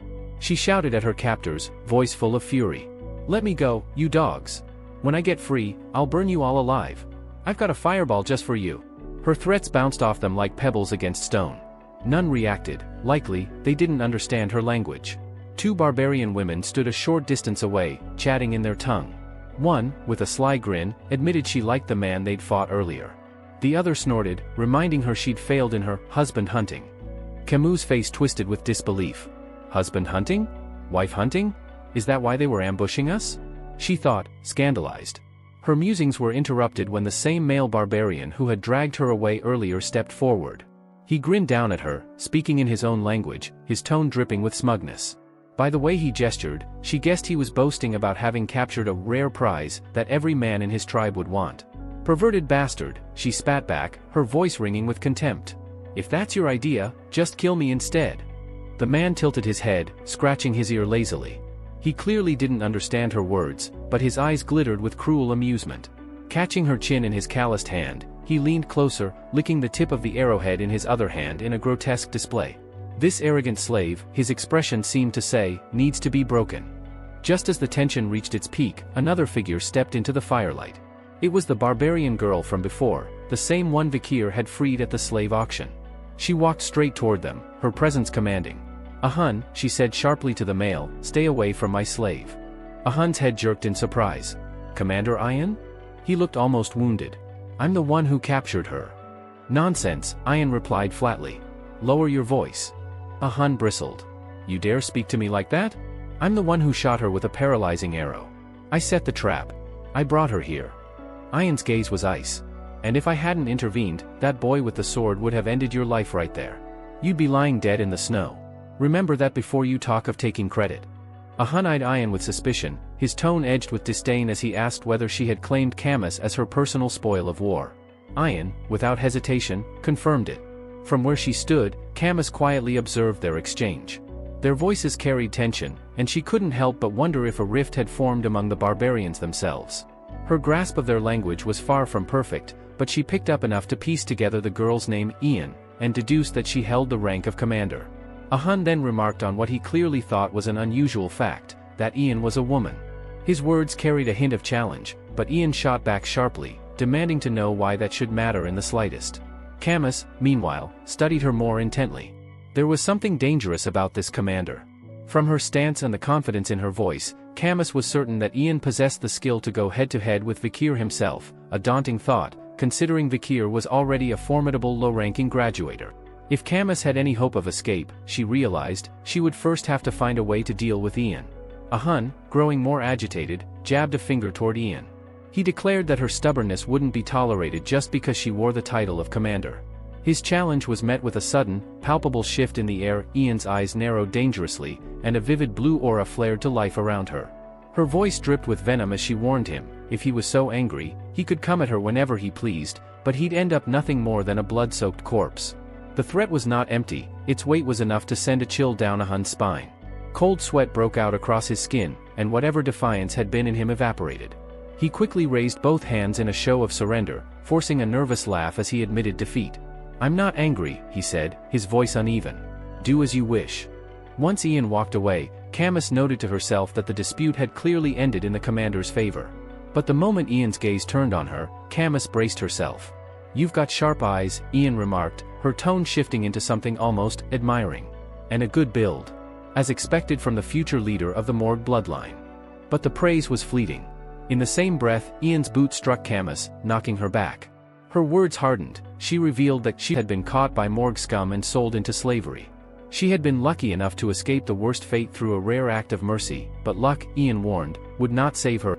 She promised to break Camus, to tame her so completely that the submission would be etched into her bones and soul. Ian's smirk deepened as she painted a humiliating picture of Camus performing degrading tasks, like licking the space between her commander's toes, until it became a routine part of her existence. Before Camus could respond, a piercing scream rang out behind Ahun. Heads turned toward the source, and there, in the darkness, flames erupted violently. The glow revealed one of the barbarians writhing in agony, his body entirely engulfed. Was that an explosion? Ian muttered, eyes narrowing. The air was suddenly filled with chaos. Other barbarians rushed to draw their weapons, shouting that they were under attack. From within the wall of fire, a figure emerged, a man whose voice carried like a thunderclap over the din. His words were laced with fury as he swore to make them pay for what they had done. Camus's eyes widened, her heart leaping. She knew that voice. "Uncle Adolphe," she cried. Adolphe Morgue stood tall, flames still curling around his hands like living serpents. His gaze locked on the barbarians, and in a voice that brooked no argument, he demanded the immediate return of his niece. The sudden arrival of the Morgue and Baskerville fighters caught the barbarians completely off guard. Screams, the clash of steel, and the howls of dying wolves erupted as the two clans began their relentless hunt. High above, perched on the branch of a tree, Vikir watched the chaos unfold. His eyes narrowed, puzzled. The Balak hunters, renowned for their precision and discipline during ambushes, were falling into complete disarray. Down below, the young barbarian women shouted in frustration as they tried to corral their wolves amidst the confusion. The carefully ordered hunt had devolved into wild disorder, their frustration clear even in their guttural tongue. Adolphe spotted several of them attempting to break through the chaos and escape. His voice roared through the night like a war drum. "Don't let a single one of them get away." The order was met with an immediate surge from the Baskerville and Morgue warriors, who pushed forward with lethal intent, ensuring that the hunt would end in blood. Adolphe's voice rang with unwavering resolve, every last one of the barbarians would be wiped out. Camus, bound to a thick tree trunk, couldn't help but smirk at the pandemonium erupting around her. The chaos felt like justice served, and she relished the sight of the Balak warriors finally getting what they deserved. But her satisfaction was cut short by a faint rustling from behind. Her eyes widened. Turning her head, she spotted a shadow slipping between the trees, Vikir. He pressed a finger to his lips, silently urging her to keep quiet. Camus, however, was too overwhelmed to contain herself. "Vikir," she blurted out. His brow twitched in mild irritation at her complete disregard for subtlety, but he didn't waste time. With a swift motion, he sliced through the ropes and caught her by the arm, pulling her to her feet. "You came to save me?" she asked breathlessly, her face lighting up. "Didn't the signal for silence mean anything to you?" he muttered, half annoyed, half relieved. They began moving quickly through the trees, but a familiar figure stepped into their path, Ayan. Her sharp eyes locked on Vikir, and a slow smile curved her lips. "So, you finally arrived," she said, her tone dripping with amusement. She looked him over, speaking as though she were reading a list: "The way you handle a blade, the stamina to cover such distances at speed, the calm to navigate this forest's darkness, and the passion to risk your life for her. You pass." Vikir frowned, thrown off by her strange choice of words. "Pass, what?" he thought, but Ayan offered no explanation. Camus and Ayan's gazes met, an unspoken duel sparking between them. Neither blinked, their eyes carrying an unvoiced message of defiance. Vikir could feel the tension and pulled Camus closer, realizing it would be hard to keep his true strength under wraps now. His mind raced. Why did he remember no one like her from his past life? Could she be the infamous Balak archer, the night fox, who once scarred Hugo's nose? No, she seemed too young for that. Perhaps she was of the same bloodline. Before he could dwell further, a Hun burst from the side, launching a dart straight at Vikir's head. Instinctively, Vikir caught it mid-flight, the weapon snapping cleanly in his grip. A Hun froze in shock. Not only had Vikir sensed the ambush, he had stopped it effortlessly. Holding Camus, Vikir said calmly, "Things just got complicated. I'll get you to your uncle." Camus flushed slightly at his formal tone, thinking perhaps the poison was affecting his manner of speech. She agreed without protest. They moved swiftly, but two barbarians leapt into their path, releasing arrows. Vikir deflected both with clean precision. Behind them, Ayan raised her bow and took careful aim, at Camus. Her voice was cold as steel. "Shall I remove the Morgue girl?" The bowstring snapped. The arrow streaked forward, trailing a faint blue aura. Vikir's eyes flashed red as he turned, spotting the danger. Camus followed his gaze, her breath catching. The arrow was moments from taking her eye. Then, crack! A wall of ice erupted between them, halting the projectile mid-air. From behind the frozen barrier stepped Adolphe, flames still flickering in his palm. "Camus! Are you hurt?" he demanded, his voice taut with worry. Relieved, Camus called out, "Uncle." Adolphe hurried to her side, chanting a spell, "Cure poison." The numbing venom was severe, he explained, and while he could suppress it, only the divine church could purge it completely. But Camus stepped back, pushing his hand away. "Wait." Puzzled, Adolphe froze as she dashed past him and threw herself into Vikir's arms, hugging him tightly. "Thank you, for saving me again." Adolphe's eyes went wide, tears welling as he stammered, "Camus." He tried to explain that he had also done everything in his power to rescue her, but she turned to him with sharp reproach. "Why did you only show up now? "I'll tell Mother everything," she declared angrily. Before Adolf could answer, a rope shot from the darkness, wrapping around Vikir's neck. Ayan held the other end, straining to pull him toward her. But Vikir didn't move. Not an inch. Ayan's eyes narrowed in disbelief at his sheer strength. "Come quietly," she said. "I don't have much time." Camus, watching, recognized her immediately. "You, again?" Vikir tore the rope apart with a sharp pull. Her words about having little time gnawed at his thoughts. Why were the Balak in such a hurry? The question vanished as a suffocating wave of killing intent rolled through the forest. Birds erupted into the night sky in panicked flight, and even the air felt heavier. Ayan's face paled. She looked up toward the source of the pressure, eyes wide in dread. "It's found us." On Vikir's hand, Beelzebub began to buzz. Vikir's attention shifted when a sharp sting pulsed through his arm. Looking down, he saw faint crimson lines spreading under his skin, a sign he knew all too well. The dormant Beelzebub embedded in his veins was thrumming violently, a wordless but urgent warning. Something was coming. Ayan's expression darkened. "She's here," she murmured, her voice tight with dread. Vikir glanced at her, brow furrowed. "She?" His mind raced. Whoever Ayan meant, it wasn't someone ordinary. Then, with her face paling and beads of sweat forming along her temple, Ayan forced the words out. "Madame Eight Legs." The name hung in the air for only a heartbeat before the forest itself seemed to answer. From deep within the trees, the ground shuddered, and a vast, pillar-like silhouette emerged through the canopy. The nearby barbarians froze mid-motion before gasping in unison, their voices trembling. "It's her? The madam is here." Camus stared upward, eyes narrowing. "That's a pillar?" she asked in disbelief. Vikir's gaze locked on the towering form. "No," he said flatly. "Not a pillar." A malignant purple aura swirled around the column before it split apart, revealing 8 impossibly long limbs, jointed and branching like twisted tree boughs. One after another, those legs slammed into the forest floor with an impact that rattled teeth. Adolf's voice shook as he tried to rationalize what he was seeing. This thing was hiding in this forest? Impossible. But Vikir's stomach tightened with recognition. There was no mistaking it. The monster looming before them was none other than Madame Eight Legs, an entity infamous enough to earn an S-rank rating. The gargantuan spider reared high, her 8 limbs spread wide like the ribs of a colossal cage. Then came the sound, a shrill, bone-scraping screech that rolled through the forest in waves, making the air itself quiver. No one moved. No one breathed.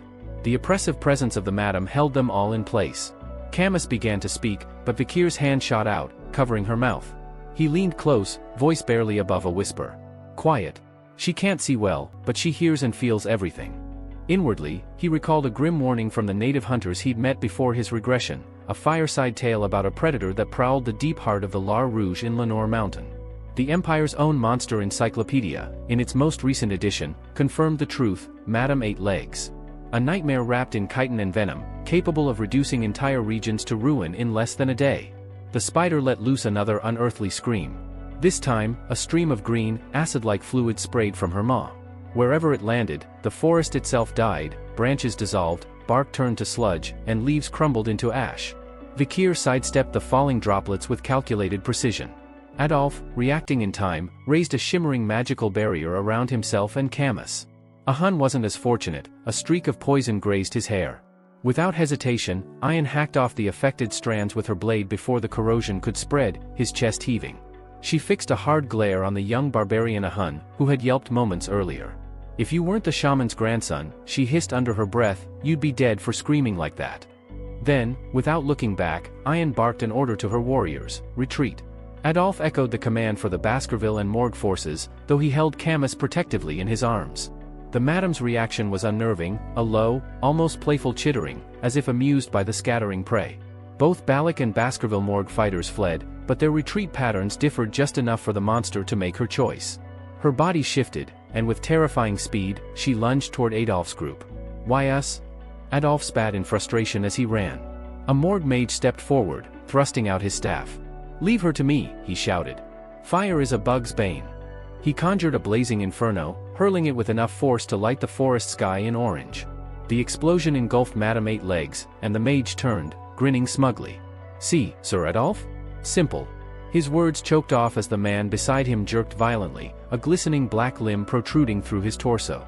Blood sprayed across the mage's face. The spider had emerged from the flames without a scratch.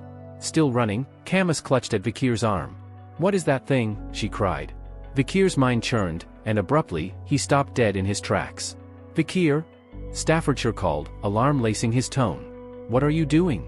"If no one stops her here," Vikir said evenly, "she'll tear through all of us." His eyes swept the battlefield.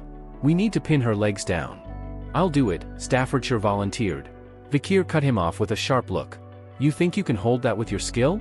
He gestured toward the thrashing monster. "We can't let her follow us into the territory. I'm the best suited for this." His hand fell to his sword hilt as he faced Adolf. "We're out of time. The choice is yours." Camus's voice cracked. "You can't." But Vikir was already moving, urging the others to run while they still could. Adolf's jaw tightened. "Go," he barked at his troops. "Don't waste his effort." Camus's eyes brimmed with tears.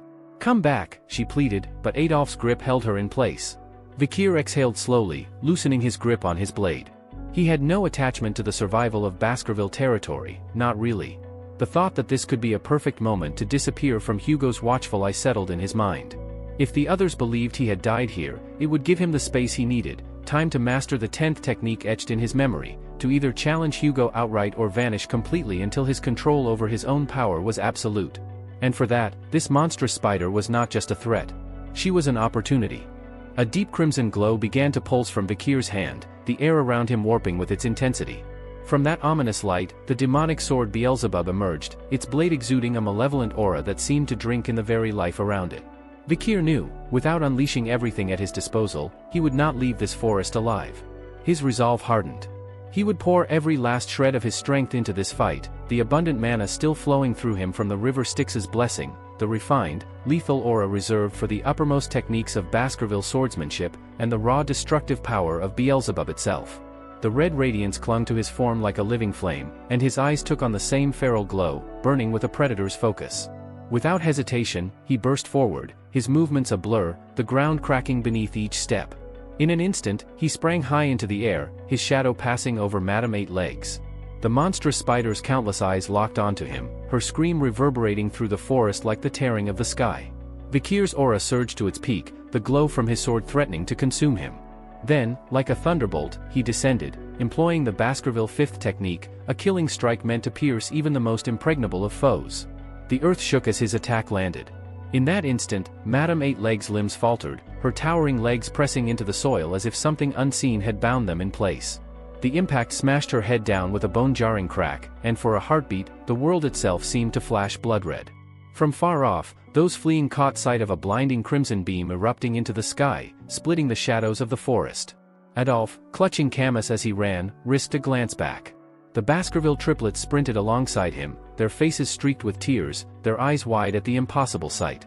Camus stopped dead in her tracks for a heartbeat, her breath catching, then she cried out Vikir's name, her voice breaking. But the forest answered only with silence, and the lingering glow of red light. When Vikir's eyes opened again, it was not to the charred battlefield but to the executioner's guillotine. His head lay upon the cold block, Hugo le Baskerville standing tall beneath the pale moon.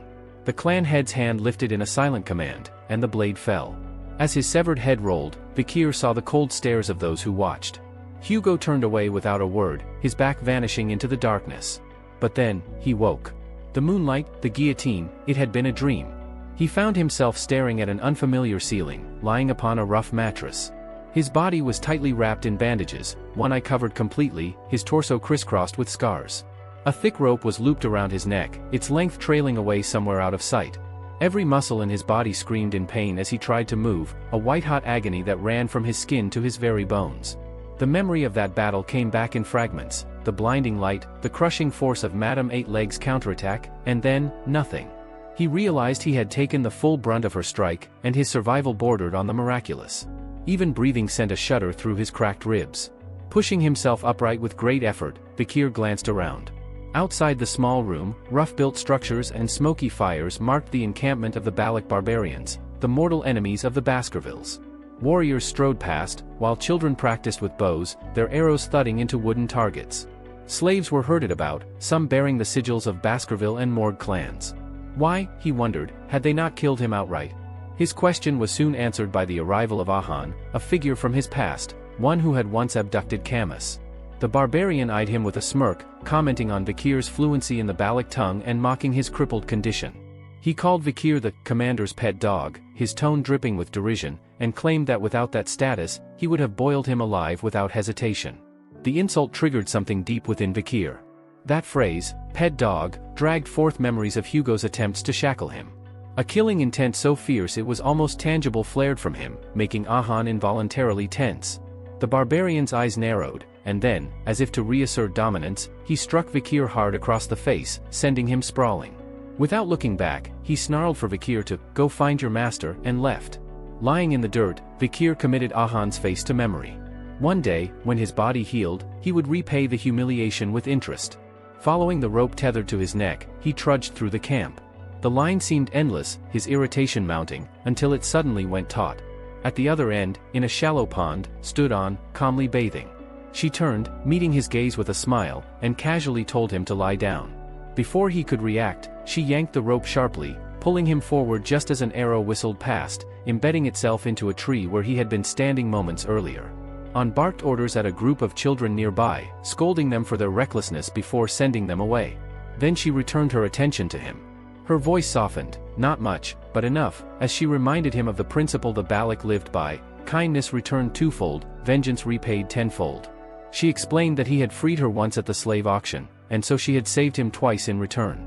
Vikir frowned, asking what she meant by twice. An shrugged, telling him that after the explosion, she had gone back just in case, and if she hadn't, he would have died. He should, she said, be grateful for her persistence. Vikir, still reeling from the previous events, narrowed his eyes at the rope around his neck and asked the barbarian girl why she was keeping him alive. Ayan, that sly smirk never leaving her face, replied that he must hold an important rank within his own people. The implication made his stomach drop. If she decided to ransom him back to the Baskerville clan, all his careful plotting to vanish from Hugo's watchful gaze would be shattered. Her grin widened as if she could see the calculation in his eyes. She told him not to get his hopes up about going home, not as a free man anyway. You'll be mine, she declared, her tone half playful and half serious, like a cat toying with a mouse. Without ceremony, she drew a dagger and sliced through the rope at his throat. Vikir, though outwardly impassive, silently let out a breath of relief. His plan wasn't ruined after all. But the reprieve didn't last long. Ayan pointed the dagger at him and casually announced that from now on they should establish proper titles. She would be master. He gave her nothing in return, his face as unreadable as stone. Amused by his stubborn silence, she praised the defiance in his eyes, saying she looked forward to taming him. Before he could respond, she told him they had a stop to make. When he asked where, she tilted her head and teased that it should be obvious, they were on someone else's territory, and proper greetings were in order. They were going to meet the leader of the settlement. The matriarch's tent was an imposing sight. Its entrance was guarded not by men but by trophies, the mounted heads of bears, jaguars, crocodiles, and other lethal beasts, each skewered with an arrow. Seated on the throne at the far end was a woman whose bearing radiated command. As they walked side by side toward the tent, Ayn spoke casually about Balak customs. A man without shelter could sleep in a friend's hammock, she said, the hungry could eat at the table of the better off. Here, property was shared, and wealth meant responsibility. Vikir remarked that it seemed private ownership wasn't exactly their priority. Ayn only smiled. Inside, Ayn announced their presence, and addressed the matriarch as mother. The revelation caught Vikir off guard. As he pieced things together, recognition dawned. This was the Night Fox, the fearsome female warrior who had once scarred Hugo's face and blocked his own passage through the treacherous luge at Lenore Mountain. Memories of that encounter, and the odds he would have stood back then, came rushing back. Head-on combat? 0 chance. Assassination? Also 0. Escape? Perhaps 20%, if luck tilted his way. The matriarch's eyes fixed on him. She claimed she'd seen his face before, making his pulse quicken. Could she somehow sense his link to Hugo? Ayn quickly cut in, saying most imperial men looked the same. But the matriarch pressed on, asking her daughter what she planned to do with him, dismissively calling him no different from a useless animal. Ayn claimed he'd be valuable once healed. After all, he was the one who had faced Madame Eight Legs. Her mother warned her not to act above her station. Then, turning to Vikir, she said his physical health didn't matter so long as his seed remained intact. Before she could explain, Ayn blurted out her real intention. She wanted him as her slave, nothing more. The matriarch questioned her sudden change in story, but Ayn quickly spun an excuse. She needed a slave to aid her in hunts. The matriarch only patted her daughter's head and said the decision rested with the owner. Ayn's cheeks flushed pink as she glanced at Vikir. When they left the tent, Vikir asked her name. She spun on him in mock outrage, reminding him he was a slave and had no right to question his master. He calmly explained that since he had no intention of calling her master, he needed to know what to call her. Reluctantly, and with a faint blush, she said, "Ein." He introduced himself in turn, but when he addressed her by name, she barked at him again, then smirked and gave her first command. He was to build himself a house. Inwardly, she relished the thought. She was sure an Imperial like him would have no clue how to construct anything, and it would be a satisfying way to remind him of his place. But to her surprise, he simply smiled and said it sounded enjoyable. Hours later, Ein stood with her mouth slightly open. Before her was not a sloppy pile of sticks but a well-made tent, sturdy and practical. Even injured, Vikir's craftsmanship was undeniable. She glanced at the tools she'd given him, realizing that he'd handled them like a man who had built more than his fair share of shelters before. Ein stared at Vikir's newly finished work, her expression clouded with mixed emotions. The tent stood sturdy and well-crafted, a feat she had expected to be far beyond the abilities of an injured Imperial slave. The drains he'd built outside caught her attention, smoothly cut, perfectly placed, allowing water to run off neatly without pooling. She found herself grumbling inwardly. If he kept proving himself useful like this, it would undermine her sense of control over him entirely. Vikir, on the other hand, seemed almost amused. As he looked over the structure, his thoughts wandered to his past. In times of war and chaos, he had seen many swordsmen meet their ends because their skills began and ended with the blade. He had learned the hard way that to survive in any hostile environment, one had to be more than a fighter. You needed to know how to build, forage, repair, adapt to anything. This tent was merely another survival challenge to him. But then his gaze shifted toward the largest tent in the village, the matriarch's dwelling, and he frowned. "Your mother's tent is in trouble," he remarked casually. Ein blinked, startled. "What are you talking about? That's my mother's house you're insulting." Vikir pointed toward the central pillar. "Right now, it looks fine. But when the rainy season comes, the ground around that pillar will soften. The pillar will shift, water will seep in, and the structure will weaken. It's just a matter of time." Her eyes narrowed, but before she could argue, he continued. "If you mix lime-rich soil with gravel from the hill opposite the river, press it into bricks, and seal them with oil before burning, the base will hold steady for years. That will keep the pillar from moving." After a moment of thought, Ein finally nodded. "Fine. Do it." Vikir set to work without complaint. He collected soil, sifted it, and poured it into wooden molds. He shaped the mixture into bricks, drying them slowly over a carefully managed fire. The smell of hot earth and oil lingered in the air as he stacked the finished pieces. When the repairs were complete, the two of them brought the solution to the matriarch. Ein explained their intentions, her tone carrying an unusual note of pride. The matriarch examined the reinforced pillar and the improved structure, her eyes widening. She admitted, reluctantly, that she had tried and failed many times before to fix the problem, never realizing the issue lay beneath the pillar itself. Her lips curved into a faint smile as she looked between her daughter and the quiet man beside her. "So, my daughter has found a truly useful male."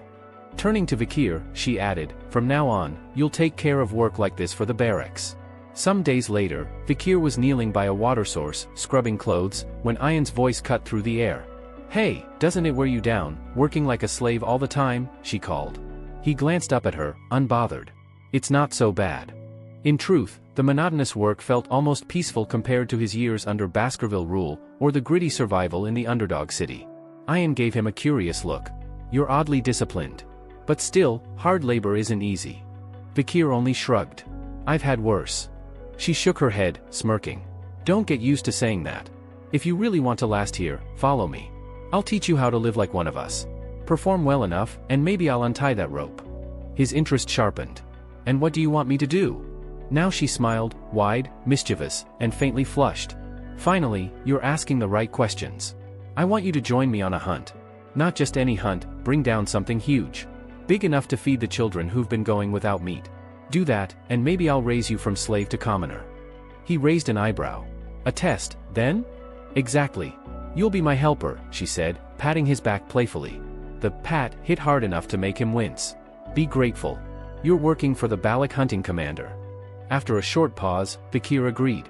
Ein's face brightened at his answer, though she quickly masked it when he noticed. "We leave tomorrow," she said briskly. But neither of them realized someone else had been watching, a figure lurking in the shadows, gaze fixed on Ein's faint blush. The man's jaw tightened, jealousy simmering as he muttered to himself about the disgusting Imperial by her side. Far from them, a different scene was unfolding. The Balik shaman, a wiry, intense figure, pulled his hand from a pot of charcoal, his palm blackened. Raising it high, he ordered the hunters to gather. One by one, warriors lined up to receive the marks, the shaman's voice carrying over the crowd. Take my blessing, or face misfortune in the hunt. Ayan leaned toward Vikir. They do it to hide their faces from the god of death, she explained. They feel guilty for taking life. Vikir gave a slight nod. Even this fierce warrior tribe had its rituals. Nearby, a young barbarian woman whispered doubts about the shaman's nagging. Her male companions shrugged. Let him talk. It's how he keeps his position. She added that they only came to him on special occasions, and that his blessings often failed anyway. Vikir's eyes narrowed slightly. So even here, hierarchy and pretense weren't so different from the rest of the world. When Ayan returned from the ritual, her face was streaked with absurd, almost comical charcoal patterns. Vikir smirked. Nice look. Her cheeks flushed as she wiped the marks off quickly. I don't get along with the shaman, she muttered irritably, and in her fluster, she shoved a collar into his hands. Vikir stared at the object in his hands, a simple leather collar, rough but sturdy, and arched a brow. Is this a dog collar? He asked flatly. Ayan gave him a sharp look, then slipped a similar one around her own neck. It's not for decoration, she said matter-of-factly. When we hunt, predators go for the throat. The collar keeps them from tearing into your neck. Don't wear it, and you'll regret it. Vikir studied the piece again before fastening it without complaint. Inwardly, he thought that adapting to this tribe's ways, no matter how odd, would serve him better than resisting. Survival demanded flexibility, after all. Moments later, they mounted one of the massive wolves waiting near the outskirts of the village. Ayan swung up first, then turned to glance down at him. Hold on to my waist, she instructed. If you fall, don't expect me to stop the hunt to pick you up. I'll manage, Vikir replied evenly, settling in behind her. The wolf took off with a burst of speed, paws pounding against the forest floor. The wind roared past them, and Vikir's grip tightened slightly, though not as much as Ayan had warned. When the wolf leaped over a low ridge, his balance slipped, and a moment later he tumbled onto the mossy ground with a heavy thud. Ayan slowed, circled back, and smirked down at him, her tone playful. Didn't I tell you to hold on? Next time, don't blame me if you break your neck. Vikir grimaced, brushing dirt from his clothes as he pushed himself up, wondering if he'd bruised a rib. Before he could answer, movement in the trees caught his eye. A figure emerged, familiar, broad-shouldered, and scowling. It was Ahan, the young barbarian who had been shadowing them since morning. Ayan hopped off the wolf, her expression sharpening. What are you doing here, Ahan? She called. Ahan approached, his gaze flicking from her to Vikir. His tone dripped with accusation. You've gotten comfortable, haven't you? Running around with your slave. Playing games while the rest of us prepare for the hunt. Vikir straightened, silently watching the exchange. With a cocky grin, Ahan jabbed a finger toward his own chest. This time, I'm going to bring down the biggest prey. In the next joint hunt, I'll lead the party, even if I have to stake my grandfather's name on it. Ayan's brow furrowed, her arms crossing. Your grandfather's name? You'd gamble his honor for a hunt you know nothing about, aside from what the shamans whispered in your ear? Bold of you, Ahan.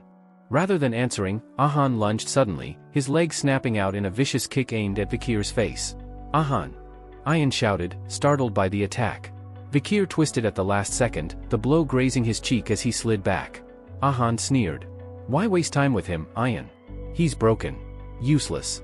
Do you really think dragging around some injured imperial weakling will help you hunt? Wake up, he's nothing but dead weight. Vikir didn't move. His expression remained unreadable, though his sharp gaze tracked every motion Ahan made. Then Ayan tilted her head, a sharp smile curling her lips. Oh? You think you're that much better? Check your belt before you run your mouth. Confused, Ahan glanced down, and froze. His quiver and arrows were gone. A few feet away, Vikir stood casually, one hand gripping the stolen quiver, his other wiping a trickle of blood from the corner of his mouth. You should hold your weapons, he said, his tone calm but edged with quiet mockery, the same way you'd hold your lover. The realization hit Ahan like a thunderclap. His weapons were gone, lifted from him without his notice. His eyes widened, fury blazing as Ayan broke into loud, unrestrained laughter. You! Ahan roared, charging forward with his fist cocked back. Before the punch could land, Ayan moved in a blur. She swung her bow like a staff, intercepting his strike with a sharp crack. Enough, she hissed, her voice cold. Do you even realize whose slave you're laying hands on? He insulted a Balik warrior. Ahan shouted back, still seething. Ayan's gaze turned sharp and icy. And you've been making a fool of yourself in front of him since we left the village. Do you think I can't see that? Her words only stoked his anger. Why are you defending him so much? What, have you started liking this imperial dog? Her jaw tightened. She dragged a hand down her face, exhaling sharply. Yes, she said finally, her tone clipped. He's a slave. My slave. And if he's done something wrong, I'll deal with it. Not you. Vikir, still seated in the dirt, looked up at her, his face unreadable. Then, without warning, Ayan turned on him. Her fist crashed into his jaw, the force of the blow snapping his head to the side. Blood splattered across the green grass. Ahan stood frozen, mouth agape. Ayan's expression didn't waver as she turned her gaze back on him, voice steady and cutting. Happy now? She asked coolly. You're angry because you failed to claim a maiden during the rites. I understand. But listen well, if you ever lay a hand on what's mine again, I won't stop at a warning next time. The warning landed. Ahan stiffened, then muttered a reluctant, fine, before retreating. When the dust settled, Ayan and Vikir mounted the wolf again, continuing deeper into the forest. The ride was quiet, but Ayan kept stealing glances at him, guilt flickering in her eyes. Does it hurt? She asked finally. Vikir said nothing. Are you angry? She tried again. Silence. She sighed, her tone softening. I had to do it. If I didn't, he wouldn't stop. Ahan stubborn. Petty. He would have kept coming after you. Still, no answer. Why aren't you saying anything? She pressed, frustration edging her voice. Finally, Vikir turned his head slightly. It hurts. Her eyes widened. Before he could blink, she leapt lightly, twisting midair and landing in front of him on the wolf's back, facing him. Her hands cupped his face, her gaze sharp with concern. Does it hurt a lot? Is it bad? Are you dying? Tell me. It just hurts to talk, he said dryly, though his tone lacked bite. I've had worse. His words cut off when her lips pressed against his. The world seemed to still. When she finally pulled back, her face was crimson. She turned away quickly, pressing trembling fingers to her mouth. I knew it, she muttered, forcing her voice to steady. You've got potential, for an imperial, anyway. Vikir, expression blank, wiped a smear of blood from his mouth. Quietly, he wondered if this tribe had some bizarre habit of licking wounds. Dangerous, considering the risk of infection. Ayan twisted in her seat to glance at him over her shoulder. Is there something you want from me? She asked softly. If it's within my power, I'll do it. Vikir tilted his head slightly, his eyes fixed on Ayan. Anything? He asked, his voice calm but carrying a hint of curiosity. At his question, Ayan's shoulders tensed. Her back stiffened for just a moment before she turned to face him, her eyes sharp yet unsteady. A Balik warrior, she said firmly, never goes back on their word. If I said you can ask for anything, then anything it is. Vikir lowered his gaze, thoughtful. The quiet stretched between them as he considered his request, his mind running through possibilities. Seeing him so deep in thought made Ayan's cheeks flush crimson. Why is he hesitating so much? She wondered, biting her lip. Don't tell me, is he thinking of something indecent? Her heartbeat quickened as the seconds dragged on. Finally, Vikir lifted his head, his expression unreadable. I've decided, he said evenly. Ayan's breath caught, her hands unconsciously clenching the fabric of her tunic. Her face grew hotter, anticipation bubbling in her chest as she braced herself for his request. Teach me, Vikir said simply. Teach me how to shoot a bow. Ayan blinked. The flustered heat that had been rising inside her crashed into a cold wave of disappointment. That's it, she muttered under her breath, her lips curling into a small pout before she caught herself. Still, she straightened and nodded briskly. Fine. If that's what you want, then that's what you'll get. As the wolf loped steadily through the forest, Ayan spoke again, her tone lighter. Starting tomorrow, we'll begin special training. We'll work until you can hit a moving target with your eyes half closed. Are you fine with that? Vikir gave a silent nod. Later, they stopped by an open clearing. Vikir, bow in hand, loosed an arrow that whistled through the air, only to bury itself deep into the trunk of a nearby tree. Ayan sighed audibly. No. Wrong. Again, she said sharply, stepping up beside him. She pointed at the arrow embedded in the wood. Don't just aim for the tree. Aim for the arrow that's already there. Precision, not power. Vikir glanced at her sideways, his voice dry. And you're sure this is the right way to teach someone? Ayan's lips curved into a teasing smile as she stepped closer, her fingers brushing over his elbow to adjust his form. You're the one who asked for my help, she reminded him. Your body's too banged up to swing a sword right now. If you want to make yourself useful, you need to master the bow. And the sooner you do, the sooner you can hunt something big enough to make the others respect you. Her hands pressed firmly against his back, correcting his posture with practiced ease. Vikir stiffened, feeling his ribs strain under the pressure. His body was already near its limits, every bone aching from days of relentless training. Then, a low growl echoed behind them. Bakira, Ayan's wolf, padded up silently through the trees. Bakira, Ayan muttered, a note of surprise in her tone. The unexpected appearance startled her just enough that her hand pushed down harder on Bakir's back. A sharp crack sounded, followed by a harsh jolt of pain that shot through Bakir's body as he crumpled to the ground with a hiss. "Oh, Ayan cursed under her breath, stepping around him as she addressed the wolf. "Did you find it?" The wolf lifted its head and let out a low, guttural howl in confirmation. "Good." Ayan's sharp gaze flicked back to Bakir. "Get up. We're moving. And move fast, we don't want to miss our chance." The wolf carried them swiftly through the forest until the scent of brine filled the air and the sound of rushing water grew louder. They stopped at a wide, shimmering stream where the river met the ocean. Ayan gestured toward the waters with her chin. "This is where the river and sea collide," she explained. "That means fish, and more importantly, predators." She crouched near the bank, her voice softening slightly as her eyes scanned the water. "My grandmother used to tell me a story," she said. "About salmon. They believe that if they swim upstream and conquer the waterfall, they can evolve into something greater, into a beast of legend. But most fail. They climb, they fall, and when they do, the sharp rocks below make sure they don't get a second chance. The ones that fall," she nodded toward the dense forest beyond, "become food for the ox bears." Bakir followed her gaze, and froze. A massive shape moved between the trees, emerging with slow, deliberate steps. The creature towered above the brush, muscles rippling beneath its thick fur. "That's an ox bear?" Bakir murmured, incredulity in his voice. "It doesn't look like the ones I've seen before." Ayan's expression hardened, her eyes sharp with focus. "This one isn't ordinary," she said. "It carries the blood of a superior lineage. It survived countless hunts, and every scar on its body tells you why." Bakir's jaw tightened. "And you're telling me to bring down something like that?" Ayan shook her head, a sharp smile tugging at her lips. "No. We're not after the female. Not yet."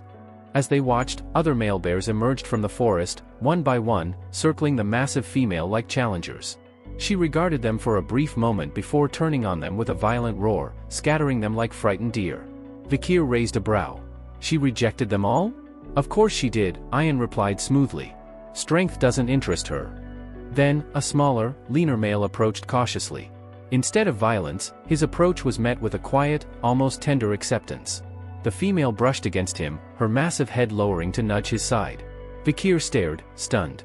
"She chose the weakest one?" Ayan smirked. "Naturally. Strong males are too aggressive. They're dangerous. Sometimes, they even kill their mates during the rut. Females know this, so they prefer partners they can dominate. Partners they can control." Her eyes flicked toward him, sharp and knowing. "Among the Balak, it's not much different. We choose mates for strong bloodlines, and if that strength is wrapped in someone weakened or injured, all the better." Understanding clicked in Bakir's mind. "It's not about the male. It's about the blood." "Exactly," Ayan confirmed with a nod. Over the next few days, they lingered near the bear's territory, carefully observing and feeding the pair to build trust. Bakir lost count of the number of times he hauled meat and fish toward the cave, keeping a quiet watch while the roars and guttural sounds from within echoed through the valley. On the fourth day, Ayan sat beside him, turning a strange, shimmering fruit in her hands. "This," she explained, "temporarily boosts strength, at the cost of life. The female won't touch it. She's too clever. But the male will. He'll eat it to keep up with her." Bakir immediately understood her intent. "You're planning to wear him down." "Exactly," she said with a satisfied smile. Later that night, Ayan handed him a steaming bowl of herbal soup. "Drink. It'll help with your ribs." He took a careful sip, letting the warmth spread through his sore muscles. Outside, the night air was thick with the sounds of the mating bears, their roars echoing like thunder. "They're enthusiastic," Bakir muttered, raising an eyebrow. Ayan chuckled, leaning lazily against the wall of the cave, her eyes glinting with mischief. "That's normal. Among the Balak, anyway. Maybe not for you imperial types. Your people are, what's the word? Tame. Dull. Like a bunch of scholars." She rose, stepping closer until the distance between them was thin enough to make the air tense. Her voice dropped, husky and teasing. "Tell me, Bakir," she murmured, tilting her head. "Can you keep up with something like that?" Their quiet moment was abruptly shattered by a deafening roar that echoed through the forest, shaking the branches around them. Ayan's head snapped up, her sharp ears twitching as she hissed under her breath. "Bakir," she said urgently, her eyes narrowing. "Get ready. It's starting. She's pregnant." Almost on cue, a piercing scream ripped through the air, a primal, ear-splitting sound that made the nearby trees quiver. The massive female ox bear thundered out of the cave, her movements wild and violent. The smaller male, the one that had been courting her for days, bolted in terror, darting out of her reach like a shadow fleeing the light. Hidden high in the branches of a towering tree, Vikir shifted slightly, following the chaotic scene below. "She's chasing him off," he muttered, frowning. "Why? They've just..." "Because that's how it works," Ayan interrupted, her tone calm despite the tension thrumming through her voice. "When an ox bear finishes mating, the female becomes aggressive, territorial. She's warning him to stay away. This is her land now, and any intrusion will be treated as a challenge." Vikir's gaze followed the staggering movements of the exhausted male as he fled deeper into the woods. "He just wants to sleep," he observed, voice low. "She drained his strength. He hasn't rested in 4 days." "Exactly," Ayan replied, her sharp eyes glinting as she tracked the bear's movements through the brush. "And he'll look for a safe, isolated place to recover. Somewhere quiet, somewhere no predator would dare to follow. That's where we strike." Without another word, they began to move, leaping from tree to tree, silent shadows tailing the retreating beast. Hours later, the air grew noticeably colder. Frost clung to the undergrowth, and their breaths fogged the night air in pale, smoky clouds. Vikir tugged his cloak tighter around his shoulders, his sharp eyes narrowing at the endless stretch of frozen terrain. "He should be exhausted by now," he said, his voice sharp against the hush of the frozen woods. "But he's still moving. Farther than I thought." "He's looking for safety," Ayan explained, walking just ahead of him with the grace of a seasoned hunter. "This place is far too cold for most creatures to survive. The insects here, bone-draining parasites, bloodsuckers, they don't exist in these temperatures. He knows that. That's why he came here." Vikir paused mid-step, eyeing her curiously. "So you're saying, he chose this place intentionally?" Ayan nodded without hesitation. "An ox bear's intelligence is sharper than most monsters you've met. They don't just rely on instinct, they think. They learn. Every scar, every victory, every escape, it all teaches them something. That's why this one's still alive." Vikir said nothing, though a quiet realization stirred within him. The cold was biting through his still healing body, the thin scars along his ribs aching with every breath. But his pride clamped his jaw shut. Ayan slowed, her sharp gaze flicking to him. She noticed the slight tremor in his shoulders, the way his fingers stiffened on his bowstring. "You're freezing," she said flatly. "I'm fine," Vikir muttered, turning his face away. Her voice softened but carried a sharp edge of authority. "If your body temperature drops too far, you'll seize up. And if that happens, you'll be too slow to move when it counts. You'll die out here, and so will I. Stay warm. Stay alive." Vikir blinked, momentarily surprised by the stark logic in her tone. For a heartbeat, he considered refusing again. But then, with a quiet exhale, he stepped closer without warning and pulled her against him. Ayan froze, heat flooding her cheeks as she felt the solid weight of his arm around her shoulders. Her face turned scarlet, and she stammered, "This is purely for survival. A master has to look after her slave's well-being, after all." Vikir didn't bother responding, only tightening his hold slightly as they moved forward together through the frozen brush. Suddenly, Biakira, Ayan's wolf, halted mid-step. Its ears pricked sharply, a low, guttural growl rumbling in its throat as its amber eyes locked on the shadows ahead. Ayan's instincts flared. Her sharp eyes darted across the snow-covered terrain, scanning for the familiar trail. Then she froze. "The tracks," she whispered. "They're gone." Before Vikir could reply, a roar erupted from the right, a guttural, bone-rattling sound, and the world exploded into chaos. The ox bear, massive and silent as death until now, lunged out of the darkness like a nightmare made flesh. Elsewhere, deep in the heart of the tribe, the hunters had gathered in a loose circle around an enormous boar that had been dragged back to camp. Its size dwarfed the men standing near it, its tusks gleaming like polished ivory under the torchlight. Cheers and odd murmurs filled the air. "This thing could feed the entire tribe for a week," one of the younger women exclaimed, eyes wide with admiration. "Meanwhile, I only managed to catch 3 rabbits," her voice faltered, embarrassed. A broad-shouldered man stepped forward, grinning with pride. "Ahan," another hunter said, clapping him on the back. "This is no small feat. That boar was a beast. Truly worthy of a commander." A female warrior, eyes gleaming with approval, nodded. "He should lead the hunts from now on. His skill speaks for itself." Another voice chimed in, this one edged with a sneer.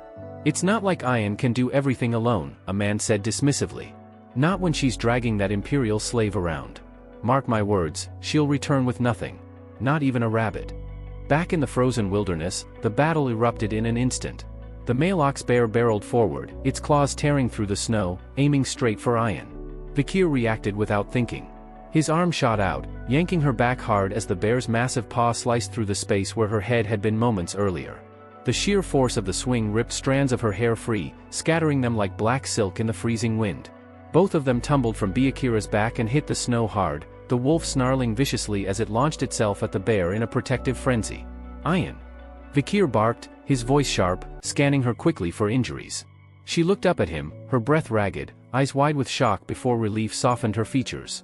You saved me, she breathed, voice trembling. I'm alive because of you. Vikir didn't answer, his focus locked on the beast circling them with lethal precision. His mind raced. Was this a trap? He muttered under his breath. Ian's jaw tightened, her eyes hardening with grim understanding. It's smarter than we thought, she said quietly, her voice steady despite the pounding of her heart. Smarter than most monsters. Now I understand why the female chose him. For the briefest moment, her gaze flicked toward Vikir, conflicted, tangled with thoughts she couldn't quite name. Her pride screamed at her to keep her distance, to remain the untouchable master. But the reality was inescapable. She had needed him. And now, standing together in the snow with death looming before them, she hated how much that realization burned. Ian drew in a sharp breath, steeling herself as the tension in the frozen air thickened. Her amber eyes burned with unshakable resolve as she barked a command, her tone sharp and unwavering. Stay behind me, Vikir, she ordered, not even glancing back at him. I'll handle this. It's time you learned what true mastery looks like. Before Vikir could argue, Ian vaulted onto Byakure's back with fluid precision, her bow already in hand as the wolf surged forward, snow spraying in a wide arc behind them. Vikir, still standing in the clearing, let out a short, dry laugh. So this is how the Balak treat their slaves, he muttered to himself. The master does all the work, and the slave just stands here. How generous. From her vantage point atop a rocky outcrop, Ian locked eyes on the massive ox bear below. She knocked an arrow, her movements calm and deliberate despite the adrenaline flooding her veins. You dare, she hissed, her voice carrying through the icy air, to behave so shamelessly in front of my slave? I'll make sure you regret it. The first arrow whistled through the air with terrifying speed, forcing the beast to dive behind a jagged pillar of ice. It crouched low, using the frozen rock as a shield, its bloodshot eyes glinting with both rage and fear. Hide if you want, Ian shouted, her voice sharp and laced with venom. A good arrow doesn't need to see its target to find its mark. Even steel won't save you. With steady hands, she drew her bowstring back until it trembled with taut energy and loosed the arrow. It struck the ice barrier with a deafening crack, but instead of breaking through, the shaft embedded itself deep in the rock, its shaft quivering. The bear seemed to smirk in animal triumph as it stayed hidden. But then, a flash of blinding blue tore through the frozen night. A narrow, concentrated beam of energy burst from the arrow's tip, slicing through the ice like it was parchment. It shot straight through and impaled the ox bear's abdomen with devastating precision. A guttural roar erupted from the beast as blood sprayed across the frozen ground, staining the snow a violent crimson. Vikir, watching from below, blinked in astonishment. The sheer sharpness of her aura control had turned the shot into a masterpiece of destruction. He breathed, almost to himself. She sent the aura straight through the rock. It was art, savage, precise, and terrifyingly efficient. For the first time, he found himself silently admitting that Ian's skills might even surpass those of Camus Morg, the legendary huntress of Lenore. The wounded ox bear stumbled forward, its rage intensifying. Bloodshot eyes locked onto Ian with murderous intent as it roared and charged, kicking up plumes of snow in its wake. Ian didn't flinch. She pivoted sharply, drawing another arrow with a confidence that bordered on arrogance. You're stubborn, she spat, her golden gaze hardening. Fine. Then take this. An arrow filled with my will can shatter castle walls. The arrow sang as it left the bowstring, a streak of silver slicing through the frigid air. But the beast moved faster than her eyes could follow. It sidestepped at the last second, the shot burying itself harmlessly into a frozen log. Ian's pupils dilated in shock. It dodged? She had no time to recover. The ox bear lunged with blinding speed, its massive paw slamming into Byakure. The wolf yelped as it was thrown aside, and Ian was flung from its back, tumbling violently across the icy ground. Pain radiated through her body as she struggled to regain her bearings. Her mother's voice, calm, steady, and full of quiet authority, whispered in her mind. A beast that has dulled senses doesn't need sight or hearing to find you. It can feel your intent. Your killing intent betrays you. A sickening realization slammed into her chest. She had been careless. Overconfident. She thought she had the upper hand, but in truth, she had only cornered herself. The ox bear loomed above her now, saliva dripping from its fanged maw, steam curling into the icy air with every guttural breath. Its bloodshot eyes gleamed with animalistic hunger. Ayan's body trembled as fear rooted her in place. She squeezed her eyes shut, bracing for the inevitable. Then, "Are you done?" A calm voice cut through the chaos, showing off what a master's dignity looks like? Her eyes snapped open. Vikir stood in front of her, his figure tall and unwavering, his gaze fixed on the beast with a predator's focus. "It's my turn now," he said simply. He thrust his hand forward, fingers curling into an open palm. In an instant, a violent red glow flared to life, heat radiating from his skin as an ominous hum filled the air. The familiar weight of Beelzebub's power surged forth, coalescing in his grip. The ox bear hesitated for the first time, instinctively sensing the danger. Then, fire. Crimson flames erupted like a living thing, engulfing the bear's massive head in a storm of burning agony. It howled, staggering backward, snow hissing and melting beneath the inferno as its flesh blistered and charred. Ayan stared, wide-eyed, as the night blazed red. Her breath caught in her throat, awe and disbelief tangling together as she whispered, "Fire? Is that truly fire?" The flames roared louder, brighter, consuming everything. With one final, agonized bellow, the ox bear collapsed, its titanic frame hitting the frozen earth with a deafening crash. Smoke curled upward, thick and pungent, as silence finally reclaimed the clearing. Vikir stood still, his chest heaving with the effort. The bandages that had wrapped his body had been burned to ash, exposing unblemished skin where deep wounds had been only hours ago. Even his injured eye had healed, glowing faintly beneath the moonlight. Ayan's face flushed crimson as her eyes traced him, the savior who had just incinerated death itself. Gratitude welled up in her chest, mingled with something else she couldn't quite name. But her awe was quickly replaced by dread. Vikir staggered, his posture twisting with pain, his breath ragged. "The backlash," he murmured, his voice hoarse. "Vikir!" Ayan's voice cracked, panic lacing her tone. She lunged toward him as his knees buckled and his body crashed into the snow. Her heart pounded wildly as she knelt beside him, gripping his shoulders. "Vikir! Stay with me!"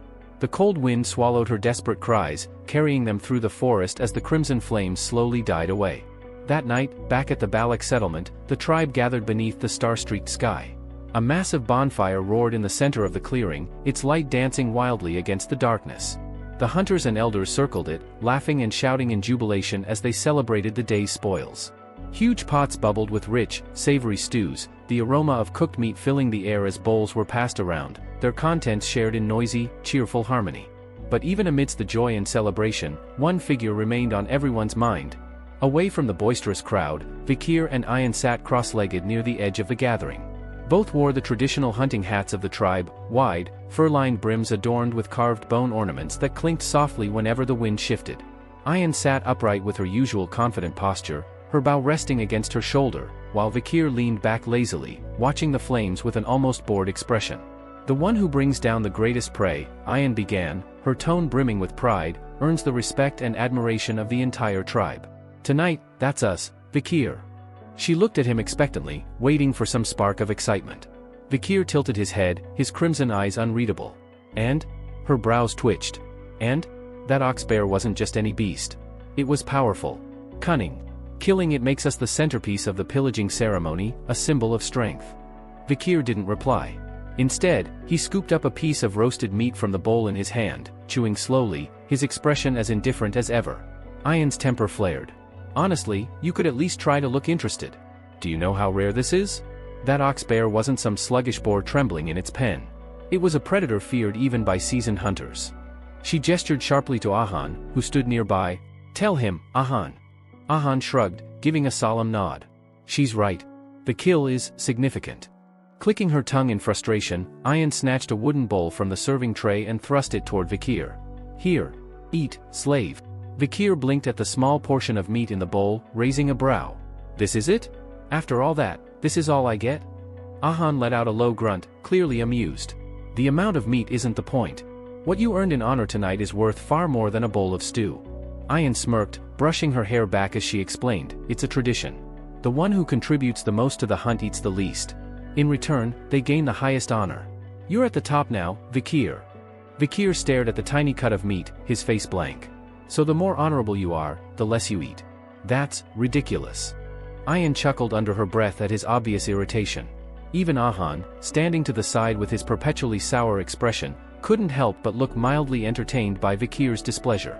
As the night wore on, Vikir sat silently, absent-mindedly flexing his fingers as he thought about the enormous blacksmith's hammer, the 600-kilogram weapon he had drawn from Beelzebub's flames. The memory of the oxbear's fall replayed in his mind, and a thought struck him: if I can hold my breath long enough, could I make my body that heavy too? He drained the broth in his bowl and set it aside. The warmth seeped through him, but he knew the recovery he felt wasn't from the stew. No, after Beelzebub had devoured the oxbear, something had changed. His wounds had closed faster, his strength had surged, and his reflexes had sharpened. Whatever power Beelzebub had granted him, it was more than just a weapon. Ayan, watching him, seemed to sense his quiet thoughts. Without a word, she filled another bowl to the brim with steaming meat and pushed it toward him. Here. Take it. A hunter has the right to feast on their prey. Vikir pushed the bowl back. I already got my share. Meat. Blood. Intestines. That's enough. Her eyes narrowed. No, it isn't. You eat based on what your body needs. Weak eyes? Eat the beast's eyes. A frail heart? Eat the heart. Limbs lacking strength? Then eat its legs. He looked into the bowl skeptically. So this long thing is intestine? What are you saying, that my insides are weak? Before Ayan could answer, 3 girls approached, their voices cutting through the night. The first crossed her arms, glaring at Ayan. Commander, why are you bothering with what's already yours? The second tilted her head, her sharp gaze playful but laced with challenge. We all know your intentions. Don't think they're subtle. The third, a tall girl with a braid that glinted under the firelight, added flatly, why give him anything at all? He's just a slave. Ayan ignored them, her golden eyes fixed solely on Vikir, who had started chewing on the meat with slow deliberation. The texture was tougher than he expected, chewy, dense, and oddly rich. Watching him eat, Ayan's lips curled into a satisfied smile. Good. Eat up. Now you'll have the strength to fulfill your duty. Vikir didn't bother looking up, his thoughts flat and cynical. Duty? I killed the damn bear. What more does she expect? By the time dawn broke, the frost had begun to thaw slightly. Vikir stood near the towering stump of an ancient tree, its top cleanly severed. He reached out, brushing his fingers against the smooth surface. It was damp, almost as if the wood itself had been sweating during the night. A memory from the evening before surfaced. He had seen slabs of fresh meat placed atop the trunk, stacked neatly and left untouched. You really think it's a good idea to waste good meat like that? He had muttered to Ayan the night before, his eyes narrowing. Especially when the village barely has enough food. Ayan's voice had been calm but firm. It's not waste. It's an offering, to Madame Eight Legs. Without her blessing, no one in this tribe would dare step foot into the deep forest. It's how we ask permission to live here, and how we keep her from hunting us. Now, in the quiet morning light, Vikir exhaled slowly, piecing it together. Madame Eight Legs. An elusive, dangerous entity the tribe revered, and feared. He scowled faintly at the thought. Troublesome monster. He turned back toward the settlement, intending to rest, only to stop dead in his tracks. A long line of girls stood outside his hut, some chattering softly, others shifting impatiently. Their faces lit up when they saw him approaching. Finally. I've been here since dawn, one girl whispered excitedly, gripping the edge of her shawl. Another grinned, her cheeks flushed. At least I'm near the front. The wait will be worth it. A third girl, her voice loud and brimming with pride, declared, I didn't sleep all night just so I could be the first to see him. Vikir blinked, his brow furrowing. What the hell is going on now? The morning after the pillaging feast, the village buzzed with whispers and speculation. 3 young Balak women huddled together near the edge of the communal grounds, their voices hushed but eager. Did you hear what they're saying? The first girl whispered, her eyes darting toward the huts. Because of yesterday's hunt, because of that oxbear, someone from the village might actually become his wife. The second girl nodded quickly, her tone tinged with excitement. Of course. A man strong enough to bring down an oxbear doesn't stay unclaimed for long. Whoever wins him over could rise above her current rank, maybe even become a commoner. The third girl giggled behind her hand, her cheeks flushed. Imagine the looks on everyone's faces if it's one of us. His strength, his aura, it's unlike anyone we've ever seen. Their conversation halted abruptly as Ayan appeared, stepping out from the trees with a freshly killed deer slung casually over her shoulder. The deer's antlers glinted faintly in the early morning light, proof of her skill as a hunter. She stopped when she heard their chatter, her sharp gaze narrowing as her voice rang out like a whip. You 3, she said coldly, adjusting her grip on the deer, stop buzzing like flies. Whatever you're plotting, forget it. He's mine. The girls stiffened, caught like children stealing sweets. One of them, the boldest of the trio, raised her chin defensively. Yours? Please, Commander. You think feeding him stew once makes him yours? Another crossed her arms, scoffing. You didn't even share with us yesterday. Stingy, that's what you are. Stingy and selfish. Ayan's eyes sharpened, the golden flecks in her irises glinting dangerously. If you think it's that easy, why don't you go and set your own traps? Catch your own prey. See if you find anyone even half as capable as him. The third girl huffed but shook her head. We've tried. We've gone out countless times, even beyond the Empire's borders. There's no one like him out there. A sharp, humorless laugh escaped Ayan's throat, her patience thinning. Then maybe try looking in hell. Maybe there, you'll find someone like him. Her biting words, paired with the cold fury in her expression, sent shivers through the girls. Their bravado cracked, and one by one they stumbled back, muttering half-hearted apologies before fleeing the clearing. Left alone, Ayan let out a slow breath, though her brows remained knit in irritation. Those sly little foxes, if I'm not careful, they'll try to snatch him away while he's still recovering. She tightened her hold, the thought souring her mood. After all, she had been the one to feed him the ox-bear's ding-dong. That alone, in her mind, gave her a claim over him. A claim she wasn't ready to surrender. Her musings came to an abrupt halt when she turned, and saw him. Vikir stood a few paces away, silent and unreadable as always. Her composure faltered, and for the first time that morning, Ayan stuttered. How long have you been standing there? His sharp eyes bored into her, the faint twitch of his jaw betraying his realization. It clicked, what he had eaten the previous night. Before the moment could spiral, Ayan abruptly changed the subject, her words tumbling out too quickly to be casual. Anyway, I heard my mother summon the elders for a meeting last night. And you, since you're the honorable hunter from the pillaging, you'll be allowed to make a request of her during the gathering. Her golden gaze settled on him, earnest and just a little intense. When she calls on you, say the thing I told you to ask for. Do you understand? Later, inside the matriarch's great tent, the air was thick with incense and quiet reverence. The elders, dressed in ceremonial robes, sat on one side, their weathered faces grave and watchful. Opposite them, the younger warriors, Balak prodigies who had earned their place through skill and blood, sat in attentive silence. Vikir knelt on the woven mats, his posture formal and composed. He bowed his head low to the woman seated at the center of the gathering. Matriarch, he greeted respectfully. The woman, the night fox Aquila, studied him with sharp, assessing eyes that carried both wisdom and the glint of a predator. Her voice, soft yet commanding, broke the silence. You, she said, her gaze unwavering, the hunter who felled the ox-bear. You've done well, child. The meat from that hunt was exceptional. I am grateful. Vikir raised his head slightly, his tone humble. I only did what was necessary. A faint smile curved her lips, though her eyes gleamed with curiosity. Necessary or not, it was no small feat, and now, here you are, recovering faster than I expected. Perhaps that, too, is a testament to your strength. He dipped his head again, voice steady. It's thanks to your care, matriarch. As he spoke, Vikir observed her closely. Aquila, the legendary archer whose name sent tremors through the empire. A woman who led the Balak tribe with fewer than 300 people, yet carried herself with a quiet dignity that reminded him of Hugo. She was strength and warmth in equal measure, steel wrapped in silk. You've earned more than gratitude, Aquila said, rising gracefully to her feet. From this day forward, you are no longer a slave. You are Balak. One of us. A murmur rippled through the tent, and Vikir caught the subtle shift in the elders' expressions. One of them, an older man with sharp, hawk-like eyes, cleared his throat pointedly. A human, Vikir recalled. The tribe's shaman, and Ahan's grandfather. His presence alone radiated disapproval, but Aquila ignored it, her voice calm and steady as she reaffirmed, from this day forward, you are a son of this tribe. Turning her gaze back to him, she softened slightly.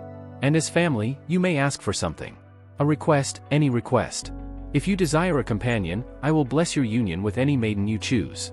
If you do not wish for a wife, then I can grant you a servant instead. From the corner of his eye, Vikir caught Ayan's subtle hand movements, sharp, deliberate signals that reminded him of her earlier words. She wanted him to ask for something specific. He met her gaze for a brief moment, then closed his eyes, exhaling slowly. I have one request, he said finally. Aquila tilted her head, intrigued. Speak freely. You are among family now. Her mind, however, buzzed with questions. Why is she signaling him like that? Could it be? Does she want him that badly? Vikir's eyes opened, sharp and steady. I wish, he said clearly, to bathe in the hero's spring. The words dropped into the silence like a stone into still water. Conversations froze. Even the air seemed to grow heavier. Only Ayan smiled, as though she had expected this outcome all along.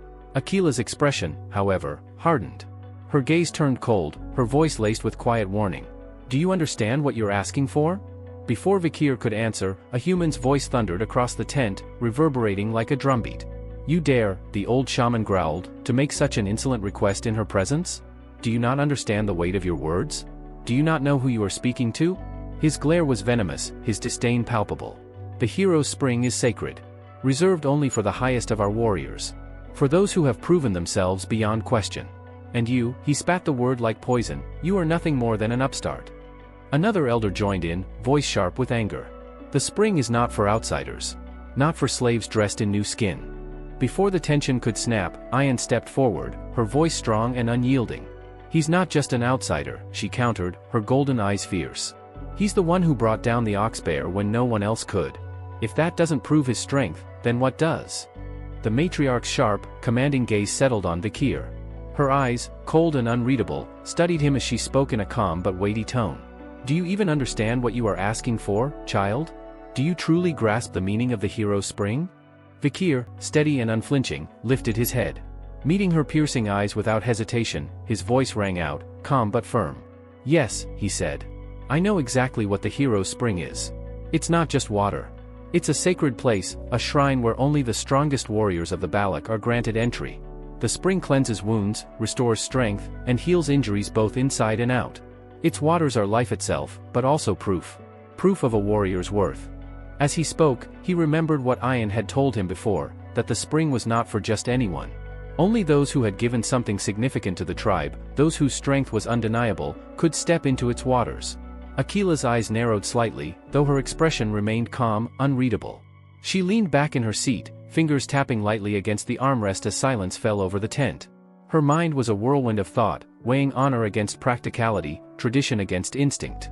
The tension thickened when the eldest of the council cleared his throat sharply. His voice was stern, edged with disapproval. Matriarch, he began, his tone clipped, forgive me, but we cannot allow this.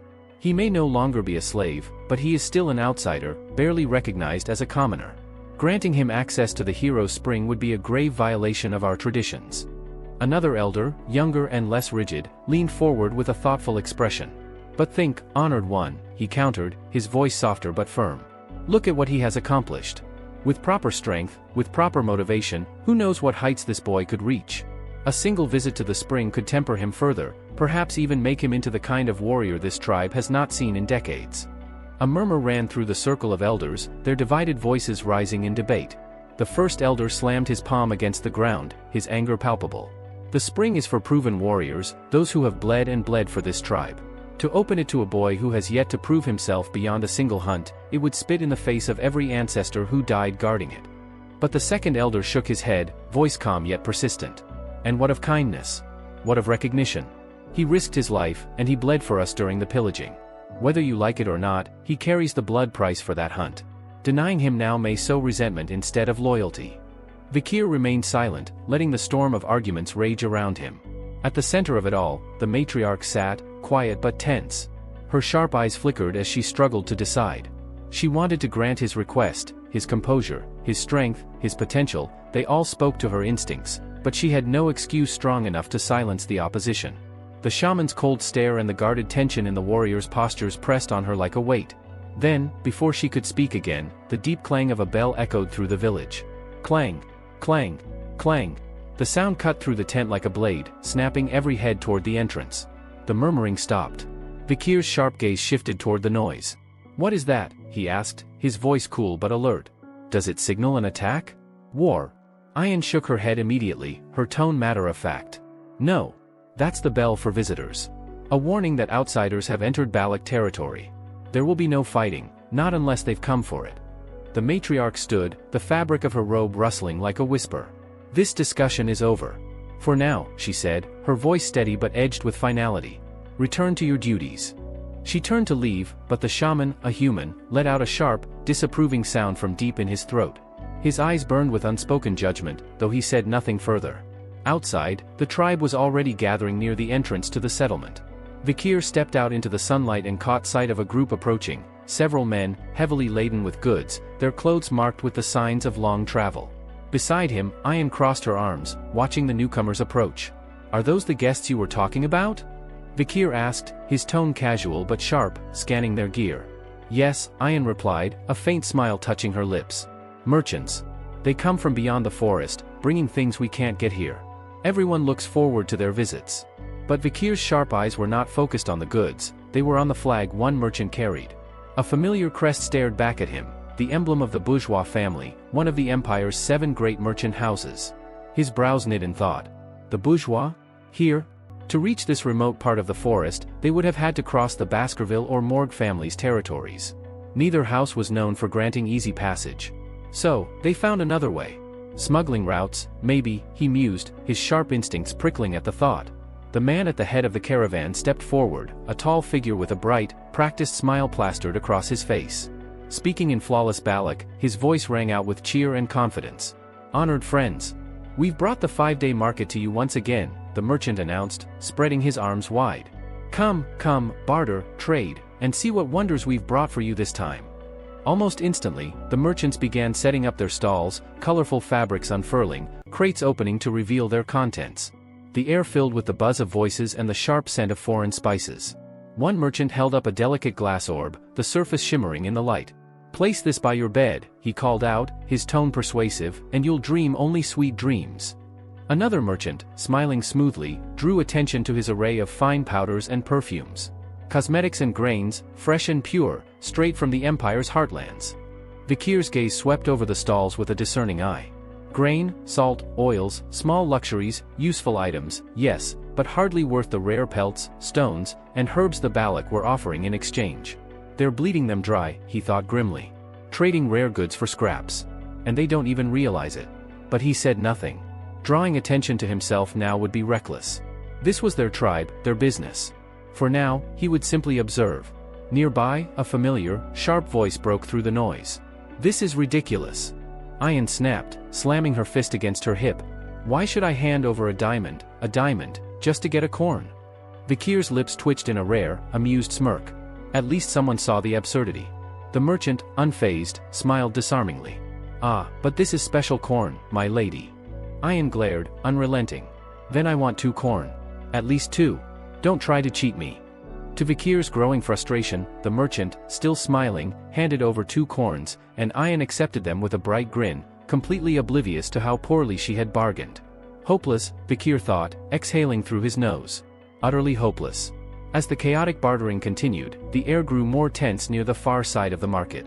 3 Baloch tribesmen were now standing face to face with the head merchant, their voices sharp and rising. This isn't fair, one of the warriors barked. A pearl clam for 1 radish? No. 2 radishes. At least 2. That's the proper trade. The second Balak warrior bartered relentlessly with the caravan merchant, haggling over the quality of the cabbages laid out for trade. After a prolonged back and forth, the deal was sealed with the exchange of a single deer antler. The merchant leader, though visibly annoyed at the warriors' persistence, eventually yielded to their stubbornness. In an attempt to save face, he added a few extra items into the bargain. The Balak men celebrated their perceived victory, their rough laughter echoing through the market space. However, the merchant leader's smirk betrayed his true thoughts. Behind his polite smile, he silently mocked them, amused by what he saw as ignorance. These savages, he thought, had no idea of the true value of what they had just given away. Then, as the commotion of trade carried on, a small figure stepped timidly toward him.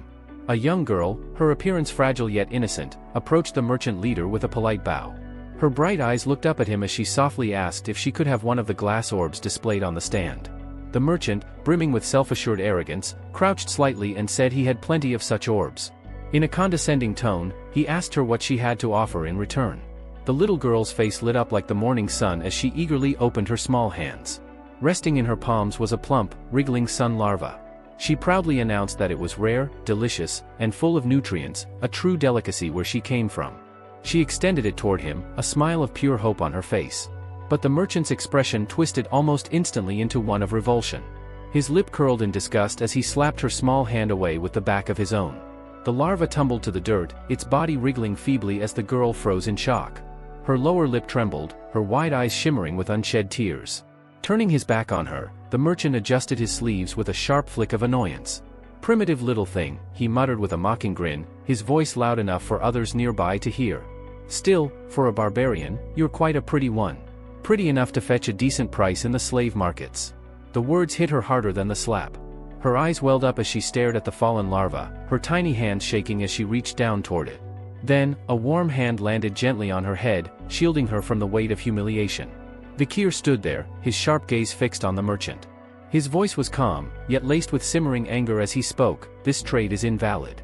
The merchant blinked in confusion before narrowing his eyes. You understand the imperial tongue?" he asked, trying to regain his confidence. Forcing a patronizing chuckle, he waved dismissively. "Ah, this must be a misunderstanding. Children shouldn't." Vikir cut him off coldly, his tone like sharpened steel. "Are you telling me," he said, "that you intended to sell a Balak child into slavery?" The merchant froze, the arrogant words dying in his throat. But when he tried to stammer an excuse, Vikir refused to entertain it. His gaze was unwavering as he redirected the conversation, his voice steady and commanding. "All trades conducted today," Vikir declared, "every single one that was unfair, will be cancelled." The merchant leader stared at him, dumbfounded. "Unfair?" he repeated, as though the very concept offended him. "And what, boy, do you mean by unfair?" With a sharp, cutting precision, Vikir laid out the facts. "Your items are marked at prices that stray far from their actual market value," he said. "Corn, for instance, what you called ordinary, is valued at 100 gold each in the empire. And that diamond you bartered away? 2 million gold. At the very least." Gasps rippled through those nearby. The merchant leader's confident facade began to crack as Vikir continued, each word striking with surgical precision. "The horn of the ox bear you took? If carved and shaped properly into a billiard ball, it would fetch no less than 1 million gold. That's comparable to the price of a goblin but mushroom, a rare medicinal ingredient that has only recently started circulating in the empire." The merchant's face paled as realization dawned on him. This boy, this young, unassuming boy, had an exact understanding of imperial trade values. Reaching over to the merchant's stand, Vikir picked up one of the so-called glass orbs, holding it up for everyone to see. His expression remained cool, almost detached, as he spoke. "This glass orb," he said, "is advertised as something that gives sweet dreams when placed by your pillow at night. The seller promises you'll be engulfed in pleasant dreams." His thumb traced the smooth curve of the orb before he tilted it to the light, revealing tiny, almost invisible holes embedded along its surface. But in reality, Vikir continued, his tone sharp as a blade, "These holes are designed to release a cheap chemical, a drug banned in the empire. It does induce dreams, yes, but prolonged use damages the body. It's poison, packaged and sold as a miracle." Silence fell over the area, heavy and suffocating. The Balak tribesman stared at the boy with wide eyes, stunned by the calm authority in his voice and the depth of his knowledge, while the merchant leader's smirk had completely vanished, replaced by a dawning sense of dread. Vikir calmly acknowledged the merchant's efficient network for distributing the drug, his fingers tightening as the fragile glass orb shattered in his grasp. The sharp crack echoed like a death knell, and with it, he laid bare the scheme that the merchants had worked so hard to conceal. The revelation struck the merchant leader like a physical blow, leaving him pale and visibly unsettled, his composure cracking as their clandestine dealings were dragged into the light. Whispers rippled through the gathered merchants, confusion and dread mingling in the tense air. One of the leader's close companions leaned in, voice trembling as he asked for clarification. The merchant leader's response was curt, laced with venom, their secret was out. Someone had uncovered everything. Ayan, her voice sharp with fury, stepped forward, her eyes locked on Vikir. She demanded answers, her tone filled with barely restrained rage, questioning whether what he'd said about the poison and its effects on the body was true. Vikir didn't flinch under her glare. His calm, unwavering nod served as confirmation enough, a silent acknowledgement that sealed the merchant's guilt. The fury in Ayan's expression flared hotter, her gaze snapping toward the merchant leader. Her voice, now a deadly hiss, cut through the night like the string of her bow, a demand for an explanation. She spoke of the villagers whose health had deteriorated, of families torn apart by the merchant's greed. Every word dripped with venom, and with every accusation, the merchant leader's face drained of color. Realizing the situation was slipping beyond his control, the merchant leader tried to compose himself. His tone was carefully measured as he attempted to downplay the incident, to paint it as a misunderstanding, but the attempt crumbled before it could take root. A sharp whistle of air broke the tension. An arrow tore through the space between them, striking with deadly precision. It buried itself deep into the merchant leader's shoulder, the impact jerking him backward. A scream tore from his throat, raw and anguished. Blood soaked through the fabric of his coat, dripping down his arm. Ayan stood unmoved, her bow still raised, her expression cold and resolute. "You dared to deceive the Balak," she spat, her words edged with lethal promise. The merchant leader's body trembled, sweat beading across his brow as agony lanced through him. His breaths came in shallow gasps, his vision blurring from the sharp pain in his shoulder. Tears welled at the corners of his eyes, not from remorse but from the sheer intensity of his suffering. His reply came as a bitter, broken murmur, the hollow words of a man who had just realized that his schemes had backfired. "Gather everything," another merchant shouted, panic surging through their group. "Now! We need to leave, hurry!" Within moments, the merchants were scrambling, grabbing their belongings in a frenzied rush as they mounted their horses. Hooves pounded the dirt, the caravan scattering as they attempted to retreat.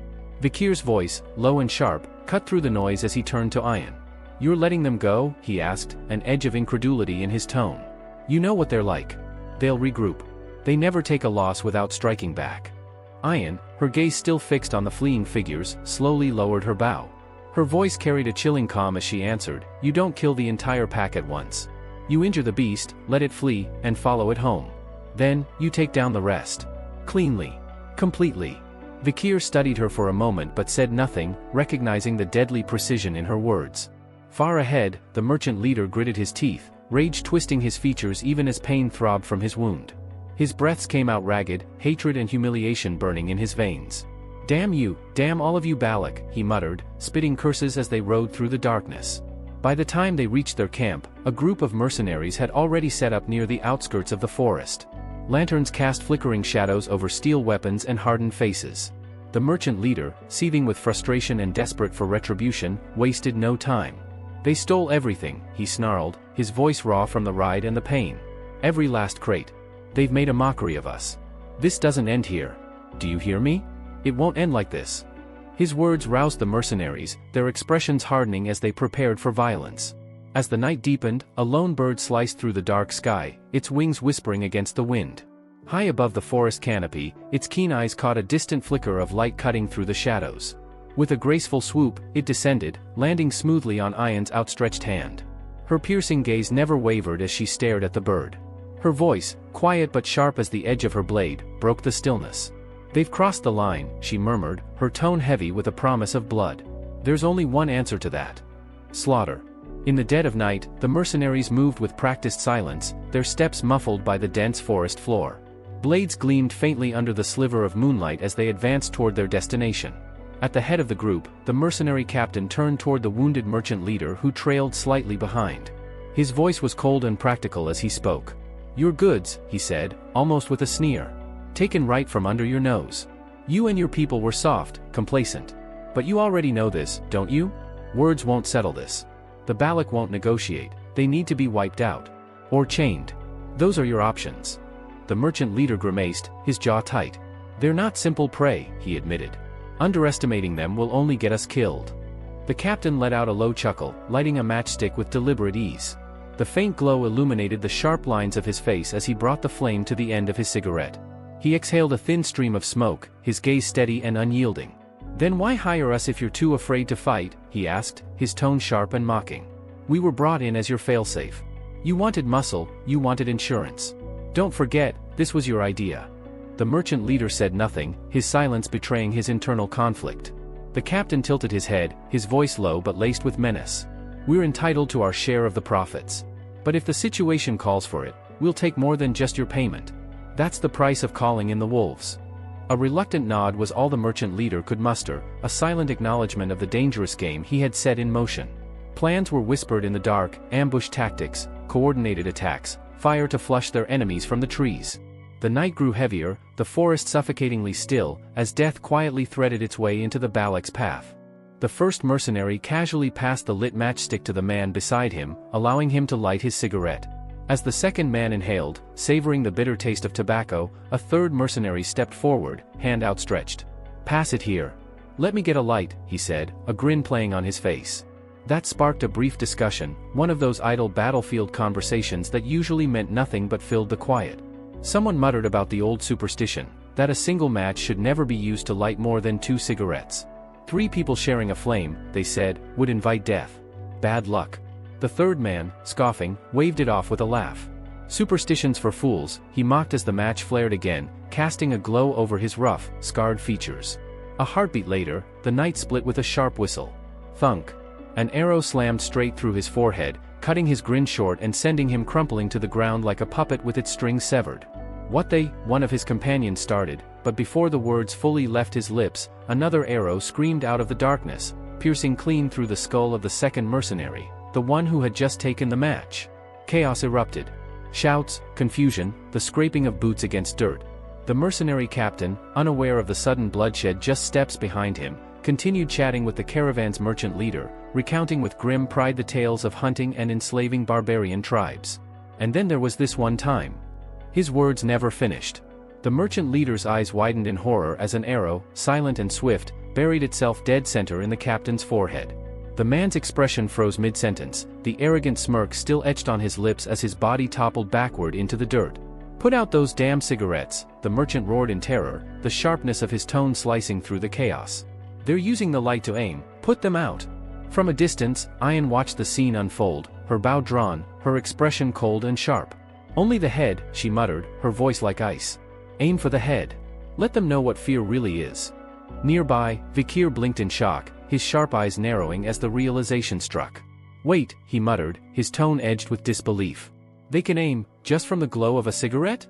Before he could dwell on it, Ahan appeared, trudging toward him while lugging heavy barrels strapped across his back. His sharp gaze flicked to Vikir. "Move it, slave," Ahan barked. "I'm not a slave anymore," Vikir shot back, his tone even but firm. "I'm a commoner now." Ahan smirked, his voice dripping with mocking amusement. "Commoner, slave, same thing to me. Don't flatter yourself." Meanwhile, the surviving mercenaries scrambled to organize. One of them, holding a shield high to deflect the rain of arrows, barked orders. "Mages, form up. Prepare your shields. Shield bearers, cover the gaps. Aura users, ready yourselves for a counterstrike." Then something strange caught their eyes. Two arrows, perfectly shot, had embedded themselves into nearby trees, and between them hung a wooden barrel, suspended midair by ropes tied to their shafts. "What the hell?" one of the mercenaries muttered, confusion flashing in his eyes. And then more came. A dozen, then 2 dozen, arrows with barrels tied between them arced through the night sky, blotting out the stars as they rained down across the clearing. The sharp tang of alcohol filled the air as the barrels struck the ground, rolling to a stop among the disoriented men. The realization hit someone like a sledgehammer. "They're filled with liquor." The warning was cut short. A second volley followed, this one carrying arrows tipped with burning cloth. The fiery shafts screamed through the darkness, striking the barrels dead on. The night exploded. Flames roared as the alcohol ignited, engulfing the clearing in a hellish inferno. Screams echoed through the forest as mercenaries stumbled, burning alive, their armor glowing red as the heat devoured them. "The Balak. It's the Balak," voices shrieked, some in pain, others in terror, as chaos consumed the once organized camp. From the relative cover of a thick oak, the merchant leader crouched low, his eyes wide with disbelief as the horror unfolded before him. Then, slowly, his stunned expression shifted to grim understanding. "They tied ropes to the arrows," he muttered under his breath, horror and awe mixing in his voice. "They're using the ropes to launch the barrels right into the camp." He marveled silently at the unexpected intelligence displayed by the barbarians. Just as that thought crossed his mind, a faint rustling came from behind him. He turned his head slightly and saw a shadowy figure emerging from the darkness of the forest. The merchant leader froze in terror the moment he noticed the newcomer. His trembling voice broke the silence as he accused the person of being a meddlesome Balak, warning that killing him would only bring regret. With shaking hands, the merchant hastily pulled out a crumpled paper stamp with an official seal and thrust it forward. "This is an exploration permit," he cried out, desperate to save himself. "It's been issued by the deputy consul of the underdog city." Then, in a quivering tone, he added, "If you harm me, the Baskerville family will make sure you pay dearly." The words caught Vikir's attention. His red eyes narrowed slightly. "Deputy consul, you say?" he asked in a low, curious tone. Would his name happen to be Vikir? The merchant leader nodded quickly, though his eyes flickered with fear. "Yes. Yes, Sir Vikir, the infamous one." A faint, humorless smile tugged at the corner of Vikir's lips. "That's strange," he said, drawing his bow with calm precision. "I don't recall signing any such permit." The merchant's eyes widened in shock, and realization dawned upon him as he took in the cold red gleam in Vikir's gaze.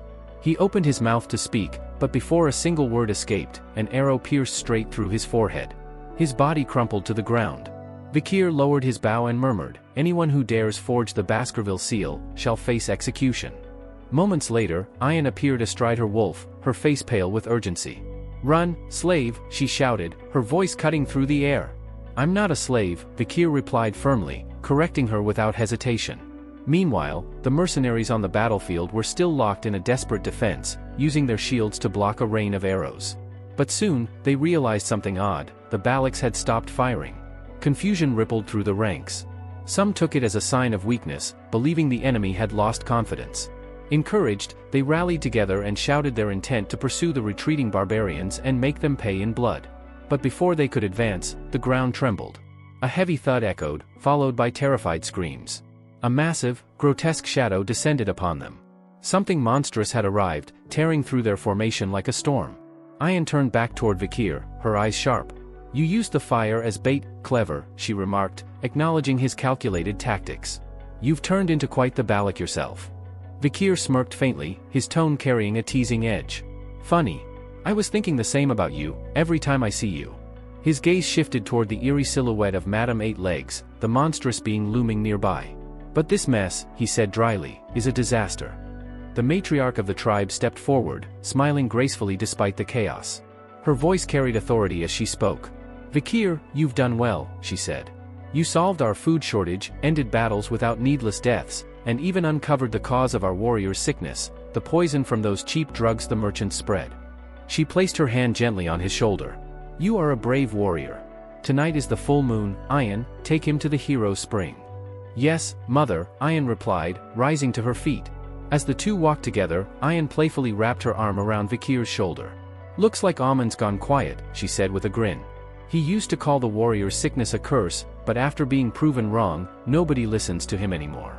Vikir's mind wandered to the merchant leader's dying words about the Balak shaman, the proxy of the forest god, and the so-called sacred trade. He glanced toward Amon, silently wondering if the old man still clung to the idea of a curse. Later that night, Vikir entered the hero spring. The water was warm and luminous, and as he sank deeper, a wave of soothing energy coursed through him. His mana began to purify, his muscles mended, and his broken bones knitted together. He realized the spring's healing power was astonishing, perhaps even greater than the river Styx of Baskerville, without the cruel restriction of age. As he rested, his eyes lifted to find Ayan entering the spring as well. "You know," he said flatly, "the matriarch said only I could come here. If you join me, the spring's power might weaken." Ayan scoffed. "A true Balak doesn't fuss over small things," she said, wading in beside him. Then, her tone softened. "Still, I should thank Sir Adnai. Without him, we wouldn't have found this place." "Adnai?" Vikir asked. "The only one who ever fought Madame Eight Legs," she explained, pride flickering in her eyes. "He's our tribe's greatest legend. You'd better respect him." Vikir nodded. "If he faced that monster head-on, he deserves it." Ayan pouted. "I am telling the truth," she muttered, turning away. "You're impossible to talk to." Her words trailed off into a quiet sigh as she recalled her mother's comment, that Vikir, with his recovery and growing reputation, wasn't a bad man, and might even make a good husband someday. Her cheeks flushed. She stole a glance at him and thought, "Tonight, I'll make him mine." Trying to distract herself, she said aloud, "You know, if you hadn't acted first, I would have punished those greedy merchants myself." Vikir smiled faintly. "I believe you," he teased. Ayan huffed, her face reddening. "I did know about the trade differences. Diamonds and corn, I know how the Empire values them." Vikir arched a brow. "Oh? Then tell me, how many coins for a single diamond?" 20, she guessed. He said nothing. 30, she tried again. Finally, he replied, "Far more than that. You could buy fields of corn with 1 diamond." Ayan's eyes widened. "What?" She quickly covered her mouth, pretending she hadn't been surprised. "Humph, the Empire's logic is strange anyway. Who even needs those shiny stones?" Vikir chuckled. "Doesn't matter. What matters is this: you can either call me by my name or call me slave. I don't like things left unclear." Ayan stared at him for a moment, then slowly stood up. Moving close, she tilted his chin up and whispered, "Then I'll call you neither, Vikir. What I want to call you is..." Before she could finish, the sound of splashing interrupted them. A group of children ran into the spring, laughing and calling out, "Commander Ayan! Brother Vikir!" Ayan blinked in surprise. "How did you brats get here?" The children only grinned and invited her to play. Vikir glanced at them and thought to himself, "If not my name or slave, then what does she want to call me?" Ayan snapped at the kids. "You rascals! The spring's power will weaken if you bathe here." But Vikir smirked. "Didn't someone say a true Balak doesn't worry about such things?" The children giggled and chimed in, yeah, Commander Ian stingy. Ian sighed, realizing the matriarch must have sent the sick children here for healing. Her younger sister approached shyly, thanking Vikir for saving her. Ahun followed with his own apology. Yeah, Vikir replied simply. Yeah? That's all you've got to say? Ahun snapped. We're apologizing here. Vikir looked at him evenly. You've got too much anger in you. Her frustration melted into a soft smile. Maybe, she said.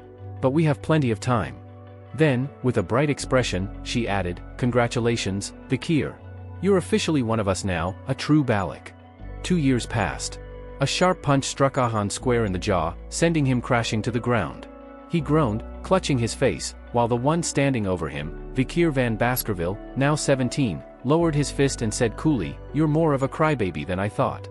Ahun coughed but pushed himself up, glaring. Let's go again. Vikir turned away. We're done for today. Running away, huh? Ahun called after him. Just taking a walk, Vikir replied. After he left, Ahun's friends rushed to help him up. Man, that guy's a monster, one muttered. I heard his marksmanship is on par with Commander Ian's. The other scoffed. No way. Ian's in a league of her own. Ahun winced and said quietly, He didn't even hit me. His friends blinked. Then how'd you get that nosebleed? From the pressure of his punch. Elsewhere, Vikir stood drenched in sweat, breathing heavily. Perfect, he murmured. I can now execute the 6th fang flawlessly. He looked at the stone wall before him, riddled with massive holes, and smirked. At 17, he had mastered 6 fangs and formed 6 mana circles, qualifying as a high-rank graduator. With the blessings of the river Styx, his demonic sword Beelzebub, and the assassination techniques of the Balaks, he could now challenge even the most elite. It's been 2 years already, he said softly, gazing toward the dense forest. Once preparations are done, will it be time to leave the Balaks? Later, he and Ian trekked through the woods. Vikir crouched down, studying the dirt. Tracks, he said. A deep forest serpent, Mashasu. Big one, and old. Ian nodded, her eyes gleaming. If we catch it, Vikir continued, the village will have enough food for 4 days. Vikir noticed that Ian's attention seemed to drift elsewhere as they moved silently through the forest. Her eyes, usually sharp and alert, appeared unfocused, her thoughts clearly elsewhere. What's wrong? He asked, his tone casual but probing. You're distracted. Thinking about something while we're supposed to be hunting? Ian's face turned slightly pink as she quickly looked away. And no, of course not, she replied a bit too fast, clearly flustered. Wanting to change the subject, she added hastily, actually, another hunting group asked me to bring up something with you. Vikir narrowed his eyes slightly, not buying her sudden change of tone. Is that so? He said quietly, his gaze fixed on her as though trying to read her thoughts. Ian reached into her belt pouch and pulled out a dagger wrapped in a piece of cloth. The blade caught a faint glimmer of light as she unwrapped it. They found this, she said. One of the hunting teams retrieved it from an Imperial intruder who trespassed into the deep forest. Vikir's eyes sharpened as he examined the weapon. And there's an emblem engraved on it, she continued, pointing to the intricate symbol etched into the hilt. They wanted to know if you recognized it. Vikir studied it for a moment longer before giving a quiet nod. Yes, I know that mark. His voice dropped slightly. It's the crest of the Leviathan clan, one of the 7 imperial houses. A powerful name that once stood beside Baskerville. Ian's brows furrowed. We thought it might have belonged to one of the mercenaries we fought 2 years ago, she admitted. But it turns out that wasn't the case. Her tone darkened as she continued. Still, there's something strange. Around the river's headwaters, our scouts found signs of a red liquid, something poured from glass bottles. Whoever left it behind disappeared before we could track them. She clenched her fist slightly. The hunters caught one of them, but before we could question him, he swallowed poison and died. The only clue we have is that dagger, with the Leviathan crest. For a moment, the forest fell silent except for the distant rustle of leaves. Then, Ian spoke again, her tone quieter this time, almost hesitant. Vikir, do you ever think about going back? He blinked, caught off guard. Back, he repeated. To my homeland? Her gaze was steady, but her voice wavered slightly. Yes. I want to know. Please, tell me honestly. I hate secrets. Vikir frowned slightly at her insistence. Why ask that now? Because, Ian said, meeting his eyes, another imperialist entered the deep forest recently, and I think they're here for you. Vikir's expression hardened. For me, he muttered, his voice low and cold. She nodded, watching him carefully. 2 years ago, after you fought Madame Eight Legs, there was a girl. She came with a search party from the Empire. They've been investigating this forest ever since. A slight tension flickered across Vikir's features. A girl? Yes, Ayan confirmed softly. I think she's looking for you. She hesitated, her thoughts racing. What if he decides to go with her? Should I try to stop him? Would he be angry that I kept this from him? The uncertainty gnawed at her. Finally, she asked, if she found you, would you go with her? For a long moment, Vikir said nothing. The crackling of the campfire and the distant cry of an owl filled the silence between them. Then he finally spoke, his tone steady and resolute. No, he said firmly. I'm not going back. Ayan stared at him, her eyes wide, trying to see if he meant it. You're serious? I am, Vikir replied. The tension drained from her face, replaced by pure relief. A radiant smile spread across her lips. I knew it, she said joyfully, throwing her arms around her wolf companion and laughing softly. Hear that? He's not leaving us. As Ayan basked in her quiet happiness, Vikir turned away, his gaze distant and thoughtful. So, he mused silently, the Empire might still think I'm dead. The corner of his mouth twitched upward in a faint, almost grim smile. That's good. Let them believe it. Vikir had already made up his mind. He would return only once he had mastered the ability to completely hide his strength from Hugo. Until then, he couldn't risk drawing any suspicion. Still, Ayan's earlier mention of that woman lingered in his thoughts. Could she have been referring to Camus Morgue? If so, did Camus still remember the moment when he saved her life, or was her recent interest merely a diplomatic gesture? He recalled that the Baskerville clan had granted permission for the Morgue expedition to enter the deep forest. That could only mean one thing: the alliance between the two great houses remained intact. Perhaps, Vikir mused bitterly, his death had even helped strengthen that bond. These thoughts only deepened his curiosity. Something was happening beyond the forest, and soon, he would have to see it for himself. As he and Ayan stood beside the flowing river, an unexpected scene unfolded before them. With a sudden splash, a massive fish leapt out of the water and thrashed violently on the ground. Both of them instinctively stepped back, startled. The creature twisted and flailed, its gills opening and closing as though gasping for breath, before finally collapsing motionless in the mud. Ayan frowned, examining it. Is that a lungfish? She muttered. She speculated aloud that its sudden leap might be a natural sign, a forewarning of the rainy season. Judging by the fish's size, she predicted that the rains this year might last longer than usual. But their attention soon shifted. Vikir's sharp eyes caught something unusual, an arrow embedded deep inside the fish's body. Curious, he drew his dagger and carefully split the belly open. The smell of decay wafted out as they stared in disbelief. A human skeleton was curled up inside the fish's stomach, its bony fingers still gripping the shaft of the arrow that had pierced it. Ayan's face twisted in confusion. She studied the remnants of clothing still clinging to the bones and murmured, "These look like the garments of the Lokoko tribe." She pointed to the internal wounds where the arrow had entered, noting faint marks of resistance. Whoever this was, they must have struggled from inside, even after being swallowed. The lungfish must have mistaken them for a corpse, Vikir reasoned calmly. It's a scavenger, it feeds on the dead. Ayan shook her head. But this doesn't make sense. Why would someone that weak be out hunting? Maybe things have grown desperate for their tribe, Vikir said, his tone thoughtful. If the Lokoko are this far from home, something serious must be happening deeper in the forest. Together, they moved further inland. As the trees thickened, a stench reached their noses, a foul, rotten odor that made Ayan's stomach churn. Then they saw it. Dozens of lifeless bodies were sprawled across the ground, their skin blotched with red marks. Ayan's eyes widened in horror. Are all the Lokoko warriors dead?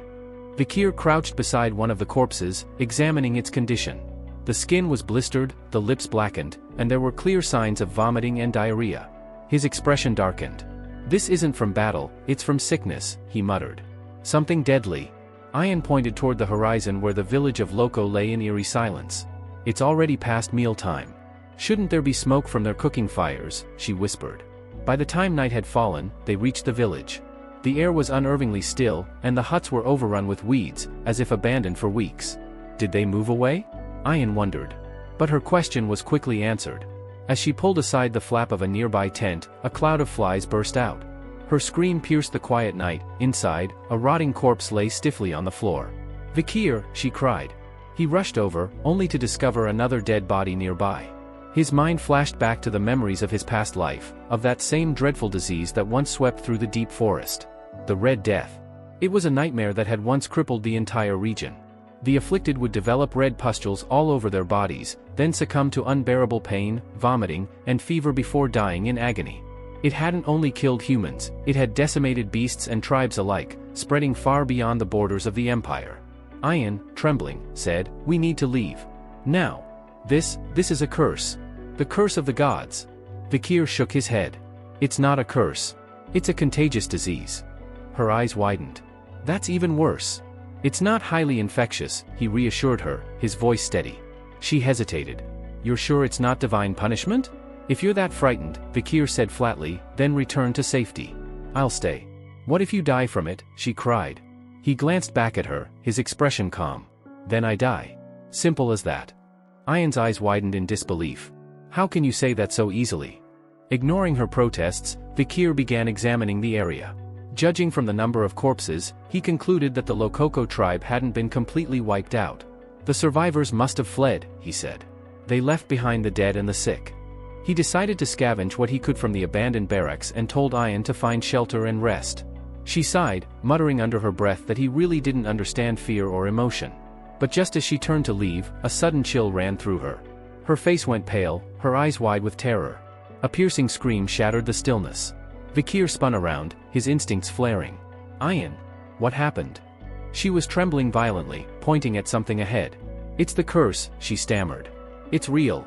Her shaking hand indicated a small figure standing at the edge of the village, a child, motionless, watching them. Ayan's voice cracked with dread. "That child is cursed. Run, Vikir. Run." Ayan had initially insisted she wouldn't let Vikir go alone, declaring that if he went ahead, she would follow no matter what. Yet, before she could take another step, she stumbled, letting out a pained cry and clutching her leg. "Cramps," she gasped, grimacing. Vikir glanced back but didn't stop, his attention was fixed on the child standing silently a short distance away. He approached slowly, the soft crunch of dirt under his boots the only sound breaking the eerie quiet. The child didn't run. Instead, she stood completely still, watching him with wide, unreadable eyes. When he knelt in front of her, Vikir noticed she couldn't have been older than 5. Her dark skin, tangled hair, and rough clothes made it clear, she wasn't one of the Lokoko tribe. Nearby, a small pile of stones was stacked neatly beside a wilted flower. It was a grave, he realized. She'd been mourning someone. His voice softened as he asked, "Who are you, little one?" The girl hesitated before speaking in a trembling tone, her words broken and simple, "Lokoko, slave, kitchen maid." Vikir's brow furrowed. So, she had been a servant, a slave belonging to the Lokoko tribe. He leaned closer. "And your name?" The girl fidgeted, her small fingers clutching the hem of her torn garment. After a moment of silence, she murmured, "Pomerian." Vikir raised an eyebrow at the name, it didn't sound barbarian at all. In fact, it sounded distinctly imperial. Could it be that she was a kidnapped child from the Empire? But before he could ask further, the girl added softly, "La Baskerville." The words hit him like a thunderclap. "What did you just say?" Vikir asked sharply. The child met his gaze, her crimson eyes gleaming faintly in the dim light. Pointing at herself, she repeated clearly, "My name is Pomerian La Baskerville." Vikir froze. There were only 3 types of middle names within the Baskerville clan. Van belonged to distant relatives, Lu was reserved for men of the direct bloodline, and La was for the women directly descended from the main family, though it was rarely used, given that most Baskervilles were male. That meant this little girl? Ayan, watching nearby, suddenly pointed at something glinting on the girl's chest. "Vikir, look! The pendant." Vikir reached out and gently caught the small pendant dangling from Pomerian's neck. Startled, the child tried to pull back, but he had already unclasped it. As he opened it, his expression hardened. Inside was a small, faded portrait of Hugo La Baskerville. The sight stunned him. Why would a barbarian child carry Hugo's image, his father's face, so carefully protected around her neck? His jaw clenched, his eyes burning with fury. "Who are these people to you?" he demanded, his tone dripping with restrained rage. The girl's lips quivered, her grip on the pendant tightening as tears welled up in her eyes. She was terrified. Ayan quickly stepped in, touching Vikir's arm. "Stop. She won't talk to you if you scare her like that," she said softly. "Ask her kindly, maybe even smile." Her words made him pause. He realized his killing intent had been leaking out without restraint. Taking a slow breath, Vikir forced himself to relax. He had faced monsters, assassins, and blood-soaked battlefields, but now, before a trembling child, he found it difficult to steady his emotions. He crouched again, meeting Pomerian's gaze with a calm expression. "I'm sorry. I didn't mean to frighten you." He offered a small smile. "Can you tell me who the people in the picture are?" From behind him, Ian muttered in disbelief, "He can smile?" Pomerian hesitated, then raised the pendant and pointed at the figures. "Mother? Grandmother? Grandfather?" Vikir's breath caught. Mother. Grandmother. Grandfather. His mind immediately went back to a conversation he once had with Barrymore, the old butler of the Baskerville mansion. The man had told him, almost wistfully, about a time when Hugo wasn't the cold-blooded executioner he was now. Hugo was once a kind man, Barrymore had said. He loved his wife, Lady Roxana, more than anything. But when their only daughter, Lady Penelope, was kidnapped by barbarians, something inside him broke. Barrymore had explained how Hugo abandoned his life in the capital, moving the Baskerville clan to the perilous Le Noir Mountains, the region infested with barbarian tribes, hoping to find his lost daughter. Despite sending countless hounds and trackers, she was never found. From that day, Hugo became something else, a merciless beast who slaughtered monsters and barbarians alike without hesitation, consumed by his hatred and grief. Vikir had once dismissed that story as little more than a tragic legend. But now, the truth was staring him in the face. If what Pomerian said was true, then her mother, Penelope, was Hugo's long-lost daughter. That made this girl, this frightened, half-barbarian child, Hugo's granddaughter. He stared at her in stunned silence. What would Hugo do, he wondered bitterly, if he saw the child of his daughter and a barbarian? Vikir sighed softly, suppressing the turmoil in his chest. Reaching out, he gently ruffled Pomerian's hair. "You've been through a lot, haven't you?" he said. "You're safe now." The girl blinked up at him, uncertain. He smiled again. "Come with me. I'll take care of you." Pomerian studied his face carefully. "Mother said, if I see someone with red eyes, I should follow them," she whispered. Then she pointed at his eyes. "You look like Mother." Vikir chuckled quietly. "That's because all Baskerville hounds look alike," he said, half joking. "You can think of me as your uncle." The word uncle seemed to stick. After a moment, she nodded shyly and reached for his hand. That was how the two lost descendants of the iron-blooded Baskerville line found each other, one scarred by vengeance, the other by loss. The next morning, Pomerian emerged from the tent and spotted Vikir preparing to leave. "Where are you going?" she asked. "I have a meeting," he said, tightening the straps on his armor. "The clan matriarch has summoned me." "I want to come," she cried, running toward him. Before he could object, she climbed onto his arms and clung to him tightly. He sighed. "You're afraid of being alone, aren't you?" She nodded, pressing her face against his shoulder. Vikir smiled faintly. Though she was just a child, her trust in him warmed a part of his heart he thought had long gone cold. Still, he knew he couldn't keep her here. The Balak tribe was no place for a Baskerville child. He would have to take her somewhere safe, far from Hugo's grasp, but within the Empire's protection. As he walked with her asleep on his back, he made up his mind. He would seek help from Chihuahua. They would leave the forest and head toward the city. Meanwhile, inside the matriarch's tent, the mood was grim. The air was heavy with tension as the matriarch addressed her people. "This sickness spreading among us, it will worsen once the rains arrive," she said gravely. "If it continues through the wet season, the losses will be unbearable." A shaman stood and countered, "It is not a sickness, it is a curse. We must hold a great ritual to cleanse it." The debate inside the longhouse had reached its peak. On one side, the shaman and his followers stubbornly clung to the belief that the recent deaths were the result of a curse, the wrath of their ancestors, angered because their burial grounds had been neglected. On the other side, Ian and her group stood firm, arguing that the sickness was caused by something far more tangible, perhaps a poisonous mushroom or a contagious insect bite spreading through the tribe. Voices clashed. Fear and tension filled the smoky air until all eyes turned toward the matriarch, the old woman seated in the center. Yet even she, the pillar of wisdom in the tribe, appeared torn. The situation was grave. Whatever this illness was, it was spreading faster than anyone could control. At the back of the hall, Vikir remained silent, his crimson eyes lowered in thought.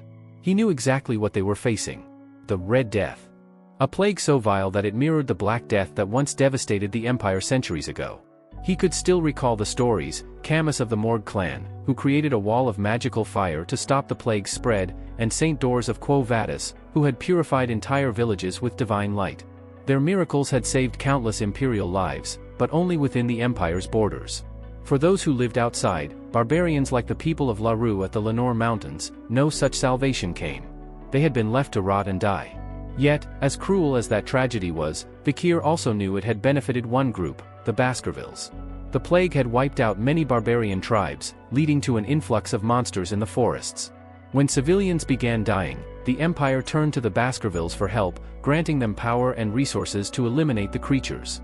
They succeeded, Hugo Baskerville's famed sword, his political influence multiplying in the aftermath.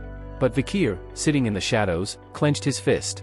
He would not let Hugo profit from another disaster like this. "Matriarch," he said, raising his hand. His calm but commanding tone drew the attention of everyone in the room. "I know how to stop the Red Death." Murmurs spread. The shaman's brow furrowed, Ian turned sharply toward him. Soon after, a crude experiment began. A goblin was tied upside down and dunked into a large pot filled with water drawn from the river near the infected area. Moments later, when the goblin was pulled out, red blotches began erupting across its green skin. The onlookers recoiled in horror as the creature convulsed, proof that the disease could indeed spread through the water. Without hesitation, they hurled it into the fire to prevent contamination. Ian approached, her expression grim. "So it's true," she said. "Every goblin we placed in that water showed the same marks. It spreads through the river, doesn't it?" Vikir nodded. "The water carries death. But if it's boiled first, the sickness can't survive." Ian's eyes flickered with both hope and skepticism. To be certain, she ordered another test, this time using boiled water. When the goblin was pulled out after being submerged, it was already dead. "See," she pointed, frowning.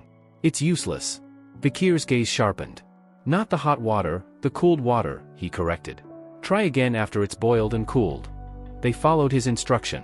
2 more goblins were placed into water that had cooled after boiling. Time passed. Nothing happened. No red blotches. No convulsions. No death.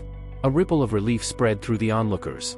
The tribe began whispering, the curse was just a disease, and they had found a way to fight it. One of the warriors spoke up, voice trembling with new hope. "If we drink boiled water, will that keep us safe?" Before Vikir could answer, the matriarch herself approached him. Her weathered eyes glistened with gratitude. "You've given us something we haven't had in weeks," she said softly. "Hope." But Vikir wasn't smiling. "Don't be careless," he warned. "The Red Death doesn't only spread through water. It can enter through your eyes, your mouth, or the air you breathe. When the dawn fog rolls in, stay inside. Cover your faces." Ian glanced sideways at the shaman and smirked. "Strange," she said mockingly. "Didn't someone call this a curse just a few days ago?" The shaman scowled. "And what do you propose when the rains come? Will you boil the entire river? Will you tell people not to wash when the sky pours?" His tone was sarcastic, but his question was real. Vikir paused, considering. Then he nodded slowly. "You're right. When the rainy season begins, the rivers will flood. The land will turn into swamps. The air will be thick with moisture, and the infection will spread faster than fire. We can't fight that with boiling water alone." The shaman crossed his arms. "Then what? You'd have us abandon our ancestors' graves?" His voice was almost a growl. The council members murmured in agreement. Vikir met his glare without flinching. "No," he said evenly. "We won't abandon them. There's a way to stay within Balak territory and still survive. But you must be willing to listen." Outside, thunder rumbled across the Larue at Lenore Mountains. The river's surface shimmered under the gray sky, and the first heavy drops of rain began to fall, signaling that the storm season had arrived. And with it, the true test of survival. The downpour had been relentless for days, an event so extreme that even the oldest among the Balak tribe couldn't recall seeing anything like it. The heavens roared, rivers overflowed, and the entire forest drowned beneath sheets of rain. Yet, amid the chaos of the flood, one place remained untouched, the Balak village, perched high above the waters. 2 barbarians strained with all their strength, muscles taut as they hauled on thick ropes. "Pull harder! Secure it tight," one shouted over the roar of the storm. Across the way, others anchored the line between 2 towering platforms, working swiftly to build a new bridge linking the houses nestled in the upper canopy. Another voice yelled back, "Raise the fence, fast! Keep it steady before it collapses." Within hours, the bridge was complete, a sturdy web of ropes and wood connecting the treetop homes. One of the workers leaned on the railing, awed. "Even with this storm, we didn't flood. Not even a drop in the huts." His companion grinned, wiping rain from his face. "That's all thanks to Vikir. If not for his plan, we'd be fish bait by now." Soon, the village echoed with shouts of gratitude. "All hail Vikir," they cried, their voices carrying across the storm. From his vantage point, Vikir watched them quietly. His gaze swept across the treetops and the newly built ropeways connecting them. "It's a blessing the Balak lands are rich with giant trees," he thought. Without them, this entire village would have been washed away. Just then, Pomerian crawled out of one of the huts, her fur damp from the mist. She wagged her tail, smiling brightly. "Uncle! I want to be with you, she chirped, bounding toward him. Vikir's lips curved into a faint smile, but his attention was suddenly drawn elsewhere. 2 barbarians on the far platform were waving at him excitedly.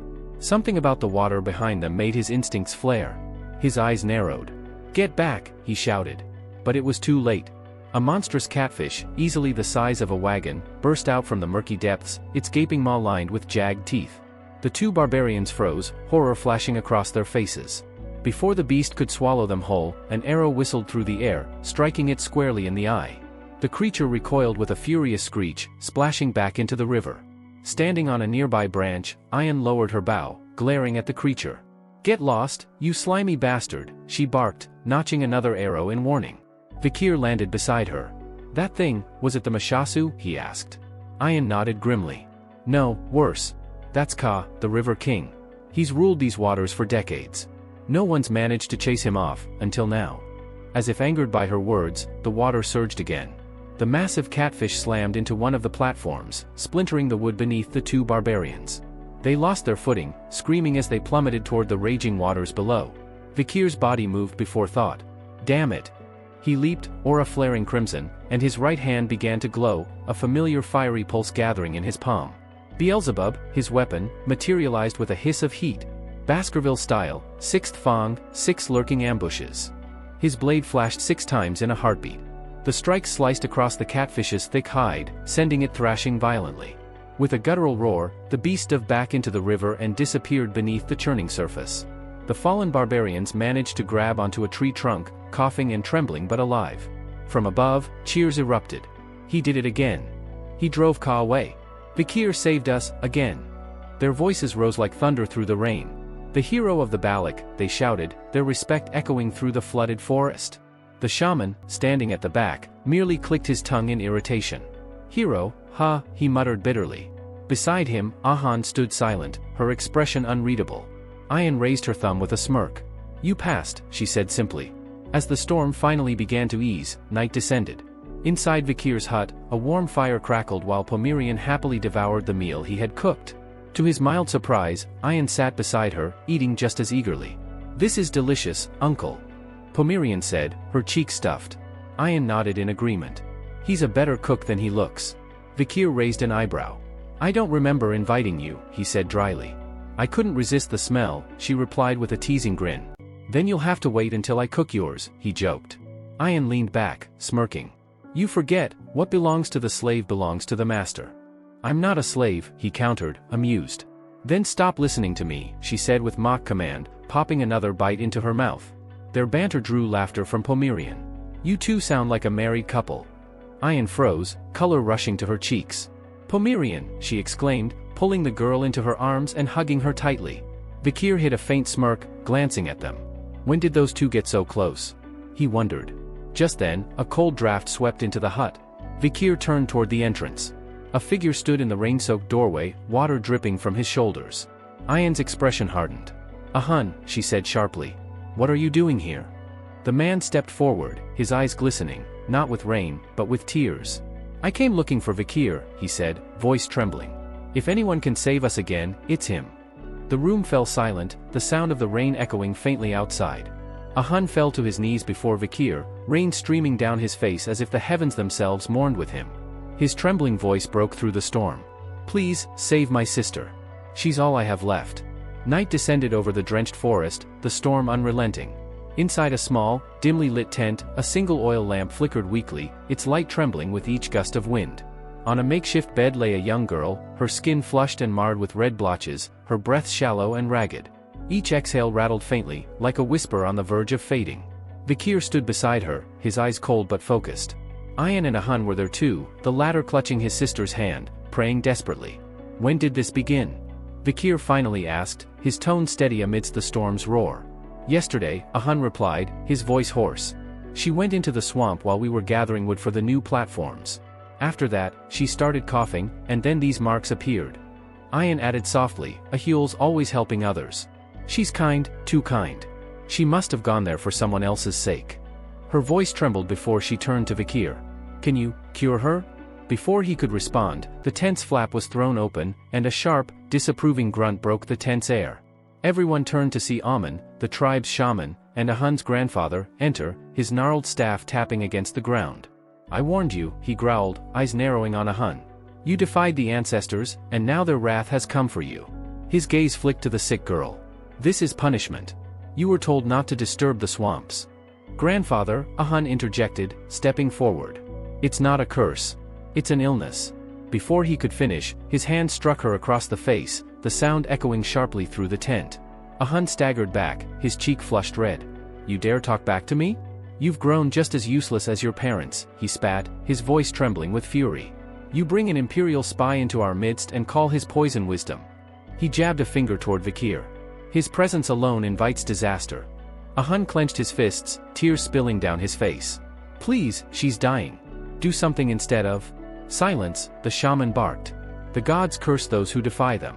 The only way to cleanse this blight is through the ancestral rite. Defy the old ways, and you'll doom us all. He turned to leave, muttering, the matriarch will see sense and grant the ritual. Then we'll see who truly serves Balak. As he disappeared into the rain, a heavy silence settled. Hun stared blankly at the ground, his grief too deep for words. Then Vikir finally spoke. His voice was low but firm. If you're looking for a cure, I might have a way. Hun looked up, hope flickering faintly in his eyes. Vikir gave brisk orders. Boil water, lots of it. Scrub the furniture she's touched. Burn charcoal to drive out insects and dampness. Keep the air dry and clean. If we can hold the infection back, we'll buy her time. Hun hesitated for only a moment before nodding, wiping his tears. I'll do it. When he left to carry out the tasks, Ayan turned to Vikir. Can you really save her? She asked quietly, her eyes wide and desperate. I'll try, he said simply. But I'll need your help. Anything, she replied instantly. I need medicine, Vikir explained.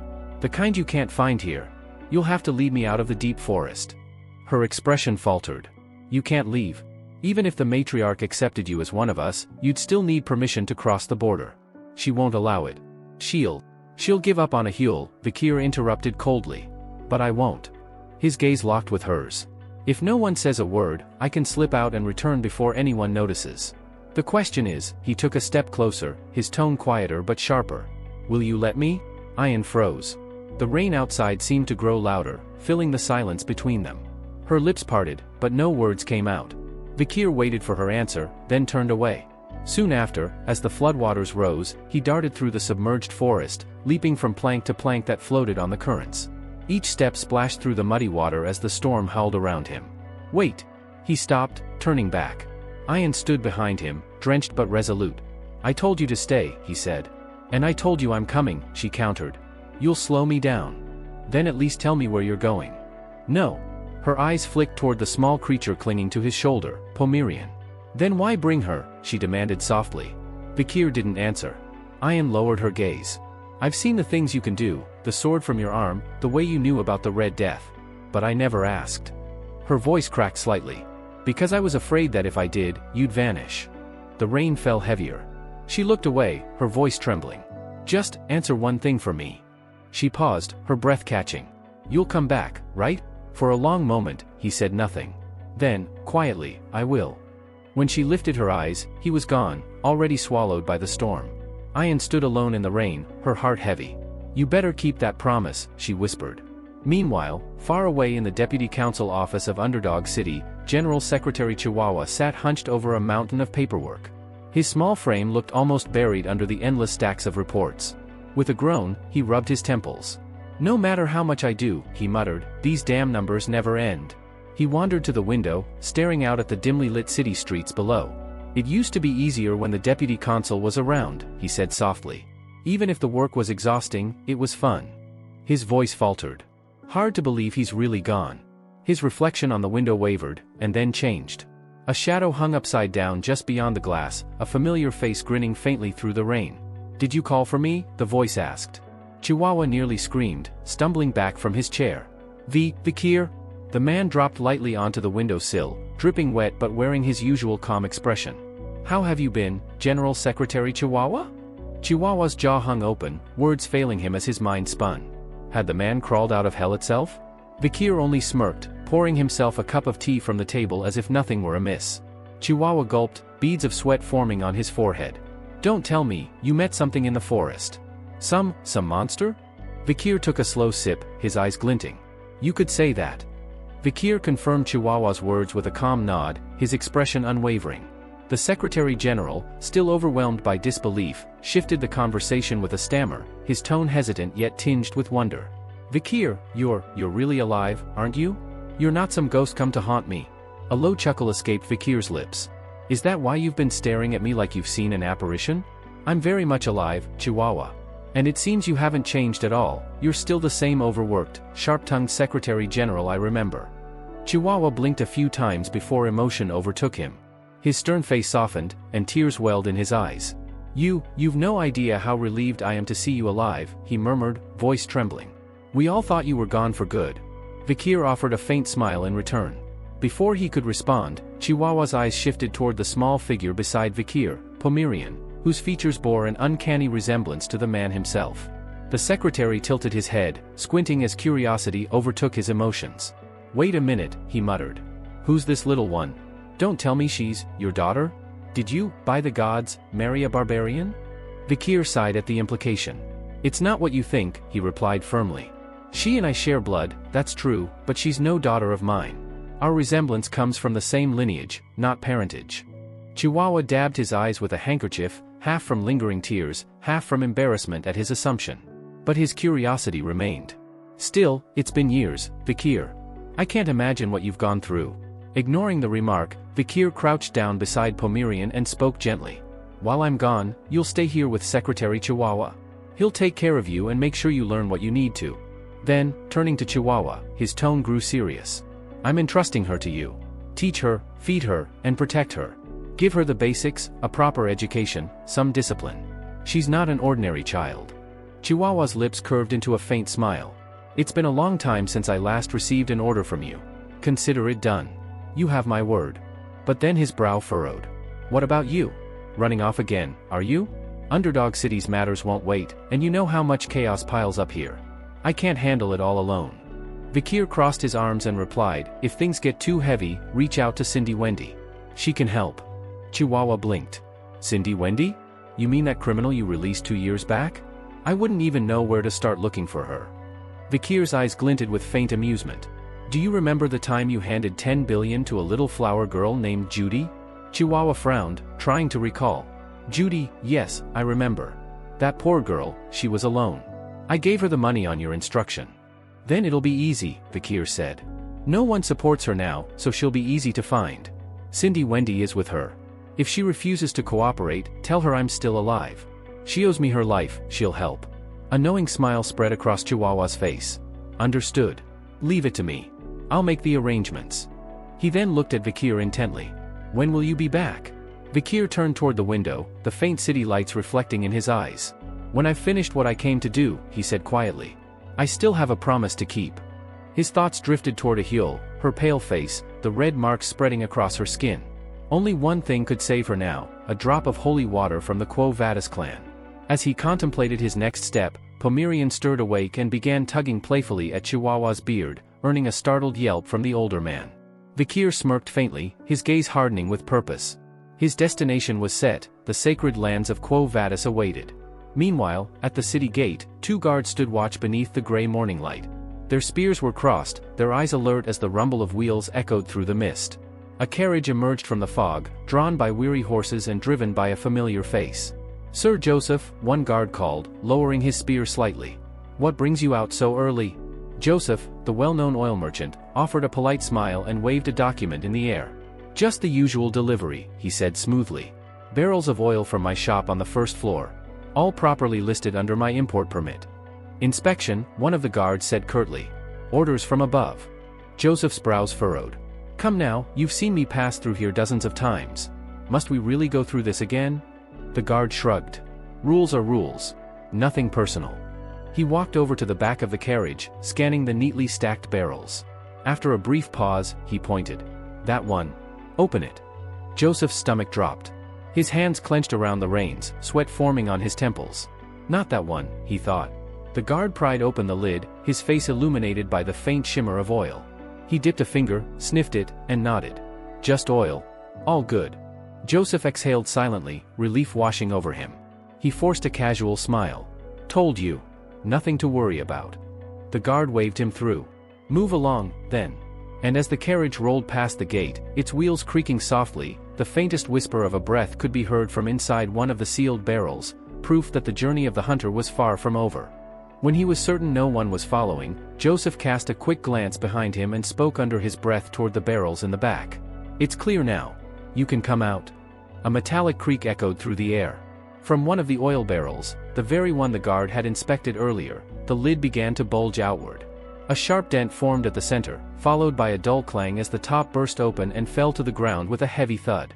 Joseph's breath caught in his throat. From within the barrel, a figure slowly rose, drenched in thick, glistening oil. His form was concealed beneath a long black coat and a bird-like mask, the kind worn by plague doctors centuries ago. The mask's long beak dripped with oil, gleaming faintly beneath the lamplight. Joseph froze, clutching the reins. I've done what you asked. You're inside St. Mecca now. Can I leave?" The figure tilted his head slightly, the hollow sockets of his mask fixed on Joseph. "Wait," he said in a low, rasping voice. Joseph stiffened instantly. The crow-masked man reached into his coat and produced a small leather pouch. "This is the oxbear canine I promised," he said, tossing it to Joseph. The merchant fumbled to catch it, nearly dropping the slippery bag. Thank you," he stammered, still trembling. Without another word, the figure turned and disappeared into a shadowed alleyway. His footsteps made no sound on the cobblestones, as though he were a wraith gliding through the dark. When Joseph could no longer see him, he slumped back in his seat and wiped the sweat from his brow. He was submerged in oil for 2 whole hours, he whispered in disbelief. How could anyone? Maybe he's not even human. High above the city, the mysterious figure stood on the edge of a clock tower, looking down upon the sprawling streets of St. Mecca. Removing his mask, he revealed his identity, Vikir. His breath came out in a deep sigh. Being submerged that long wasn't pleasant, he muttered, wiping the oil from his face. But it's still nothing compared to the river Styx, 7 minutes underwater then, 2 hours now. Seems I'm getting better at holding my breath. His gaze turned toward the city below, a faint smirk curling on his lips. Infiltration successful. The Quo Vadis territory. St. Mecca itself. St. Mecca, the holy capital of the Quo Vadis clan. Its population exceeded 160,000, and its order was absolute. Here, virtue ruled above all else. Greed and lust were branded as sins, and not even a single coin left forgotten on the street would be stolen. The citizens were pious, disciplined, and deeply bound by the church's doctrine. A sudden gong reverberated across the rooftops. The bell atop the cathedral began to toll. Vikir glanced up, recalling what he had once heard. Every time the bell rang, the citizens performed a ritual of stillness and prayer. Sure enough, as the chimes echoed, the streets froze. Men and women dressed in pure white halted where they stood, bowed their heads, and whispered prayers in unison. The air was thick with reverence, their devotion so absolute it was almost eerie. Vikir slipped quietly between the unmoving figures, his shadow merging with the lamplight. He couldn't help but mutter under his breath, what a suffocating way to live. Night fell. The streets emptied. At the edge of a quiet courtyard, beside an old stone well, Vikir reached into his inner pocket and pulled out a glass vial. Its contents glimmered faintly crimson under the moonlight. He uncorked it and poured the liquid into the well. The viscous red fluid swirled as it mixed with the water below. The Red Death. The infectious plague carried traces of Ahul's blood, sweat, and tears, lethal to any who came in contact with it. It was an unforgiving act, but he had no choice. Every second mattered. This was a city of faith, where miracles were said to happen overnight. If he spread the infection here, the holy authorities would mobilize immediately. And in doing so, he would gain what he needed, access to their sacred holy water. Just as he turned to leave, a voice called out behind him. "Hey, who's that?" 3 children stood by the street corner, staring curiously. One boy pointed toward him. "That man looks suspicious. Maybe he's a thief?" The smallest girl tugged at his sleeve nervously. "Let's go. He looks scary." Vikir turned slowly, the dim moonlight catching his eyes. The children froze, their bodies stiffening under his cold, unblinking gaze. "Stay away from this well," he said, his voice low and steady. "It's cursed. Anyone who drinks from it will never return." The children's faces went pale. With a shriek, they bolted down the street, screaming about a ghost who had cursed the well. Vikir watched them flee and gave a faint nod. "Good. That should keep them away." He then drew a dagger from his belt and embedded it into the dirt beside the well. The blade bore a distinct crest, the serpent insignia of the Leviathan clan. "Let's see how long it takes before the Quo Vadis accuse the Leviathan of blasphemy," he murmured, smirking. "They've hated each other for decades. This will only add fuel to the fire." With that, his trap was set. His preparations complete. He lifted his gaze toward the grand cathedral that loomed over the city. "It's almost time for the holy water to be poured," he said. "Let's pay the saintess a visit." Under the pale moonlight, the mansion of the saintess glowed like a beacon. Outside its gates, a restless crowd had gathered, pilgrims, nobles, and beggars alike, hoping for a glimpse of the divine healer. Their voices blended into a desperate chorus. "Saintess, please, just one miracle. Grant me healing, blessed one." Their pleas carried through the night, echoing against the marble walls. From behind the doors, a serene voice answered, "What brings you all here at such an hour?" The moment they heard her, murmurs rippled through the crowd. The saintess herself was speaking. One by one, the people stepped forward, flaunting their lineage and wealth. "I am Lord Dorsal, heir to the Jonathan clan," a young noble declared proudly. "My soldiers serve the Empire's might.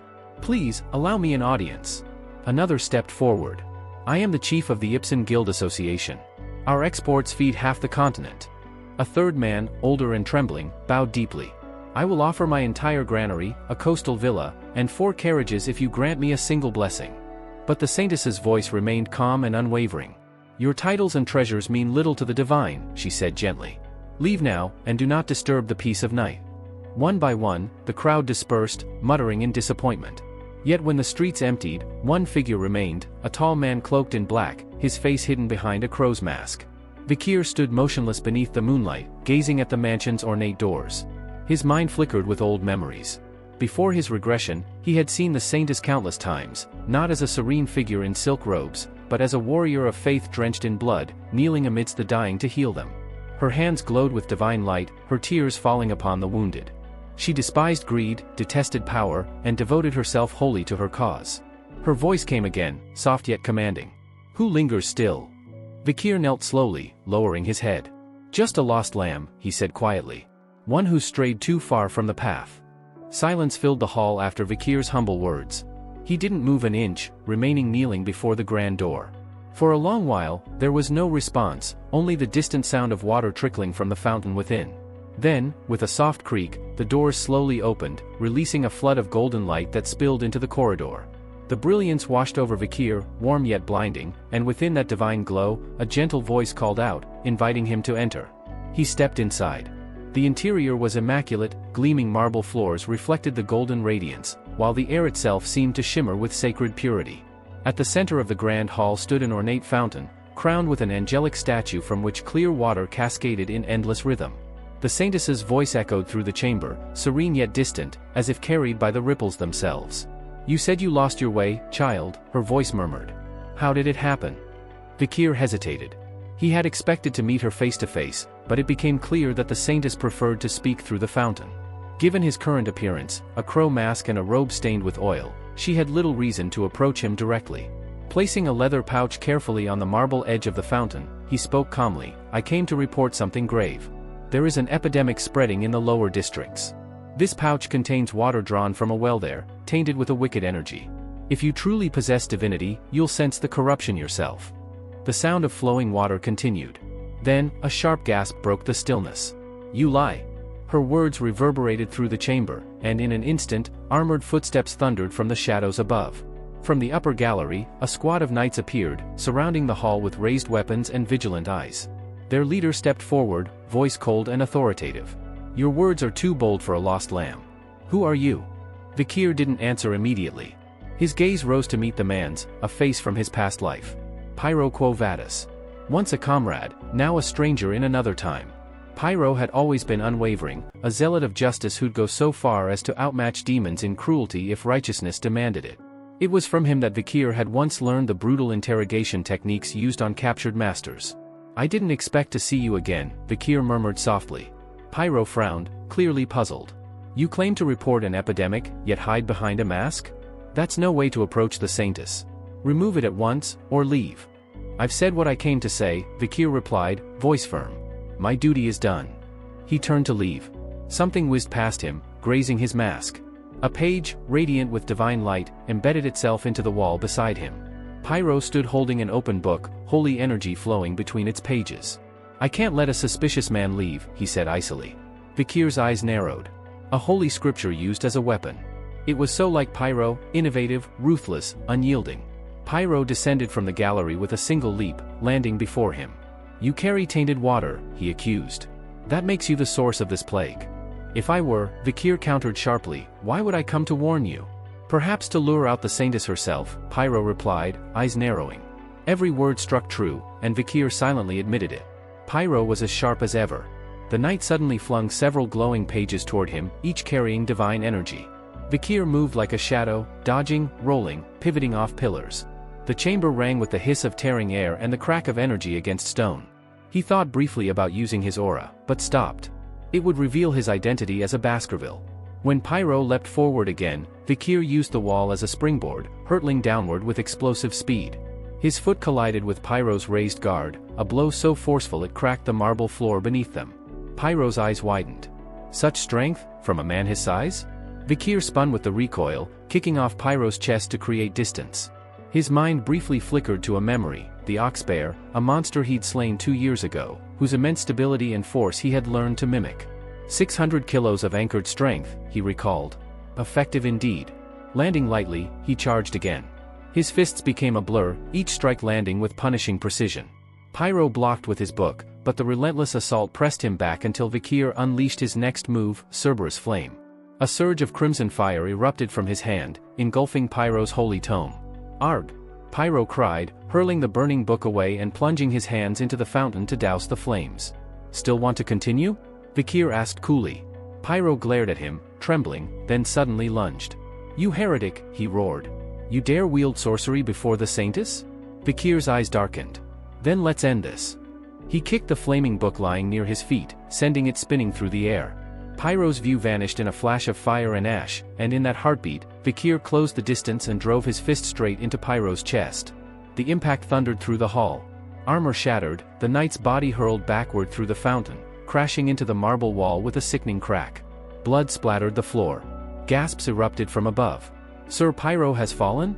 "Impossible." Knights rushed to their commander's side, weapons drawn, but before they could move, a commanding voice cut through the chaos. "Enough." The saintess's voice, calm yet absolute. She stepped forward, the golden light preceding her. Her gaze settled on Vikir, still masked and steady. "So, you are the lost lamb?" she asked softly. Vikir inclined his head. "Yes, Saintess Dolores." Her eyes lingered on him before she smiled faintly. "You seem less like a lamb, more like a wounded puppy."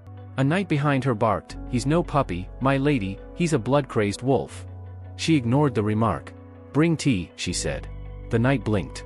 "Tea, my lady?" "Yes. For both of us." Without waiting, she turned and walked toward a side chamber, her eyes never leaving Vikir. "Come. I wish to speak with you." Moments later, they sat facing one another across a small tea table. Pyro, still bandaged, stood silently behind her. Vikir studied her face under the lamplight. 16, perhaps 17, young, yet her eyes carried a maturity that no girl her age should bear. Saintess Dolores Lonquo Vadis. He remembered her vividly, how during the war, she stood at the front lines, drenched in blood, healing soldiers until her hands trembled. A living saint amidst ruin. Breaking the silence, Dolores sighed. "You know, I've been quite stressed lately." Vikir raised an eyebrow, unsure how to respond. "I'm enrolled at the Imperial Academy of Kolos," she continued, almost wistfully. "It's the holidays, so I'm home managing the family's affairs. Nobles, merchants, they never stop coming. They all want blessings, healing, favor. But most of their troubles are trivial, broken hearts, indulgence, disease from debauchery. Not a single real illness among them." She swirled her tea with quiet frustration. "Sometimes I wonder if they've forgotten the true meaning of justice, righteousness, benevolence, and equality." Vikir replied, "Theology is, in essence, the study of humanity. So, perhaps it's only natural." Her golden eyes flicked toward him in mild surprise. "That verse," she said softly, "Old Testament, Asmoser, chapter 6, verse 9. She smiled faintly, intrigued. "I didn't think anyone still remembered that scripture." Vikir met her gaze in silence, his mind already turning toward the real reason for his visit. The air between them grew heavy once more, holy light and shadow sitting across the same table. Vikir disclosed that a plague had already taken root in the slums of Saint Mecca. The saintess immediately pressed him on the truth of his claim. In response, Vikir calmly produced a sealed pouch, explaining that it contained water he had personally drawn from a well in the affected district. The saintess studied him in silence, her gaze sharp, then asked whether he was truly uninvolved in the disaster. Vikir answered evenly that no culprit would voluntarily walk into the lion's den carrying evidence against himself. Still, he admitted that doubt was only natural. As he weighed his next step, he slowly raised one hand. Pyro reacted instantly. He stepped in front of the saintess, commanding her to withdraw as his body tensed for combat. Yet what followed defied expectation. Vikir's lifted hand was wreathed in a soft, golden brilliance. The light was calm, restrained, and unmistakably divine. He stated quietly that he had no desire to harm innocents, especially not in a city that was once his home. Both the saintess and Pyro froze. Recognition dawned in her eyes as she realized the power he was wielding. Unable to conceal her shock, she asked if he was a follower of Lewin. Vikir neither denied nor confirmed it. Instead, he asked whether they were now willing to hear him out. He then described what he had witnessed, shadowy figures pouring liquid from glass vials into the slum's water sources. Without hesitation, he named them the origin of the epidemic. The saintess, visibly shaken, asked what reason anyone could have for such an atrocity. Vikir unfolded a map across the table and pointed to two marked regions. He explained that the greatest beneficiaries of the chaos would be the Leviathan clan and the bourgeois family. The Leviathans, masters of poison, would seize the chance to gather countless samples for their experiments. Moreover, the collapse of the Quo Vadis family would serve their long-standing hostility. As for the bourgeois family, Vikir explained that disasters did not erase wealth, they merely redistributed it. With workers dying and landowners ruined, properties would be abandoned. Fields, factories, and shops would fall into debt, allowing the bourgeois family to expand their holdings and quietly dominate new industries. In his judgment, the Leviathan clan stood at the center of the Red Death spread. The bourgeois merchants, while not the architects, were willing accomplices. Meanwhile, the natives of the deep forest were being pushed forward as convenient scapegoats, ensuring both factions could profit while avoiding blame. When he finished, silence filled the room. Pyro and the saintess stood stunned by the precision of his reasoning. Her thoughts raced as she considered how frighteningly plausible his conclusions were. At last, unable to suppress her curiosity, she asked who he truly was. Vikir replied with deliberate ambiguity, saying they could call him Night Bloodhound. The saintess frowned slightly at the ominous name, while Pyro remarked that it suited both his appearance and his irreverence. Still, she acknowledged that his words could not be dismissed. She ordered Pyro to prepare to visit the slums and report everything to her father. Pyro agreed without hesitation. Watching her decisiveness, Vikir reflected that meeting her had been fortunate. Events would now move quickly. Yet as the saintess observed him in silence, she found herself troubled. The man who had defeated the invincible Pyro and the holy knights appeared frail, almost pitiful. But beneath that exterior, she sensed something vast and feral. His soul carried the stench of blood, oil, and steel, steeped in violence and restrained fury, tinged with hatred. And deeper still, she felt an immense, crushing sorrow. She could not grasp what he truly was. Within a church in the slums, the sisters rushed to greet Saint Dolores, relief flooding their faces. One of them, trembling with tears, begged her to save the people from the nightmare that had descended upon their home. The saintess halted as she took in the scene before her. Rows of infected patients lay groaning, their bodies marked by the unmistakable signs of the plague. Night Bloodhound had spoken the truth. Vikir surveyed the suffering with quiet regret. There had been no time for gentler methods. At least there were no children among the afflicted. He wondered whether the terror he had planted at the well had been enough to keep them away. Seeing that the disease was still in its early stages, he knew the rest now lay in her hands. The saintess stepped forward and spoke softly to the patients, promising that divine love would not abandon them. She began to pray, calling upon the light of her life and the fire of her soul. She asked that her sins and her very spirit bear witness to the misery before her. A single tear slipped from her eye. When it struck the floor, golden light erupted outward, flooding the hall and spilling through the doors and windows. One elderly man, moments from collapse, suddenly steadied. His breathing calmed, and the crimson marks on his skin faded. The sisters cried out in disbelief as others began to recover as well. Gratitude poured forth, voices breaking as they praised the saintess. Vikir watched in silence, fully aware of how extraordinary her power was. At the same time, he understood that he needed to bring this miracle back to the forest. Later, Saint Dolores sat at her study table, candlelight flickering as she traced routes on a map with careful precision. Healing with divine power alone was only a stopgap. New cases would continue to appear as long as the source remained. Examining a glass tube filled with fluid taken from a patient, she noted the short incubation period and the slow, agonizing progression toward death. To end it completely, the deepest well would have to be purified. She considered whether she could condense her power into a single, perfect drop. A sudden realization made her exhale sharply. This was not the time to hesitate. She rose, determined to treat one more patient, but a stabbing headache struck her mid-step. Gripping the table, she steadied herself, wondering if overuse of divine power had drained her too far. Still, she straightened and resolved to continue. As she exited her chamber, 3 men hurried forward, their faces alight with forced enthusiasm. They greeted her loudly, offering their company and assistance. They claimed concern for her safety, insisting that a lady of her stature should not walk alone through such filthy places. They boasted of wagons filled with donations and joked that the slum dwellers had struck fortune. Beneath their smiles, mockery lingered. The saintess passed them without slowing. Though they pledged to follow her as a matter of gentlemanly duty, she merely smiled and entrusted them with the task. Their excitement quickly turned to disgust once they reached the relief camp. The stench made them gag. They complained about their shoes, demanded priority treatment, and urged a swift departure. The saintess remained serene. To her, approaching suffering with hidden motives was sacrilege. Compassion alone mattered. True grace lay in selfless sacrifice, kindness, and tenderness. Her attention shifted to a nearby tent steeped in oppressive darkness. She sensed that the most critical patients were inside. Steeling herself, she parted the curtain and announced her presence. What she saw made her halt. A commanding voice called for more saline. A priest stood frozen behind a doctor, watching in disbelief. The treatment unfolding before him defied doctrine. The doctor incised infected flesh with precision, then pressed 2 fingers to the wound. Divine power flowed directly into the body, sealing the injury and erasing the infection. The priest realized that this was not mere blessing of the surface, but a focused channeling of power into the source itself. As understanding dawned, the saintess recognized the doctor at once.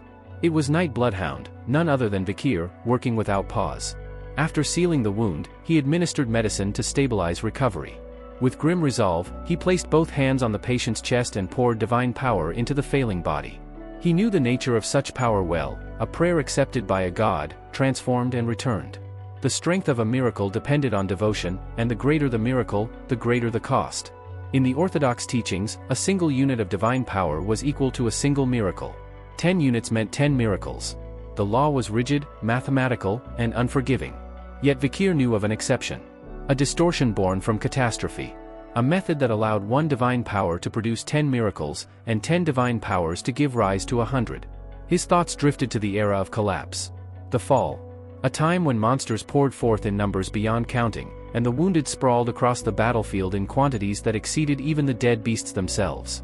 The clerics had stood helpless, realizing that no matter how fervent their prayers, the divine power they possessed was insufficient to halt annihilation. Faith wavered. Desperation deepened.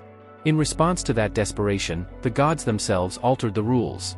The formula for miracles was rewritten. The new doctrine was simple and terrifying: act first, pay later.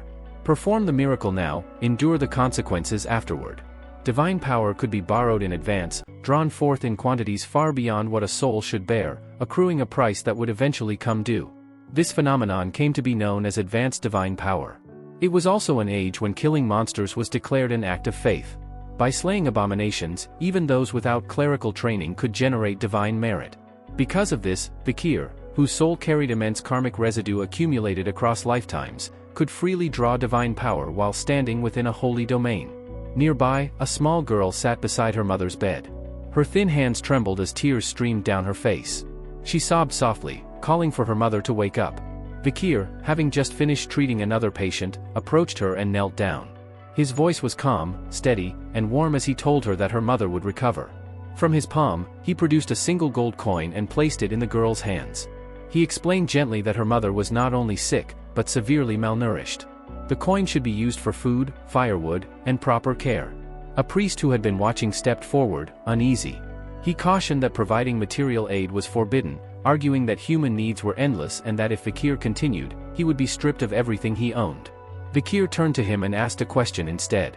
He asked what endless truly meant, and whether infinity could exist inside a finite world. The priest faltered, unable to answer. Vikir continued calmly. He said that the money in his pocket was finite. That meant he could give everything away without consequence, because there was a clear end. He then looked back at the sick woman, paused, and quietly apologized. Saint Dolores, who had been observing from nearby, felt her breath catch. She had heard him apologize. That alone unsettled her. She wondered what he was apologizing for. Then she remembered his earlier words, that theology was ultimately the study of humans. Understanding struck her. He was apologizing for the same reason she often did in silence. For not being able to save everyone. Her heart suddenly began to pound. A heavy, unmistakable thud echoed in her chest. Saint Dolores was only 16. Young, sheltered, and inexperienced in matters beyond faith and duty. Yet at that moment, her heart raced uncontrollably for the masked man before her. When the last of the infected had been stabilized, Vikir stepped outside and sat down heavily. Exhaustion washed over him. He lifted his mask briefly to drink water, letting out a long breath. Before he could rest, he sensed someone approaching. He lowered the mask at once and looked up. Saint Dolores had come to sit beside him. He asked if she was all right. She nodded, then asked if she could speak with him for a moment. He agreed without hesitation. She thanked him sincerely, saying that without his help, they would never have managed to treat everyone in time. Vikir answered that he had only done what needed to be done. She smiled faintly and said she had expected that reply. Silence followed. After a moment, she clutched the fabric of her robes and spoke again, her voice trembling. She said that someone as strong as him should have been born with divine power. Then she confessed that although she herself had been blessed with it from birth, she felt weak in every other way, body, mind, and faith alike. She asked why God would choose someone like her to bear the title of saintess when so many others possessed stronger faith without divine gifts. She asked why that burden had fallen on her. Vikir's answer left her stunned. He told her that the very fact she felt guilt and anguish was precisely why she had been chosen. He smiled softly and said that what the world needed was a light capable of reaching even the darkest, most violent places. Tears welled in her eyes. She asked if she could truly become such a light. Vikir answered without hesitation. He told her that she would. By gathering the clergy of the Quo Vadis family into a single unified prayer, the process of creating holy water succeeded completely. The result was a condensed divine essence capable of purifying every infected individual in the slums with a single drop. 3 drops were formed. They were sealed carefully and named Pli de la Verge, also known as Saint Testier. Within a grand hall, Saint Dolores stood before a podium. Upon it rested a box containing 3 small glass vessels. As she began her prayer, radiant divine light spiraled through the chamber. Her voice echoed solemnly as she spoke of the woman granted the singular privilege of nurturing God's only son. She spoke of sleepless nights filled with despair, of a heart unable to endure the weight of sorrow, and proclaimed this day as the most painful and mournful of all. As the saintess finished her prayer, the last syllable faded into the vast hall, and a pillar of divine radiance descended upon the podium. Holy light spilled outward, wrapping the altar in a soft, otherworldly glow that lingered long after her voice fell silent. Not long after, a group of holy knights emerged, moving with disciplined precision. In their hands was a sealed box containing the 3 saintess tears. One of the knights respectfully closed the lid, thanked the saintess for her efforts, and informed her that the relics would be placed under strict protection in the basement vault. Saintess Dolores acknowledged their words and entrusted the task to them without hesitation. As the knights withdrew, her expression turned thoughtful, her mind already drifting toward what needed to be done next. Elsewhere in the cathedral, a priest stood before a towering statue of the goddess, his hands folded in prayer, his presence solemn and unshakable. From behind him, the saintess approached with measured steps. Addressing him with reverence, she called him her father and stated that she had important information regarding the Red Death. The priest turned, his stern features softening instantly. He called her his fairy, his daughter, and beckoned her closer. Saintess obeyed, lowering her head slightly as she approached. The man before her was none other than Humbert Lewin Quo Vadis, Cardinal of the Lawn Church. He placed a hand gently on her shoulder and smiled warmly, praising her for the substantial offering she had made this time. Saintess accepted the praise with humility, acknowledging that such devotion was only natural for his daughter. In turn, she expressed her gratitude for his continued generosity. With a nod, the cardinal urged her to proceed with her report. Saintess explained that their order planned to deploy the newly developed Saint Tyr purification method to cleanse the underground waterway flowing beneath Saint Mecca. Hearing this, the cardinal asked whether the source of the contamination had been identified. She confirmed that it had. The infection, she explained, originated from an unregistered well hidden deep within the slums. According to testimonies from local children, a spirit had cursed the well. Their investigation revealed that the water source was heavily corrupted. Moreover, they had discovered a glass bottle, apparently used by the culprit to store and distribute the infection. As she spoke, Saintess carefully laid several suspicious items on a cloth before him. The cardinal's eyes fell upon a dagger and an emblem resting beside it. His expression hardened as he questioned where they had been found. Saintess replied that both objects were recovered near the well. At that moment, the warmth in the cardinal's gaze vanished, replaced by an icy glare. He recognized the symbols engraved upon them at once. The emblems of Leviathan and Bourgeois. Proof that the two factions had conspired together to engineer an artificial virus. A powerful aura erupted from the cardinal's body, filling the chamber with crushing pressure. His voice thundered with holy wrath as he condemned those who dared defile divine order. He declared that such poison-addicted degenerates and greedy misers would face a holy war for their blasphemy. Throughout his outburst, Saintess remained composed, her posture steady. However, the moment he mentioned the Night Hound and labeled him suspicious, her calm shattered. She raised her voice, cutting through the air, insisting that the Night Hound was innocent. The sudden interruption stunned the cardinal, who turned to her with a piercing, questioning stare. Saintess spoke fervently, defending him with unwavering conviction. She argued that the Night Hound had devoted himself entirely to treating the infected, and that his actions alone had prevented any deaths. She declared that a man capable of such deeds could not possibly be evil. The cardinal listened in silence before responding that he already knew what was truly happening.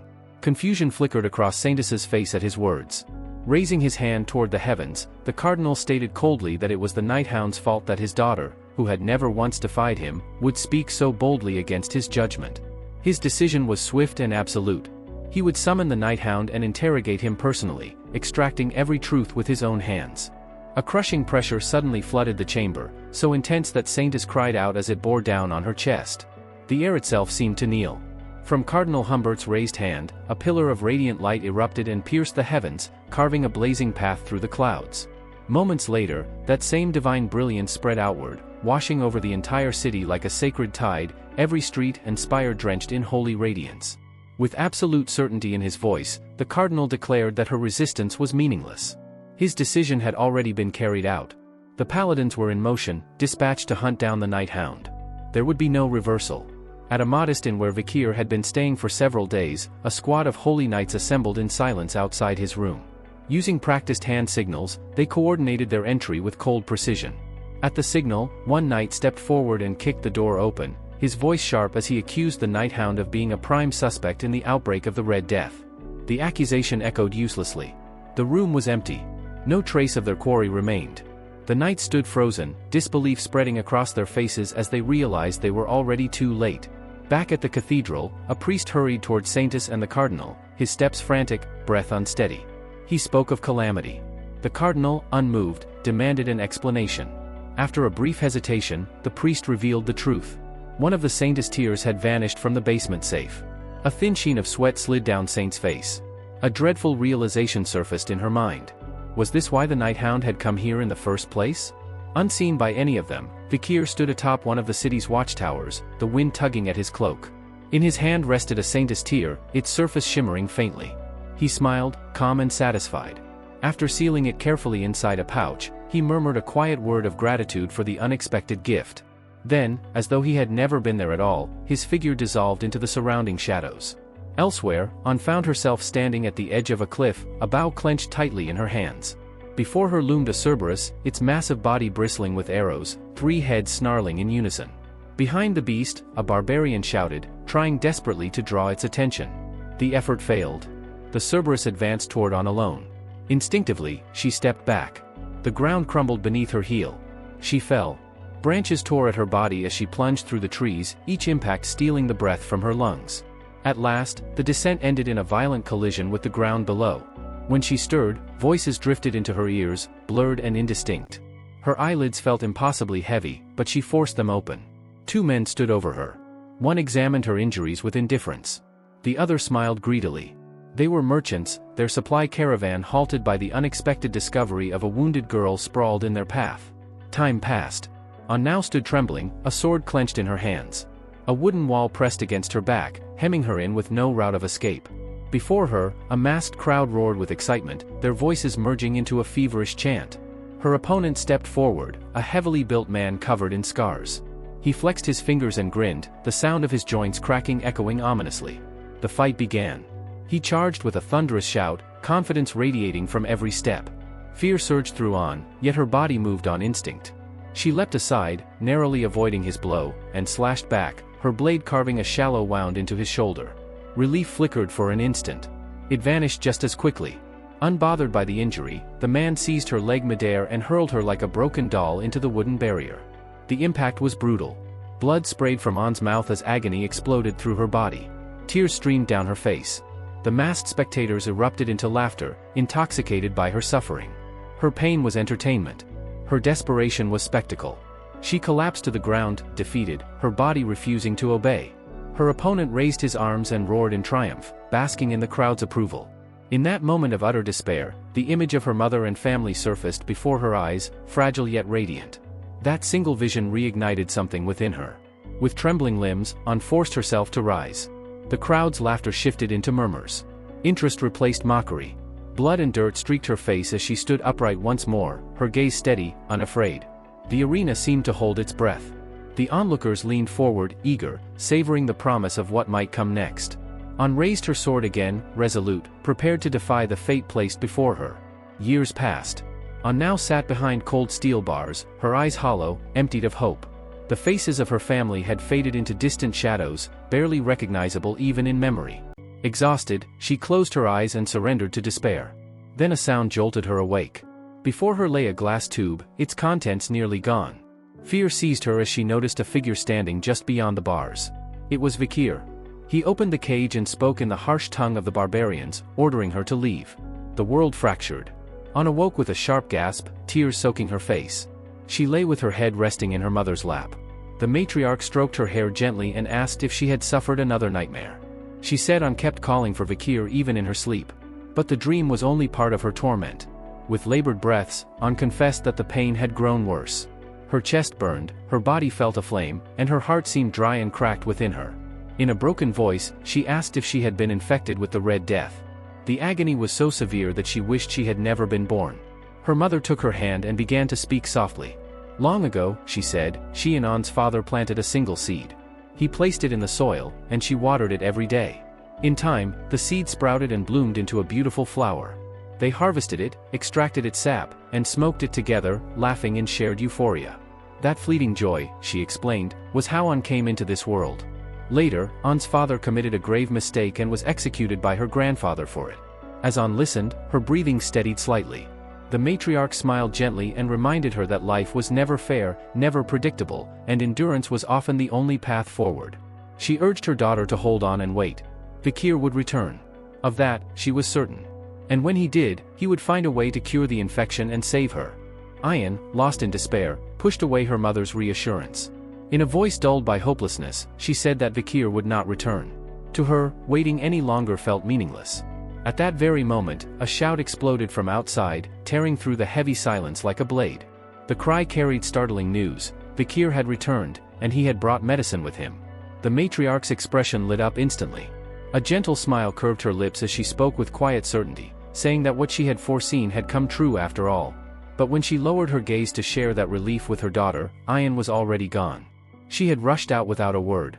Watching her disappear, the matriarch frowned faintly, irritation mixing with concern, and muttered to herself whether An truly had been suffering from the Red Death at all.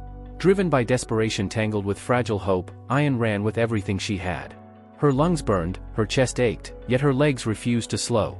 As she ran, memories surged back, memories of the day Vikir had torn her free from the chains of slavery. She recalled the moment she saw him standing unflinchingly before Madame Eight Legs, facing terror without retreat. That image had carved itself into her heart. It was then she learned that confronting fear directly could shatter it. That was when she found the strength to rise again, clawing her way up from pain and terror she once believed would swallow her whole. She burst into the center of the gathering, surrounded by barbarians who had already formed a crowd. Her eyes searched frantically, then found him. Vikir stood there, solid and unmistakably real. He looked startled when he saw her. He said he had heard from the warriors that she had contracted the Red Death. An did not answer. Instead, all the emotion she had been holding back surged forward at once. She threw herself at him with full force, wrapping her arms around him tightly. The impact sent Vikir flying backward. He crashed onto the ground, but An refused to let go, clinging to him as if he might vanish again. Groaning, he asked what she thought she was doing, remarking that her hug could have snapped his back if he had not reinforced himself with mana. He then asked how she could have such strength when she was supposedly at death's door. An answered simply. The moment she heard that he had returned, her body suddenly felt light again. Confused yet relieved, Vikir asked if she was truly all right. She told him she was fine. He narrowed his eyes and asked if she was only pretending. An nodded without hesitation. Then she smiled, a real smile, unburdened and bright, and welcomed him back. Vikir returned the smile and replied, just as simply, that he was back. Inside a tent, another girl lay on a bed, her condition grave. Her breathing was shallow, her skin marked by the unmistakable signs of the Red Death. Vikir sat at her side while several barbarians stood nearby, their faces tight with worry. Without hesitation, Vikir reached into a pouch and opened it. Golden light spilled forth the moment he lifted the saint's tear into the air. The radiance poured down onto the sick girl like warm sunlight. As she struggled for breath, the red blotches covering her body began to fade, vanishing one by one. Gasps rippled through the tent. The barbarians cried out in disbelief as the disease visibly retreated before their eyes. The Red Death was being erased. Awe filled the air as they looked at Vikir, realizing he had brought salvation with him. He calmly asked how many patients there were. Ayan answered that including this girl, there were around 30. When he asked about other tribes, her expression darkened. She said the situation was dire. Many tribes were already on the verge of collapse. Vikir calculated quickly.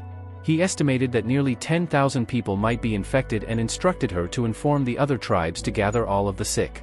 Ayan hesitated, worry creeping into her voice as she asked whether they truly had enough medicine for such numbers. Vikir assured her that the supply was sufficient.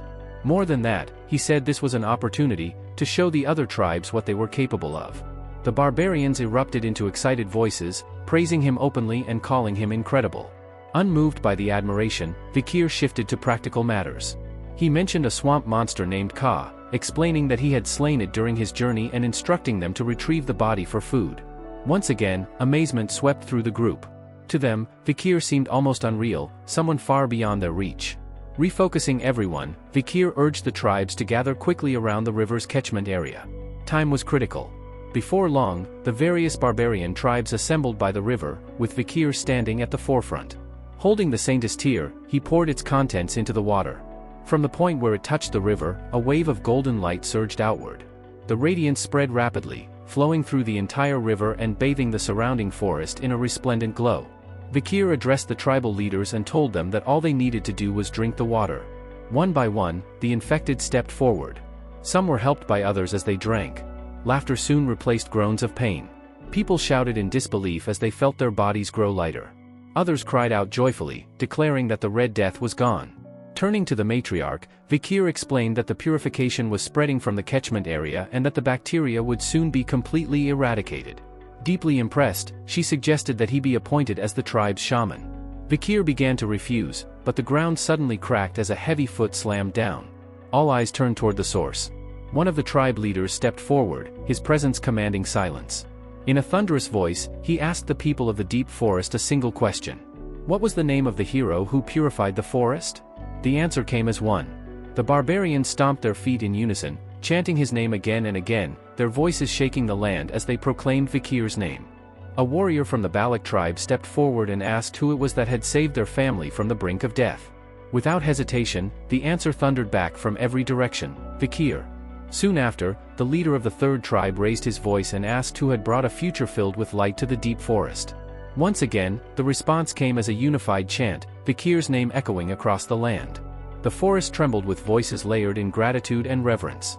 Tribe after tribe joined the chorus, their acclaim weaving together into a single declaration of thanks for the one who had delivered healing and hope to their homeland. As the chants rang out, Vikir's mind moved calmly beneath the surface of the celebration.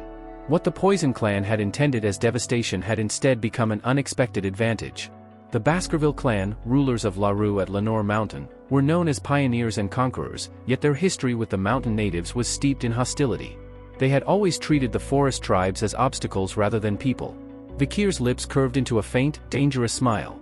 Gaining the loyalty of the mountain natives through this crisis was not merely convenient, it was strategic.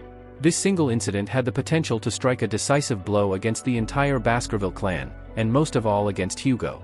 The thought pleased him far more than the cheers ever could. Just as his thoughts sharpened toward the future, the matriarch declared that a festival would be held to celebrate survival and renewal. Before the mood could fully shift, Vikir raised his hand and interrupted, stating that there was still one matter that could not be ignored.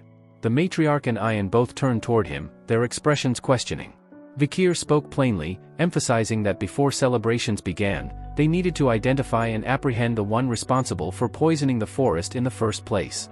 Far from the gathering, deep within a shadowed cave, another man indulged in his own thoughts. Time had passed, enough, he believed, for the infection to have spread everywhere. He cursed the imperial brat in his mind, convinced that none of this trouble would have happened if not for him. Still, a twisted satisfaction crept across his face. Once everyone was infected, he would reveal the cure. When that happened, he would be hailed as the savior of the tribe. He even took pride in the cruelty of it all, savoring the idea that infecting his own granddaughter, a Huel, would make his deception flawless. When a human finally emerged from the cave and returned to the village, his confidence shattered instantly. The scene before him made no sense. The villagers were moving about freely, working, laughing, alive and well. There was no sign of panic, no gasping for breath, no collapse. Confusion tightened around his chest. He distinctly remembered people choking and writhing just before he had begun the ancestral rite.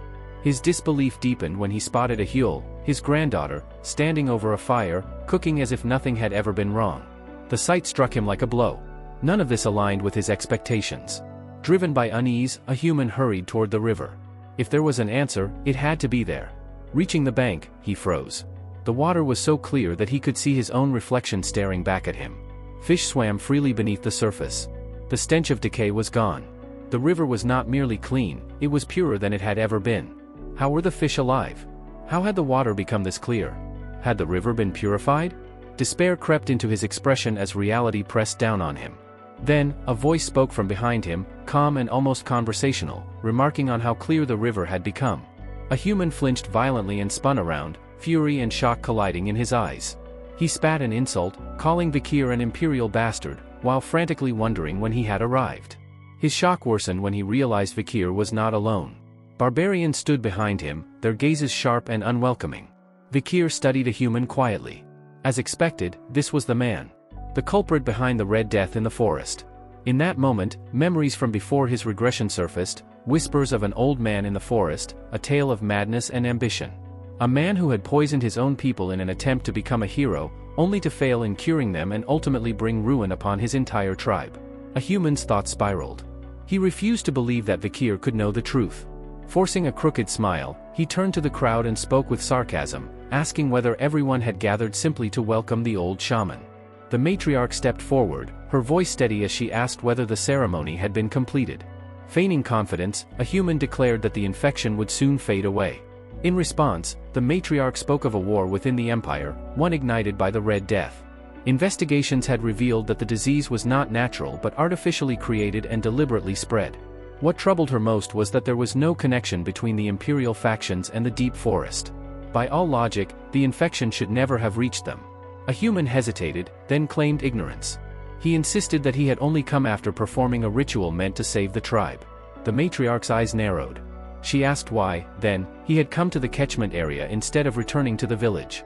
Her gaze briefly shifted to Vikir, silently affirming that a human's presence there validated what Vikir had already told her.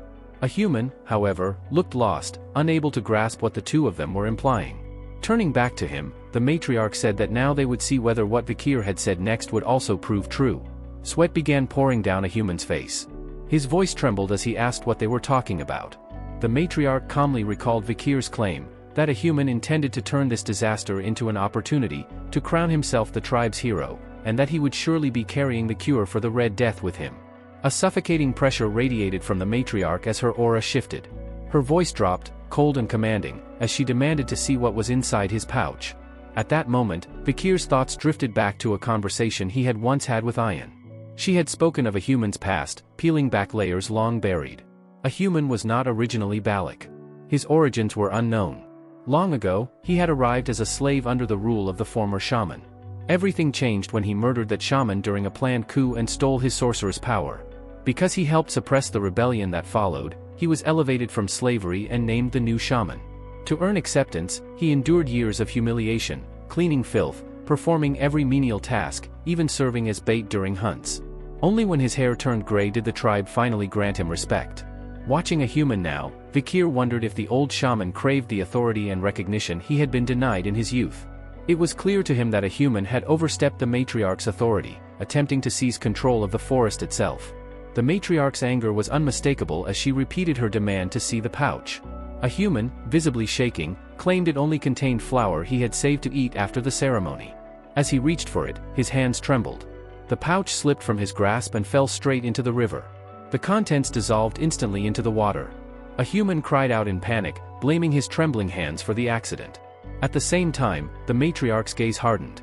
She acknowledged Vikir's suspicions aloud, stating that she could not believe the pouch had been thrown into the river by coincidence. Silence settled heavily over the riverbank as the truth closed in around a human.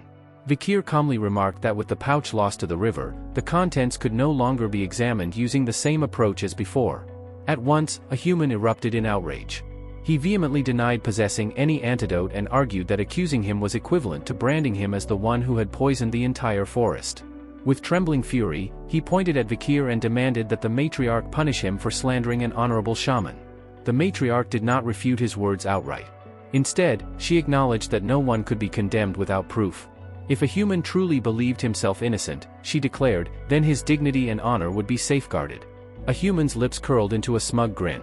Without evidence, even the matriarch's authority had limits. In his mind, he had already escaped judgment. That confidence shattered the moment the matriarch spoke again and ordered an Iliad.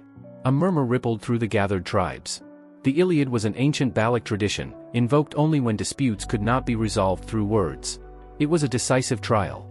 The one who emerged victorious would be recognized as competent and righteous, while the loser would bear the consequences of proven inadequacy.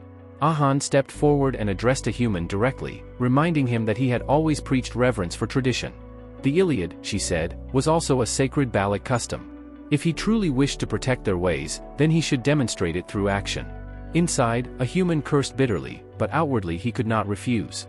With forced composure, he agreed and proposed that the Iliad be held 4 days later, on the night of the full moon. Vikir immediately objected. He stated that tradition dictated otherwise. The one who received the challenge, not the challenger, had the right to decide the time. His voice remained even as he laid bare his intent. Evidence and verification, he said, were never the point. Forcing a human into a position where requesting an Iliad became his only escape had been the goal from the very beginning. A faint smile touched Vikir's lips as he concluded by suggesting that the Iliad begin immediately. Near the mountain summit, the Balic tribe gathered in solemn anticipation. The matriarch stood at the center of the warrior circle and declared the start of the Iliad. Her voice carried a stern warning: anyone who attempted to flee would be executed without mercy. Behind her loomed the warrior's mountain, where the ancestors rested. With their forebears watching, no disgraceful act would be forgiven. She called upon the judgment of the ancestors and commanded the Balic warriors to prove their righteousness.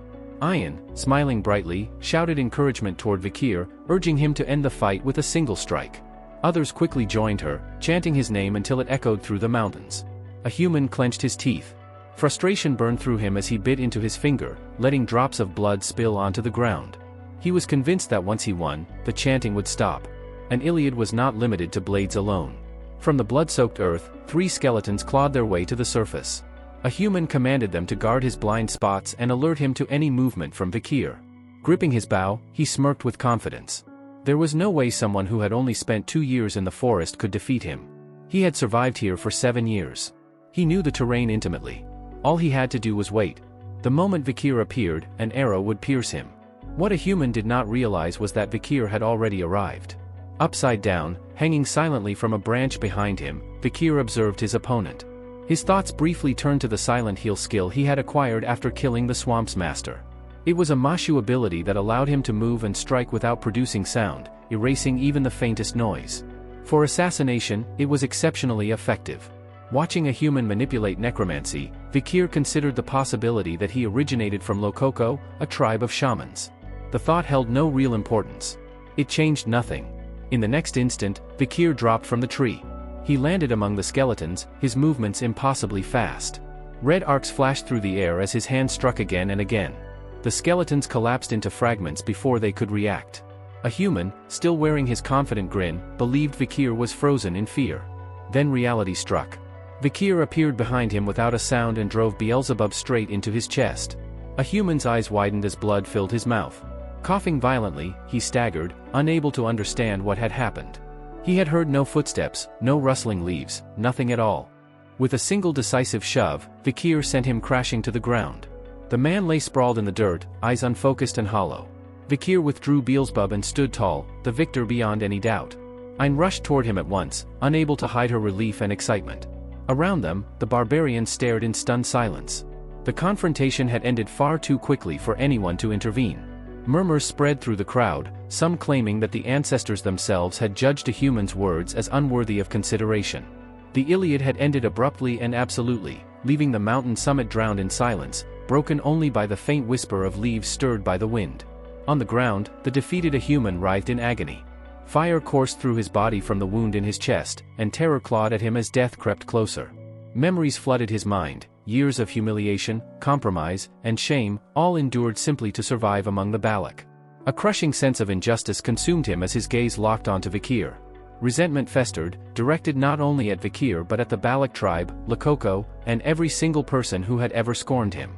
In his twisted perspective, they were all to blame for stealing the life he believed should have been his.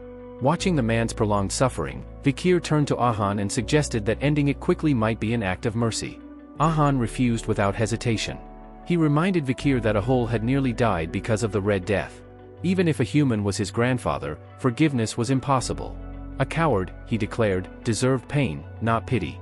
Unnoticed by everyone, the dying human began tracing symbols into the ground using his own blood. His trembling hand moved with desperate precision. The moment the final line was completed, a deep purple aura surged from the ancestor's grave. The coffin lid creaked open, and in an instant, the sky and earth were swallowed by a dark, ominous violet energy. The sudden shift sent a chill through everyone present. Alarm spread through the crowd as they stared at the grave in disbelief. Ahan's face drained of color as he realized what his grandfather had done. Vikir, sensing Ahan's shock, turned back toward a human. He froze. Despite the wound that should have collapsed his lungs, a human was still moving. Furious shouts erupted from the barbarians, accusing him of defiling the grave and inviting the wrath of the ancestors. A human slowly rose, his eyes glowing purple, an eerie aura coiling around him. He laughed hoarsely and asked whether it was truly the ancestors he should fear. Something was terribly wrong. Vikir sprinted toward him, shouting that they had to kill him immediately. Just as he reached striking distance, a violent explosion tore through the air, hurling Vikir backward. As he struggled to his feet, dread filled his chest. Had he been too late? Ayan arrived behind him and stared in shock at the source of the blast, an arrow saturated with dense, blackened energy. A human lifted his gaze toward the peak of the mountain and proclaimed that since the decision had been entrusted to the ancestors, the time had come for their judgment to descend. At the summit stood an undead woman, a bow clenched in her skeletal grip. Information surfaced at once: she was a Death Knight, her risk rating stretching into the highest tiers. A Death Knight was a being that had reached the pinnacle of life before falling into corruption, transforming into an undead existence. Such entities used both soul and flesh to draw in dark mana until it flooded their veins and muscles. Ain's eyes widened as she stared at the figure above. She whispered in disbelief, questioning whether that creature was truly their ancestor. Meanwhile, Vikir observed a human closely, his thoughts racing. Resurrection sorcery involving a Balak ancestor was far beyond what a mere shaman should be capable of. The possibility gnawed at him. Had a human already crossed the line and turned himself into something else entirely? As if answering his thoughts, a human summoned skeletons and mocked them, asking whether they truly believed he had lived among the Balak all this time without preparing any countermeasures. He sneered and told them not to be so shocked. Warrior's Mountain, he revealed, held more than a single grave. One by one, coffins burst open. More Death Knights emerged, their presence suffocating the battlefield. A human fled at once, escaping in a carriage drawn by skeletons. His laughter echoed behind him as he shouted for them to struggle and survive against their own ancestors if they could. Ahan arrived just behind him, fury burning in his eyes. He demanded to know how far his grandfather was willing to sink. Drawing his bow, he prepared to fire, but before his arrow could fly, another shot streaked through the air and shattered his own, stopping him cold. Ahan turned sharply toward the source of the interference and froze. It was the Balak ancestor herself who had intervened. Before anyone could react, an arrow tore out of the forest like a bolt of judgment and obliterated the undead ancestor's head in a single strike. The corpse collapsed instantly. The matriarch stepped forward without hesitation. After confirming the kill, she issued a calm but absolute command for everyone to prepare for battle. She made it clear that the figures standing before them were not true ancestors but puppets manipulated by a human. There was no need for hesitation or reverence. Survival came first. The undead had to be destroyed. The battlefield erupted into chaos. The Balak tribe clashed head-on with their undead ancestors in a brutal and merciless struggle. Despite their resolve, the situation quickly grew grim. The Baloks began to fall one after another, overwhelmed by the monstrous strength of enemies who once stood at the pinnacle of their tribe. Each undead moved with terrifying power, their blows crushing defenses and tearing through ranks. Then a piercing scream cut through the noise. An undead woman raised her head, only for it to explode as an arrow punched straight through it. Moments later, 2 more undead suffered the same fate, their heads erased by flawless shots fired from afar. Vikir followed the trajectory of the arrows and focused on the matriarch. She was firing with terrifying efficiency, 1 arrow for 1 death knight. Each shot was precise, lethal, and final. These were enemies comparable to high-ranked graduators, yet she eliminated them as if they were little more than targets. Watching her fight, Vikir understood why she was called the Night Fox, Aquila. The rumors about her single-handedly defending the forest from the Empire were not exaggerations. Turning to Ayan, Vikir spoke with certainty. With Aquila on the battlefield, the tribe would hold. There was no reason to remain here. He told her to follow him. When Ayan asked where they were going, Vikir answered without hesitation. Their target was a human. Far from the battlefield, a human was already retreating. He laughed to himself as he fled, convinced the Balok would one day regret casting him out. As he moved, he glanced at a nearby skeleton and issued a brief command, sending it off to carry out a task before continuing onward. His thoughts churned. Even with the ancestors resurrected, Aquila's presence meant he could not act recklessly. She was a prodigy, the strongest village head in Balok history. A slow, twisted smile crept across his face as a new plan took shape. No matter how brilliant Aquila was, he believed she would not be able to handle what he was about to unleash. Vikir and Ayan eventually located a human deep within the forest. He was seated at the center of a massive magic circle, chanting in a low, rhythmic voice. Stone pillars surrounded the area, arranged in a pattern that felt ancient and deliberate. Vikir frowned, unsettled by the choice of location, and asked Ayan if she knew the significance of the pillars. Ayan admitted she did not know the details, but one thing was clear. Whatever a human was attempting, they could not allow him to finish. Drawing her bow, she infused the arrow with aura and declared her intent to kill him. The arrow flew straight toward its mark. Just before impact, a human shouted triumphantly that he was finished. A hand burst out of the ground and caught the arrow between its fingers. A human laughed, his voice filled with manic joy. He announced that the summoning had succeeded. According to legend, this being slept alone deep within the forest, unnoticed by all except him. Spreading his arms, a human welcomed his newly summoned ally, the divine archer, Adonai. Ayan stood frozen, unable to believe what she was seeing. The undead figure before her was Adonai. Vikir was equally stunned. Summoning Adonai, the legendary archer of the Balok, was beyond reason. The implications were horrifying. There was no time to process it. Adonai raised his bow and loosed an arrow at them. Vikir reacted instantly, summoning Beelzebub and twisting the arrow's trajectory just enough to divert it. The arrow slammed into a tree, and detonated. The explosion ripped through the forest, splintering wood and blasting debris outward. Vikir stared in shock. That arrow had been formed entirely of aura. He barely had time to register the danger before he heard Ayan cry out in pain. Blood stained her thigh where the arrow had grazed her. She clenched her teeth and said it felt as if her leg were burning from the inside. Vikir's expression darkened. Poison. Most likely from Adonai's arrow. His mind raced as fragments of legend aligned. The story of Adonai slaying that monstrous creature was real. And the bow Adai wielded now, it had been crafted from the remains of Madame Eight Legs. Before Vikir could fully absorb the realization, Adonai unleashed a relentless barrage of aura arrows. Vikir threw everything into defense, using Beelzebub to deflect them one after another. Each deflected arrow exploded on impact, tearing open the ground and shattering the terrain. When the storm finally ended, the land was cracked and scarred beyond recognition. Vikir remained standing, though his breathing was heavy and his body strained. He positioned himself in front of Ayan, shielding her completely. Even Beelzebub trembled, releasing strained, almost pained sounds. Ayan noticed his condition and felt her chest tighten. She told him to stop protecting her, to run while he still could, and to leave her behind.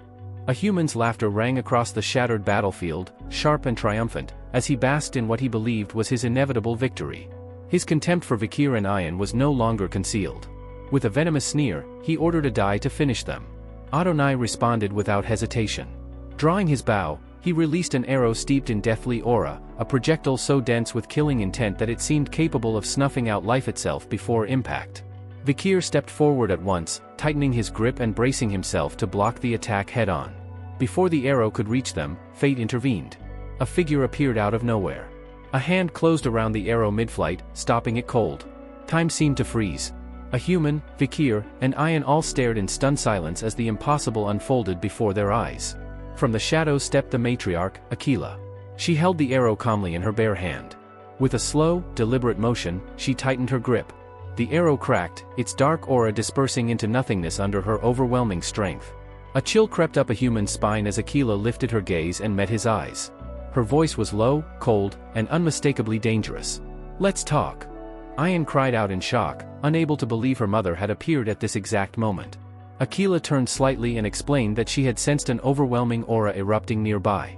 Coming here, she said, had been the correct decision. A human staggered back a step, muttering Aquila's name in disbelief. Ayan hurried to her mother's side and urgently warned her about the poisoned arrow, insisting she treat herself immediately. Aquila glanced down at her hand, acknowledging the poison that had seeped into her blood. Without hesitation, she clenched her fist. A muffled explosion echoed from within her palm. When she opened her hand again, darkened blood and traces of poison dripped onto the ground. Vikir watched in stunned silence. He realized she had forcibly expelled the contaminated blood by detonating aura inside her own body. It was a brutal and incredibly rare technique, one that required absolute control and monstrous endurance. Aquila turned her attention back to a human and called out to him.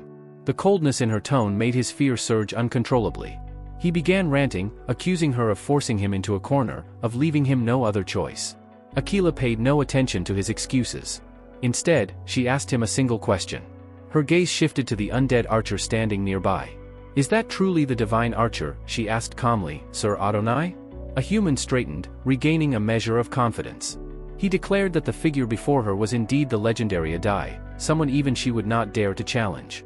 Aquila smiled. "I see," she replied, acknowledging his words. She then turned briefly to Ayan and Vikir, praising them for holding out this long. She instructed them to stay back and not interfere. With that, her focus returned fully to the divine archer. Despite the circumstances, Aquila addressed Adonai with respect, stating that it was an honor to meet him. Then, without hesitation, she proposed a duel to determine who stood above the other as a warrior. The battlefield was set. Aquila moved first. She loosed 5 arrows in rapid succession, each one infused with master-grade aura. The arrows tore through the air like streaks of light. Adonai reacted instantly, his movements almost unreal. He slipped past each arrow effortlessly, his body flowing as though guided by instinct alone. In response, Adonai drew back his bow and formed an arrow of dark aura. He released it toward Aquila. She twisted her body with breathtaking agility, narrowly avoiding the shot as it exploded behind her, ripping apart trees and earth alike. The clash escalated rapidly. Arrow after arrow flew, detonating across the forest. Explosions thundered endlessly, shaking the ground and shredding the landscape. Sensing the danger, Vikir prepared himself to move Ayan to a safer location. Even from a distance, the pressure of the battle was overwhelming. As he watched the two exchange blows, a single thought echoed in his mind. This was a duel between warriors wielding master-grade aura. A sight so rare it had scarcely been witnessed since the time of the fall. That's it for today. Thank you so much for watching. If you enjoyed the video, don't forget to hit that like button and subscribe for more. We'll see you in the next one.